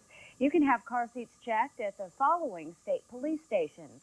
In Beaver County, the first Tuesday of the month from noon until 3 p.m. And in Butler County, the first Friday of every month from 9 a.m. till 2 p.m. The owner of a Phillipsburg antique mall is going to be running for retired Congressman Bud Schuster's seat. Democratic Party brass nominated Center County Commissioner Chairman H. Scott Conklin yesterday. Now, Conklin doesn't yet know who his opponent will be. Schuster left office last week. He represented the 4th Congressional District in central Pennsylvania for 28 years. His son is among 4 candidates state GOP leaders will consider when they meet next week. Violence has erupted in India's state of Kashmir. Muslim separatists are suspected to be responsible for the attacks. Terrorists raided a village and shot 3 members of the village's defense group and killed their families. This attack follows a grenade attack that killed 8 police officers in Kashmir's winter capital on Friday. Aftershocks are still being felt in the earthquake zone in western India. The latest tremors came more than 2 weeks after the massive quake that killed thousands of people. One of the aftershocks registered a magnitude of 4.7. 9 small tremors followed. So far, there have been more than 260 aftershocks since the January quake, which killed 17,000 people. I'll have more news in 1/2 hour. Right now, though, let's get a check on our weather with Kevin Benson. Yes, good morning, Stacia. Once again, we take a look at Channel 11's Doppler 11 radar, and this was an image that was recorded on Doppler 11 radar live at the time, just past 8 o'clock. You can see how radar was able to indicate the cloud of dust created by the implosion of Three Rivers Stadium, which is right there. You can see how that dust sort of made its way across parts of the North Shore here, across the Allegheny, on over toward Point State Park, into the Golden Triangle area, and then it kind of continued down onto the South Shore there, just on the south side of the Mon, over toward Station Square, and on over toward parts of Mount Washington, as you can see. But I thought you might find that interesting. Radar on high intensity, and one that was able to detect the cloud of smoke created by the implosion of Three Rivers Stadium. All right, let's get a look at satellite images right now. You can see that the sky is clear. Plenty of clear sky and sunshine here in southwestern Pennsylvania. Still a few clouds being generated as the wind comes out of the northwest off the lake. And again, it was that light northwest wind that sent that the cloud of dust in the direction that we just indicated. Anyway, you should see plenty of sun today, even though it will be cold. Temperature currently is 22 with a mostly clear sky. Just enough of a wind to create a 5-degree wind chill. These are temperatures across the region. 21 at Youngstown and Cleveland, 20 at Akron, 21 at Zanesville and Wheeling. And Butler is 21. Pittsburgh is 22. There's Latrobe at 25. How about 16 at Johnstown and Du Bois? 23 at Indiana. Channel 11's weather predictor indicating some fair weather here. Plenty of sun today. And you can see a clear sky overnight. The morning rush is in pretty good shape. Just a few clouds crossing the sky tomorrow. And we just want to quickly show you the forecast for today. A few clouds early, otherwise mostly sunny, cold, high of about 30. Tonight, mostly clear, cold, low is 19. And your 5-day outlook. 40 degrees tomorrow, warms up a little bit for Tuesday and Wednesday. In fact, it looks like it'll be relatively mild right on through the week.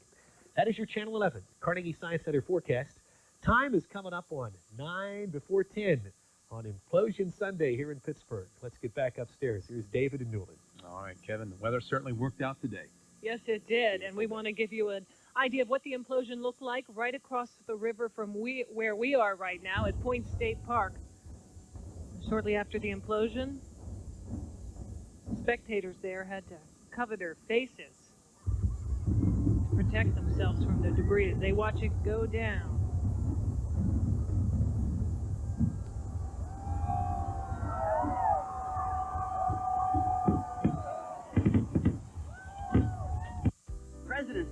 savings at Ross. Save on carpet, vinyl, wood, ceramic, and oriental rugs. Top quality carpet flooring at warehouse prices. Only at Ross. Stainmaster, Pergo, Armstrong in stock. Special savings on Flush or Berber. As low as $139 a foot, installed with pads. $99 oriental rugs, now just $59. Free credit too. For more information on carpet, flooring, and tips on care and maintenance, visit rosscarpet.com. This African-American history moment brought to you by Applebee's Neighborhood Grill and Bar. An emotional homecoming here in Pittsburgh for the last surviving Buffalo soldiers. These World War II veterans played a critical role in helping to bring Nazi Germany to its knees. We are the last of the Buffalo soldiers. There will be no more. We're trying to bring out all of the evidence that we did perhaps a better job than what a lot of white America thought we were doing. Applebee's Neighborhood Grill and Bar. Eating good in the neighborhood. Ron Woodson, now that you've won the Super Bowl, what are you going to do next? I'm going to Schultz Ford. And if you want to be a winner too, check out these fabulous below-market prices at Schultz Ford. You'll score lots of points driving a brand new Mustang, equipped with air conditioning, CD, power windows, locks, and more. Now just $13,950. How about Pittsburgh's most popular sedan, a 2000 Taurus SE, now value priced at just $12,950. Wow, here's a winner, a 2000 Ford Focus SE, now just $11,950. Looking for a great value? Drive off in a 2000 Ford Contour, now for only $10,950. And with Schultz Ford below market pricing, every new and used vehicle is always priced below Kelley Blue Book, and that's our guarantee. Below market pricing, only at Schultz Ford, Route 19 Wexford, Route 8 Allison Park. Storm Team 11 is weather coverage you can count on Channel 11 News. Welcome back, everybody, and good morning. Just shy of 10 o'clock this Sunday morning. Three Rivers Stadium. Well, there it is, folks. Nothing but a pile of concrete and steel. A live look now from Chopper 11. It has been 2 hours since we said goodbye to the amazing Three Rivers Stadium. And David, here's another live perspective. This one from the USX Tower. That is the tallest building in downtown Pittsburgh, and it shows you the rubble that once was Three Rivers Stadium. You're looking at it now. There you go. A nice vantage point. You can almost see the new Steelers Stadium and PNC Park. Back to Three Rivers right before it went down.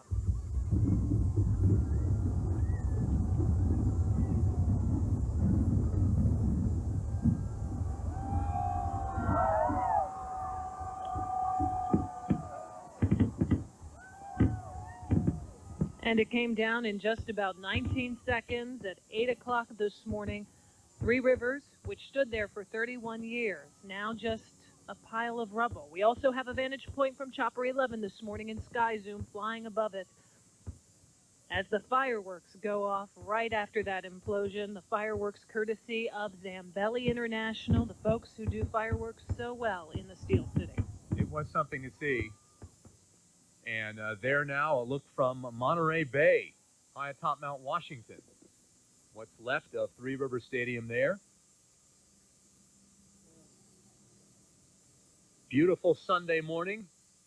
All right, Steve Chenevy remains at Monterey Bay, and let's go to him live now with more coverage. Well, David, you know, the party continues throughout the day today as you're taking a look at the new Steelers Stadium and where Three Rivers Stadium used to be. And joining me now, Steve Leeper from the Sports and Exhibition Authority. And now that Three Rivers is out of the way, it's time to start building some new buildings down there. Well, we're first going to start getting this area cleaned out, and then we're going to start building roads, and we're under construction with a park. But as you can see around PNC, there's already some commercial restaurant development going on, and we're very anxious to see more. You know, a lot of people are just wondering when they're going to start to see this development between the two stadiums, whether they be restaurants or whatever. Can you give us an idea of what the timeline looks like right now? Well, it's sort of a natural progression. What you see first is the beginning on Federal Street as we speak. Then they'll start moving towards the Steelers Stadium, and as the roads form and they'll be completed by August this year, you will see development later on this fall. You know, we've heard about a 4-year timeline, I guess, for a lot of the project. I don't know if that's still the case or not, but do you think by maybe next baseball season, that kind of thing, or even by this football season? Well, any development that would occur would probably need 18 months to complete in terms of construction. So you will see things going on much sooner than 4 years. You'll see something by, as I said, by the end of this summer, and you'll start to see buildings up and operating here in the next 18 months. So we're very happy with the timeline. What's the most important thing now is to get the road system in place and the park in place, so development is more attractive. Well, you were down at the command center, had one of the better, one of the closer views, I guess you could say. What'd you think? Well, it is a great view. First of all, I'm glad it's over. We were somewhat impeded by the highway system, but the amazing thing about it was that when you walked into the Steelers Stadium, you realized how perfectly they dropped this building, and it didn't affect the Steelers Stadium whatsoever. Mayor and I were in there right after the implosion occurred, and the Steelers Stadium's in perfect order. We believe all the property was safe, and most importantly, we believe all the people were safe, and that was our main goal. All right, Steve Leeper from the Sports and Exhibition Authority. That's it from Monterey Bay on Mount Washington. Back to you guys. And the party continues up on Mount Washington this morning, that's for sure. It's going to last a while. I think they have such a beautiful vantage point up there. Before we go to a commercial break, we're going to take a look again from the tower cam on top of USX Tower of the blast. And there she goes. We'll have more coverage of the implosion right after this, right here on Channel 11 News. I'm meteorologist Julie Bologna. Weather coverage you can count on Channel 11 News. When the New York Times has financial questions and wants accurate answers, it calls D.B. Root & Company. When USA Today has financial questions and wants accurate answers, it calls D.B. Root & Company. Shouldn't you be calling D.B. Root & Company too?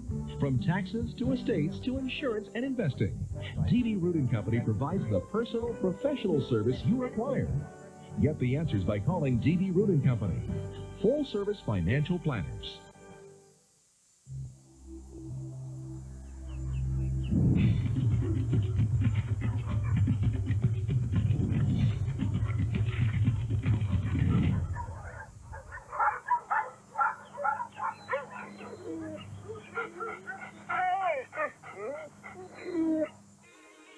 Chrysler Town & Country. Re-engineered and redesigned with over 80 available safety and security features. Chrysler Town & Country. The best minivan ever.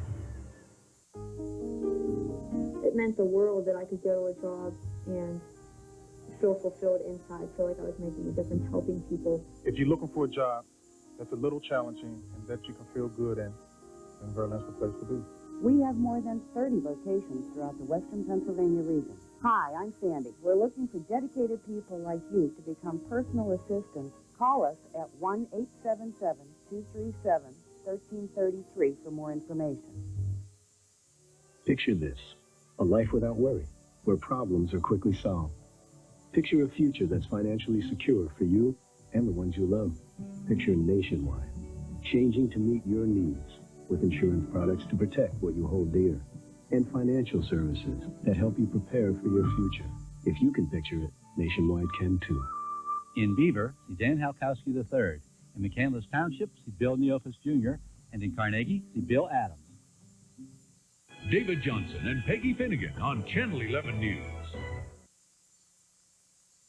Coverage you can count on Channel 11 News. And there's a collision. It's caught out of the air. The ball is pulled in.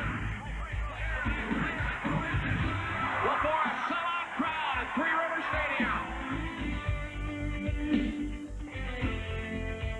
Good morning again. Welcome back, everyone. Three Rivers must now live on in our memories. The great plays you saw as we were coming out of break right there. They were made at that place, which is nothing but a pile of twisted concrete and steel blown up just a couple of hours ago as we said goodbye to the stadium. And we want to show you another live perspective right now. This from the USX Tower, you can see that there's really not much left, and what is left will be carried out by bulldozers and by big dump trucks in the coming weeks as they get ready for the Pirates' home opener. We had so many views of the implosion. Let's take a look at the implosion from the USX Tower in downtown Pittsburgh.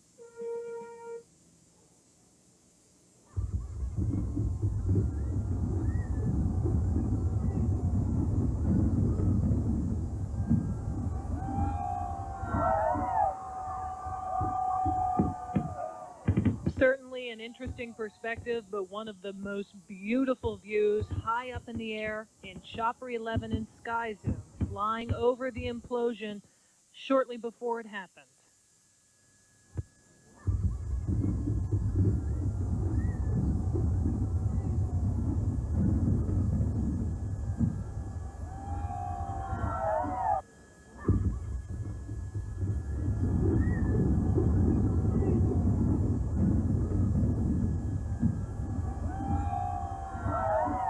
And I think we all have to agree, a very impressive sight.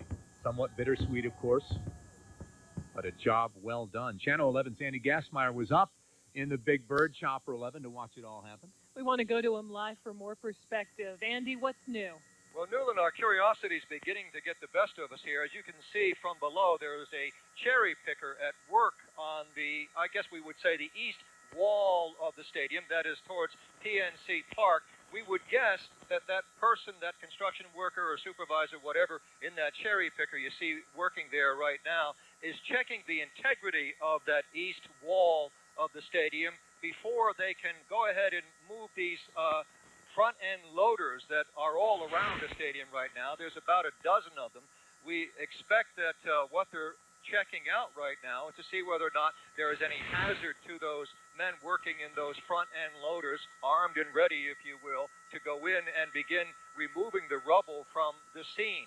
But apparently they have some concerns about whether or not it's safe enough for them to go in at this point in time.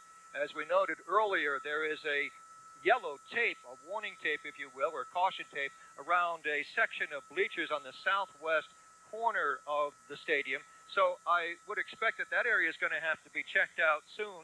And although they're ready to go, it may be some time before they can actually move those front-end loaders and begin removing the rubble from the scene. As we said earlier, there are no dump trucks that have arrived on the scene yet, and they would be needed so that those front-end loaders could dump that debris into them. David and Newland, back to you. All right, very good, Andy. As soon as that implosion ended, crews began inspecting the work around the surrounding stadium area there, looking for any possible damage. Channel 11's Rick Earl is live at the command center. And Rick, for folks who are watching from home who were looking for a flat demolition site, it's not the case, and deliberately so. That's exactly right, Newland. In fact, the CDI work crews expected the stadium, when it fell, when it came crashing to the ground, to still be about 65 feet high. That's because they did not use any dynamite on that sixth level, that top level of the stadium where you see the steel girders still sticking up. They're going to do that. Work crews will go in now, and they will demolish that, of course, coming up in the next several weeks here. But I do want to show you one other sign of what's going on down here. You see a street sweeper here along the street. He is going up and down the streets, of course, dealing with some of the dust that was created when Three Rivers Stadium came crashing down. The implosion caused a pretty big dust cloud that went about 150 feet in the direction of Point State Park. But we saw this street sweeper out here. He is sweeping all of the streets in the area, cleaning up from that big dust cloud. We do have some video that we just shot a few minutes ago over at Three Rivers Stadium, the site of the implosion. We have some video of some work crews arriving on the scene. We do have those work crews there. You see some of that video right there. They're arriving there, checking the demolition site out, checking the site of the implosion. And of course, we understand that everything went according to plan. There are some close-up pictures of the rubble that's left behind from the implosion that happened right around 8 o'clock this morning. Work crews with CDI, Controlled Demolition Incorporated, very pleased about how the demolition went. Apparently no damage to that new Steelers Stadium that sits right next door to where Three Rivers was. No damage, no broken windows, no damage to that new stadium. Of course, a number of people are in this area now. This safety zone has been opened up. We see people driving around, people walking in this area, and they are obviously walking right up to the old Three Rivers Stadium, the site of the implosion. They are looking at the site. There's a big fence around the stadium, but people are just walking up and looking at it. And we talked to a few of those people just a short time ago. Yeah, we came down like, so we got here around a little before 6 o'clock, and we cooked breakfast on a little camp stove. And we were on the other side of the river, filmed the implosion, and we come over and try to get close pictures and collect some rubble. We got the whole roll of film shot this morning, and we wanted to kind of end it all with a picture of the rubble in the background. Of course, people here very excited about what happened this morning. Many people came down to watch this. As Doug Loizo said from Controlled Demolition, this is obviously a spectator sport, and a lot of people came down here to see that. Now, just a few minutes ago, we did see some police officers stopped along the bridge right there behind us, the Fort Duquesne Bridge, apparently to keep some of the traffic moving at this hour. It looks like, even at this minute, it looks like there are still a few cars up there that are stopped along Fort Duquesne Bridge. Of course, people wanting to see what happened here this morning at 8 o'clock. So people stopping up there. But like I said, we did see some police cars up there earlier to keep the traffic moving. At this hour, it doesn't appear that there are any police cars up there right now, but we still see a few motorists from my vantage point on top of the Fort Duquesne Bridge there, obviously stopping to look down at what's left of Three Rivers Stadium. So that's the very latest from the command center. Now back to you. Thanks so much, Rick. And we can tell you that anyone seeking a souvenir who wants to take home a piece of concrete or some of the rubble that's left over will not be able to do so. We understand from the Sports and Exhibition Authority that security guards and police will be on hand to patrol those fences to make sure that nobody gets hurt.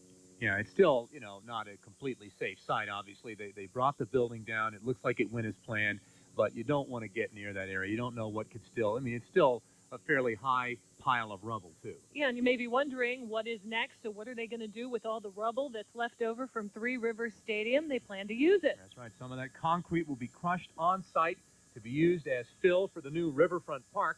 The rest will travel to Ohio for disposal at 2 separate landfills. The steel will be scrapped and reused in other structures. Will they reuse our cameras? That's the big question. Channel 11 had 6 of our cameras inside Three Rivers Stadium when the implosion happened. And right now, let's take a look at all 6 of those perspectives.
We are back live now above the side of the rubble there. Newland noticed some birds flying. I think our second angle of the interior shots, the birds no doubt saying, "Let's get out of here fast."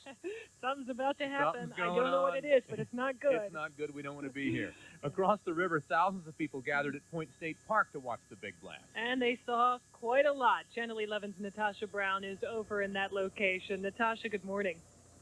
Good morning to you guys. You know, the sun is shining on us now here at Point State Park, but we were here before dawn, as were hundreds of people who filed in here to Point State Park to watch this historic moment. And you can see behind me the vantage point that we had here at Point State Park, a very good one, as you can imagine. We were very close, felt almost like it was happening even closer than we thought. But right across the Allegheny River, you see nothing but the mound of debris that used to be Three Rivers Stadium.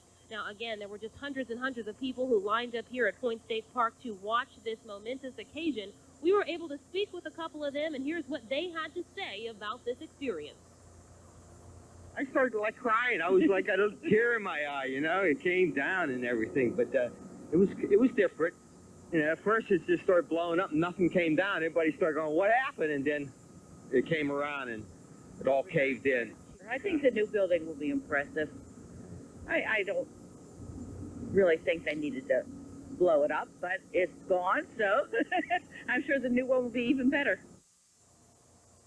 Well, you know, just looking at some of the reaction as the implosion was taking place, it was a bit quiet at first. Everyone just kind of anticipating the explosion, waiting to see what was going to happen. And it was a lot quieter than I actually thought, and then the crowd actually thought as well.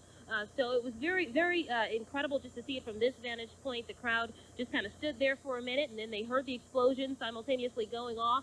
And then all of a sudden you can hear the cheers and the applause. So this was a very excited crowd. I'm sure they got what they were looking for today. They came here and they captured the moment. Now they're back home, probably relishing in it. Back to you. Hopefully watching our replays of it.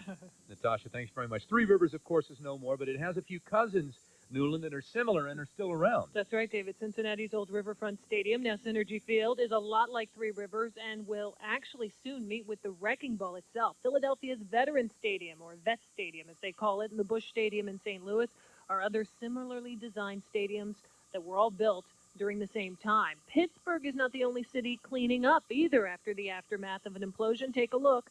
An entire block of high-rise buildings in Baltimore is now down. Yesterday's implosion was the latest in a series in an effort to revitalize downtown Baltimore. The area will be rebuilt with apartments for moderate and low-income families, and you can hear the cheering just like we heard this morning with Three Rivers. A well-done implosion can be a thing of beauty because it's not an easy thing to do, and they have only so much room to work with.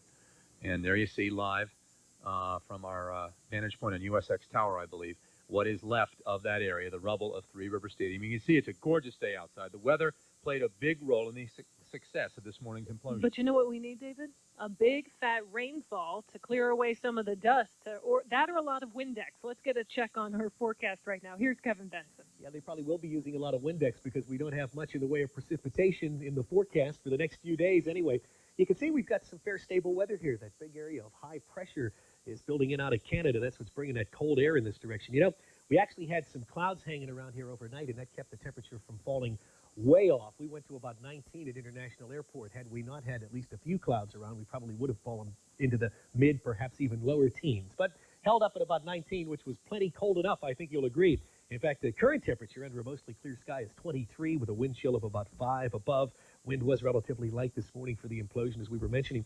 Here's what you can expect today. Mostly sunny, chilly, 30 degrees. This evening, about 22. And overnight, mainly clear and cold, and a low temperature of about 17. Coming up in just a few minutes here, we'll show you the 5-day forecast. So we invite you to stick around for that. Looks like some milder weather in the forecast. We'll tell you all about that just ahead. But time is 13 minutes after the hour. And now back to David and Newman. All right, KB, thanks very much for that. Channel 11's continuing coverage of the Big Blast continues in just a minute. But before we go, here's a live look at the remnants of Three Rivers Stadium from our tower cam. And now that Three Rivers has been imploded, crews can begin some of the road work on 3 roads between the stadiums. That includes an extension of General Robinson and the new North Shore Drive, and a road called Steelers Way will be built where the stadium stood only a couple of hours ago. Coverage you can count on means you get the details that are relevant to your life. I want to get her something special, something she'll never expect. This Valentine's Day, you can afford the best at King's Jewelry. Romance her with a beautiful diamond heart pendant, like this classic. The 1-carat pendant is just $4.99, and the 1/4 carat pendant is only $99.99. One thing's for sure. She deserves King's Jewelry. For that special sparkle, come to King's. When I tell you it's the people at the C. Harper Autoplex that make the difference, you can believe it. With me is Dave Marcatello. He's general manager of the massive C. Harper Autoplex. Adam, how are you? Fine.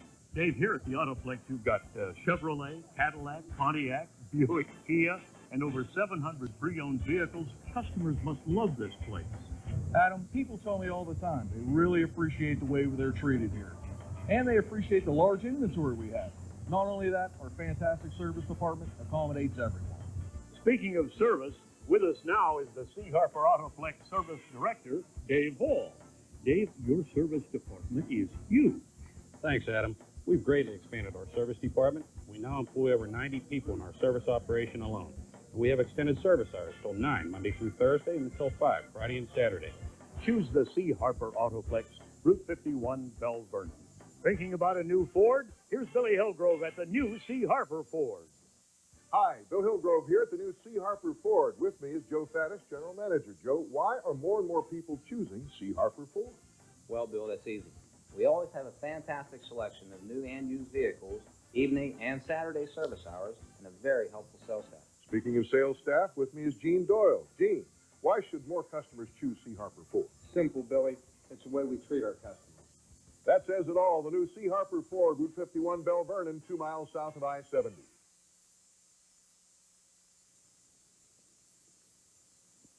Welcome back, everybody. What's wrong with this picture? I don't know. Let's roll up and see. Let's see what's on those signs. It says Three Rivers Stadium. Obviously, that's wrong. They didn't have time to take them down yet. They're going to. PennDOT is all over that. They're going to put up, first of all, take those signs down and replace them with the correct verbiage, as we say. But we don't know what yet because they haven't named the new stadium. Right. And meetings on that will take place in the next few months. We know PNC Park. We don't know the football one, obviously. We want to get a check on local headlines as our Team 11 coverage of the Big Blast continues. Right now, here's Stacia Ertis with a look at more local coverage. Stacia? Good morning to you. Here's what else is making news this morning. 450 employees at a Beaver County hospital may lose their jobs. UPMC Beaver Valley and Aliquippa may shut down in April because it's losing money. Last year, it lost $8 million. Some employees say they are shocked because they were not warned about the layoffs. Faster and cheaper, those are the words state leaders are keeping in mind. They want to review technology that may help do just that for emissions inspections. All vehicles built since 1996 are equipped with technology which allows a mechanic to plug into the vehicle's computer to test its emissions rather than the traditional tailpipe testing.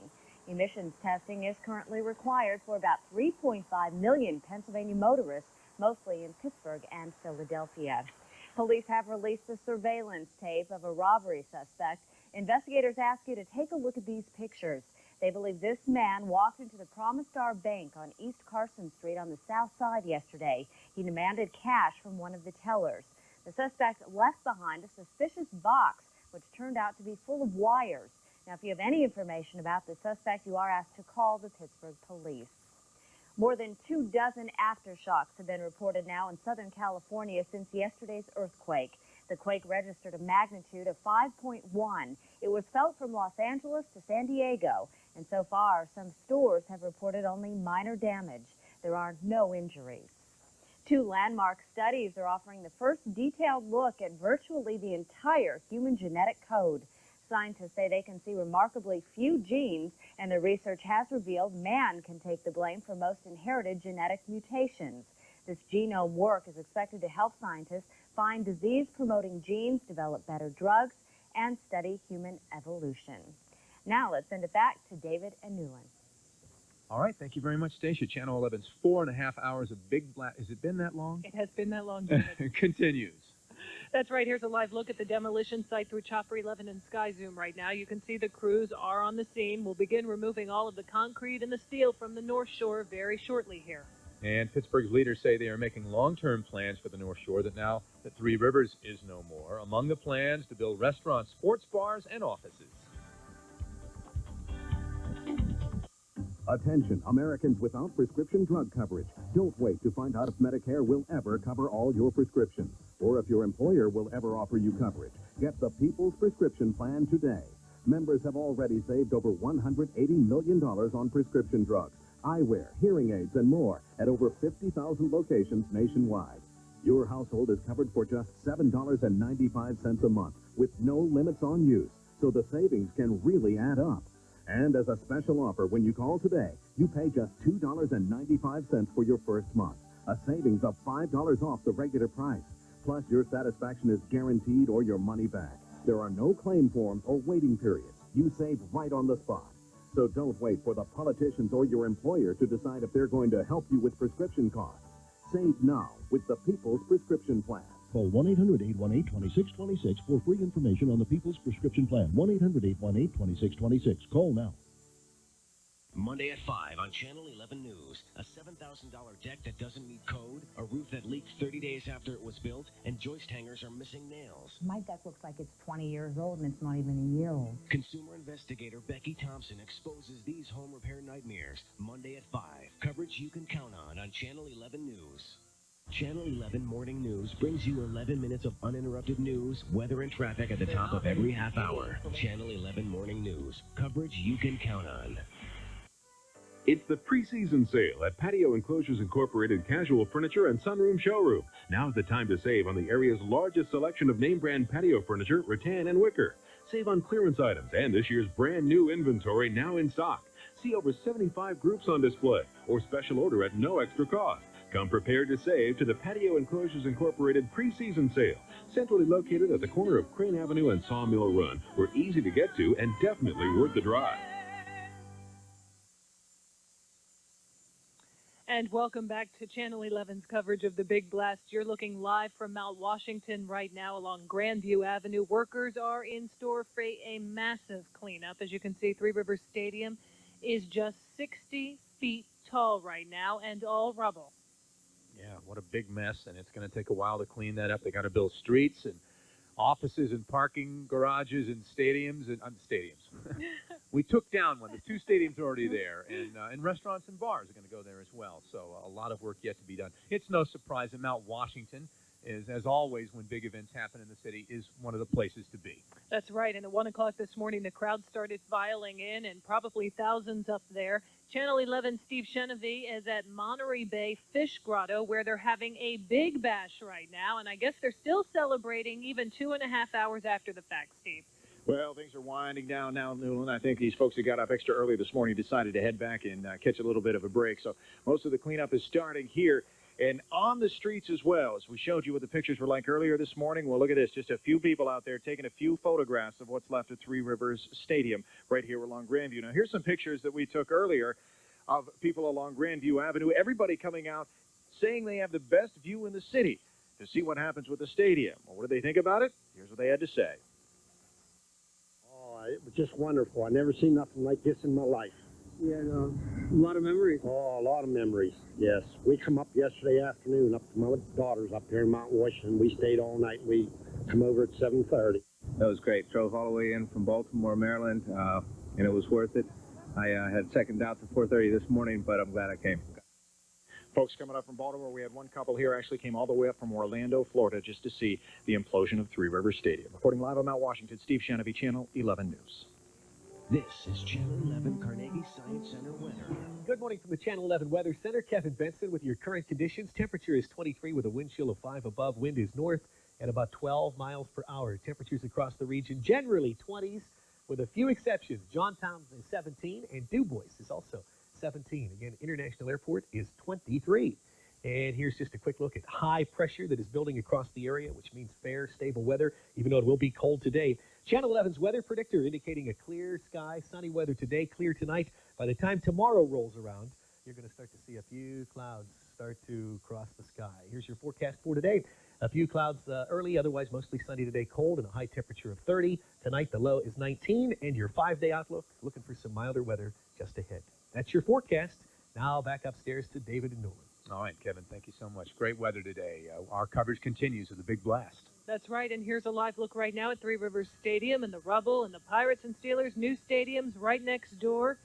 And this is from Chopper 11. With the implosion comes the beginning of a new era in Pittsburgh sports. Helen, this place is beautiful. You and George really made the right decision in moving to the village at St. Barnabas. We love our apartment. And the village at St. Barnabas even has a money-back guarantee. This apartment is great. I know. Maybe we should consider the village at St. Barnabas. I think our old friends are going to become our new neighbors. For more information, call the village at St. Barnabas. This African American history moment brought to you by Bidwell Training Center. On the front lines of the war, the Buffalo Soldiers played a major role in helping America win wars. After the Civil War, these black soldiers emerged and fought in several subsequent wars. Local World War II Buffalo soldiers are proud to have served. We were fighting for the cause to show that we would fight and willing to shed our blood for liberty. Bidwell Training Center. Quality education that's incredibly affordable. Grace and elegance, functional design, safety with innovation, undeniably Saab. Saab customers are great. They don't need to be sold on the merits of the car. They just need a friendly, courteous salesperson that they can trust. In-depth selection, dedicated service, complete customer satisfaction. P&W, we're proud of our service. Whether it's routine maintenance or something more serious, we do it right the first time. P&W Foreign Cars, selling Saab since 1978.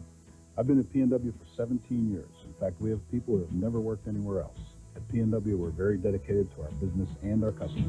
European luxury, performance and style, a dedication to quality, irrefutably BMW.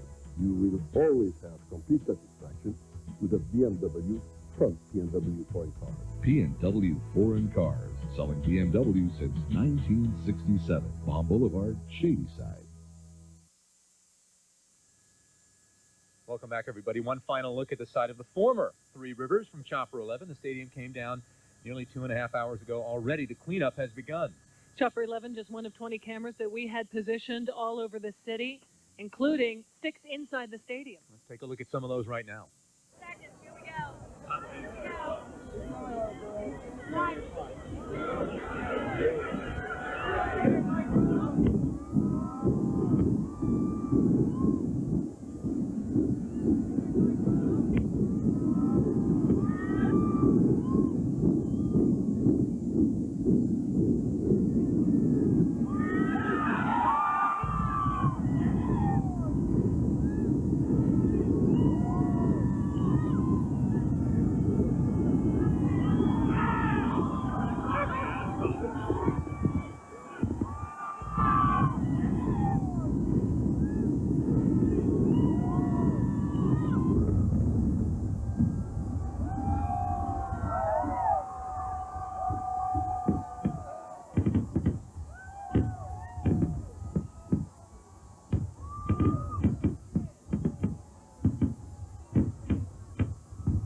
And from everyone here who worked so tirelessly on this production, thank you for being part of our memorable moment. Yeah, fun, exciting, impressive. Thanks for watching, everybody. See you later. Closed captioning is sponsored by St. Barnabas Health System. TNBC this weekend. This week on TNBC. One world. TNBC is style. Just feel. New faces. City guys. TNBC is new music. Hang time. This weekend on TNBC. Watch One World at 10:30 a.m. The City Guys at 11 and noon. Just Deal at 11:30 a.m. NBA Inside Stuff at 12:30 and Hang Time at 1 p.m. right here on WPXI TV, Channel 11. After I had my kids, I gained so much weight. I tried every diet, but only Nutrisystem worked. I lost 80 pounds, and now I'm back in a size 8. The Nutrisystem plan is easy, convenient, affordable, and the food tastes great. Look, I understand where you are. I never thought I could feel this good about myself again. But I did it, and I know you can too. Nutrisystem.com will make it happen. Log on to Nutrisystem.com and get 1 week of food free.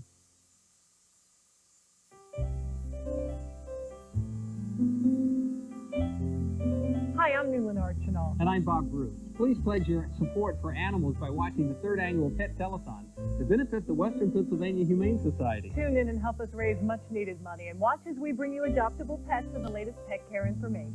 Be a hometown hero and join us for this pet-saving event on Sunday, February 11th from 11 a.m. to 2 p.m. on WPXI and 2 p.m. to 3 p.m. on PCNC. Please watch and give.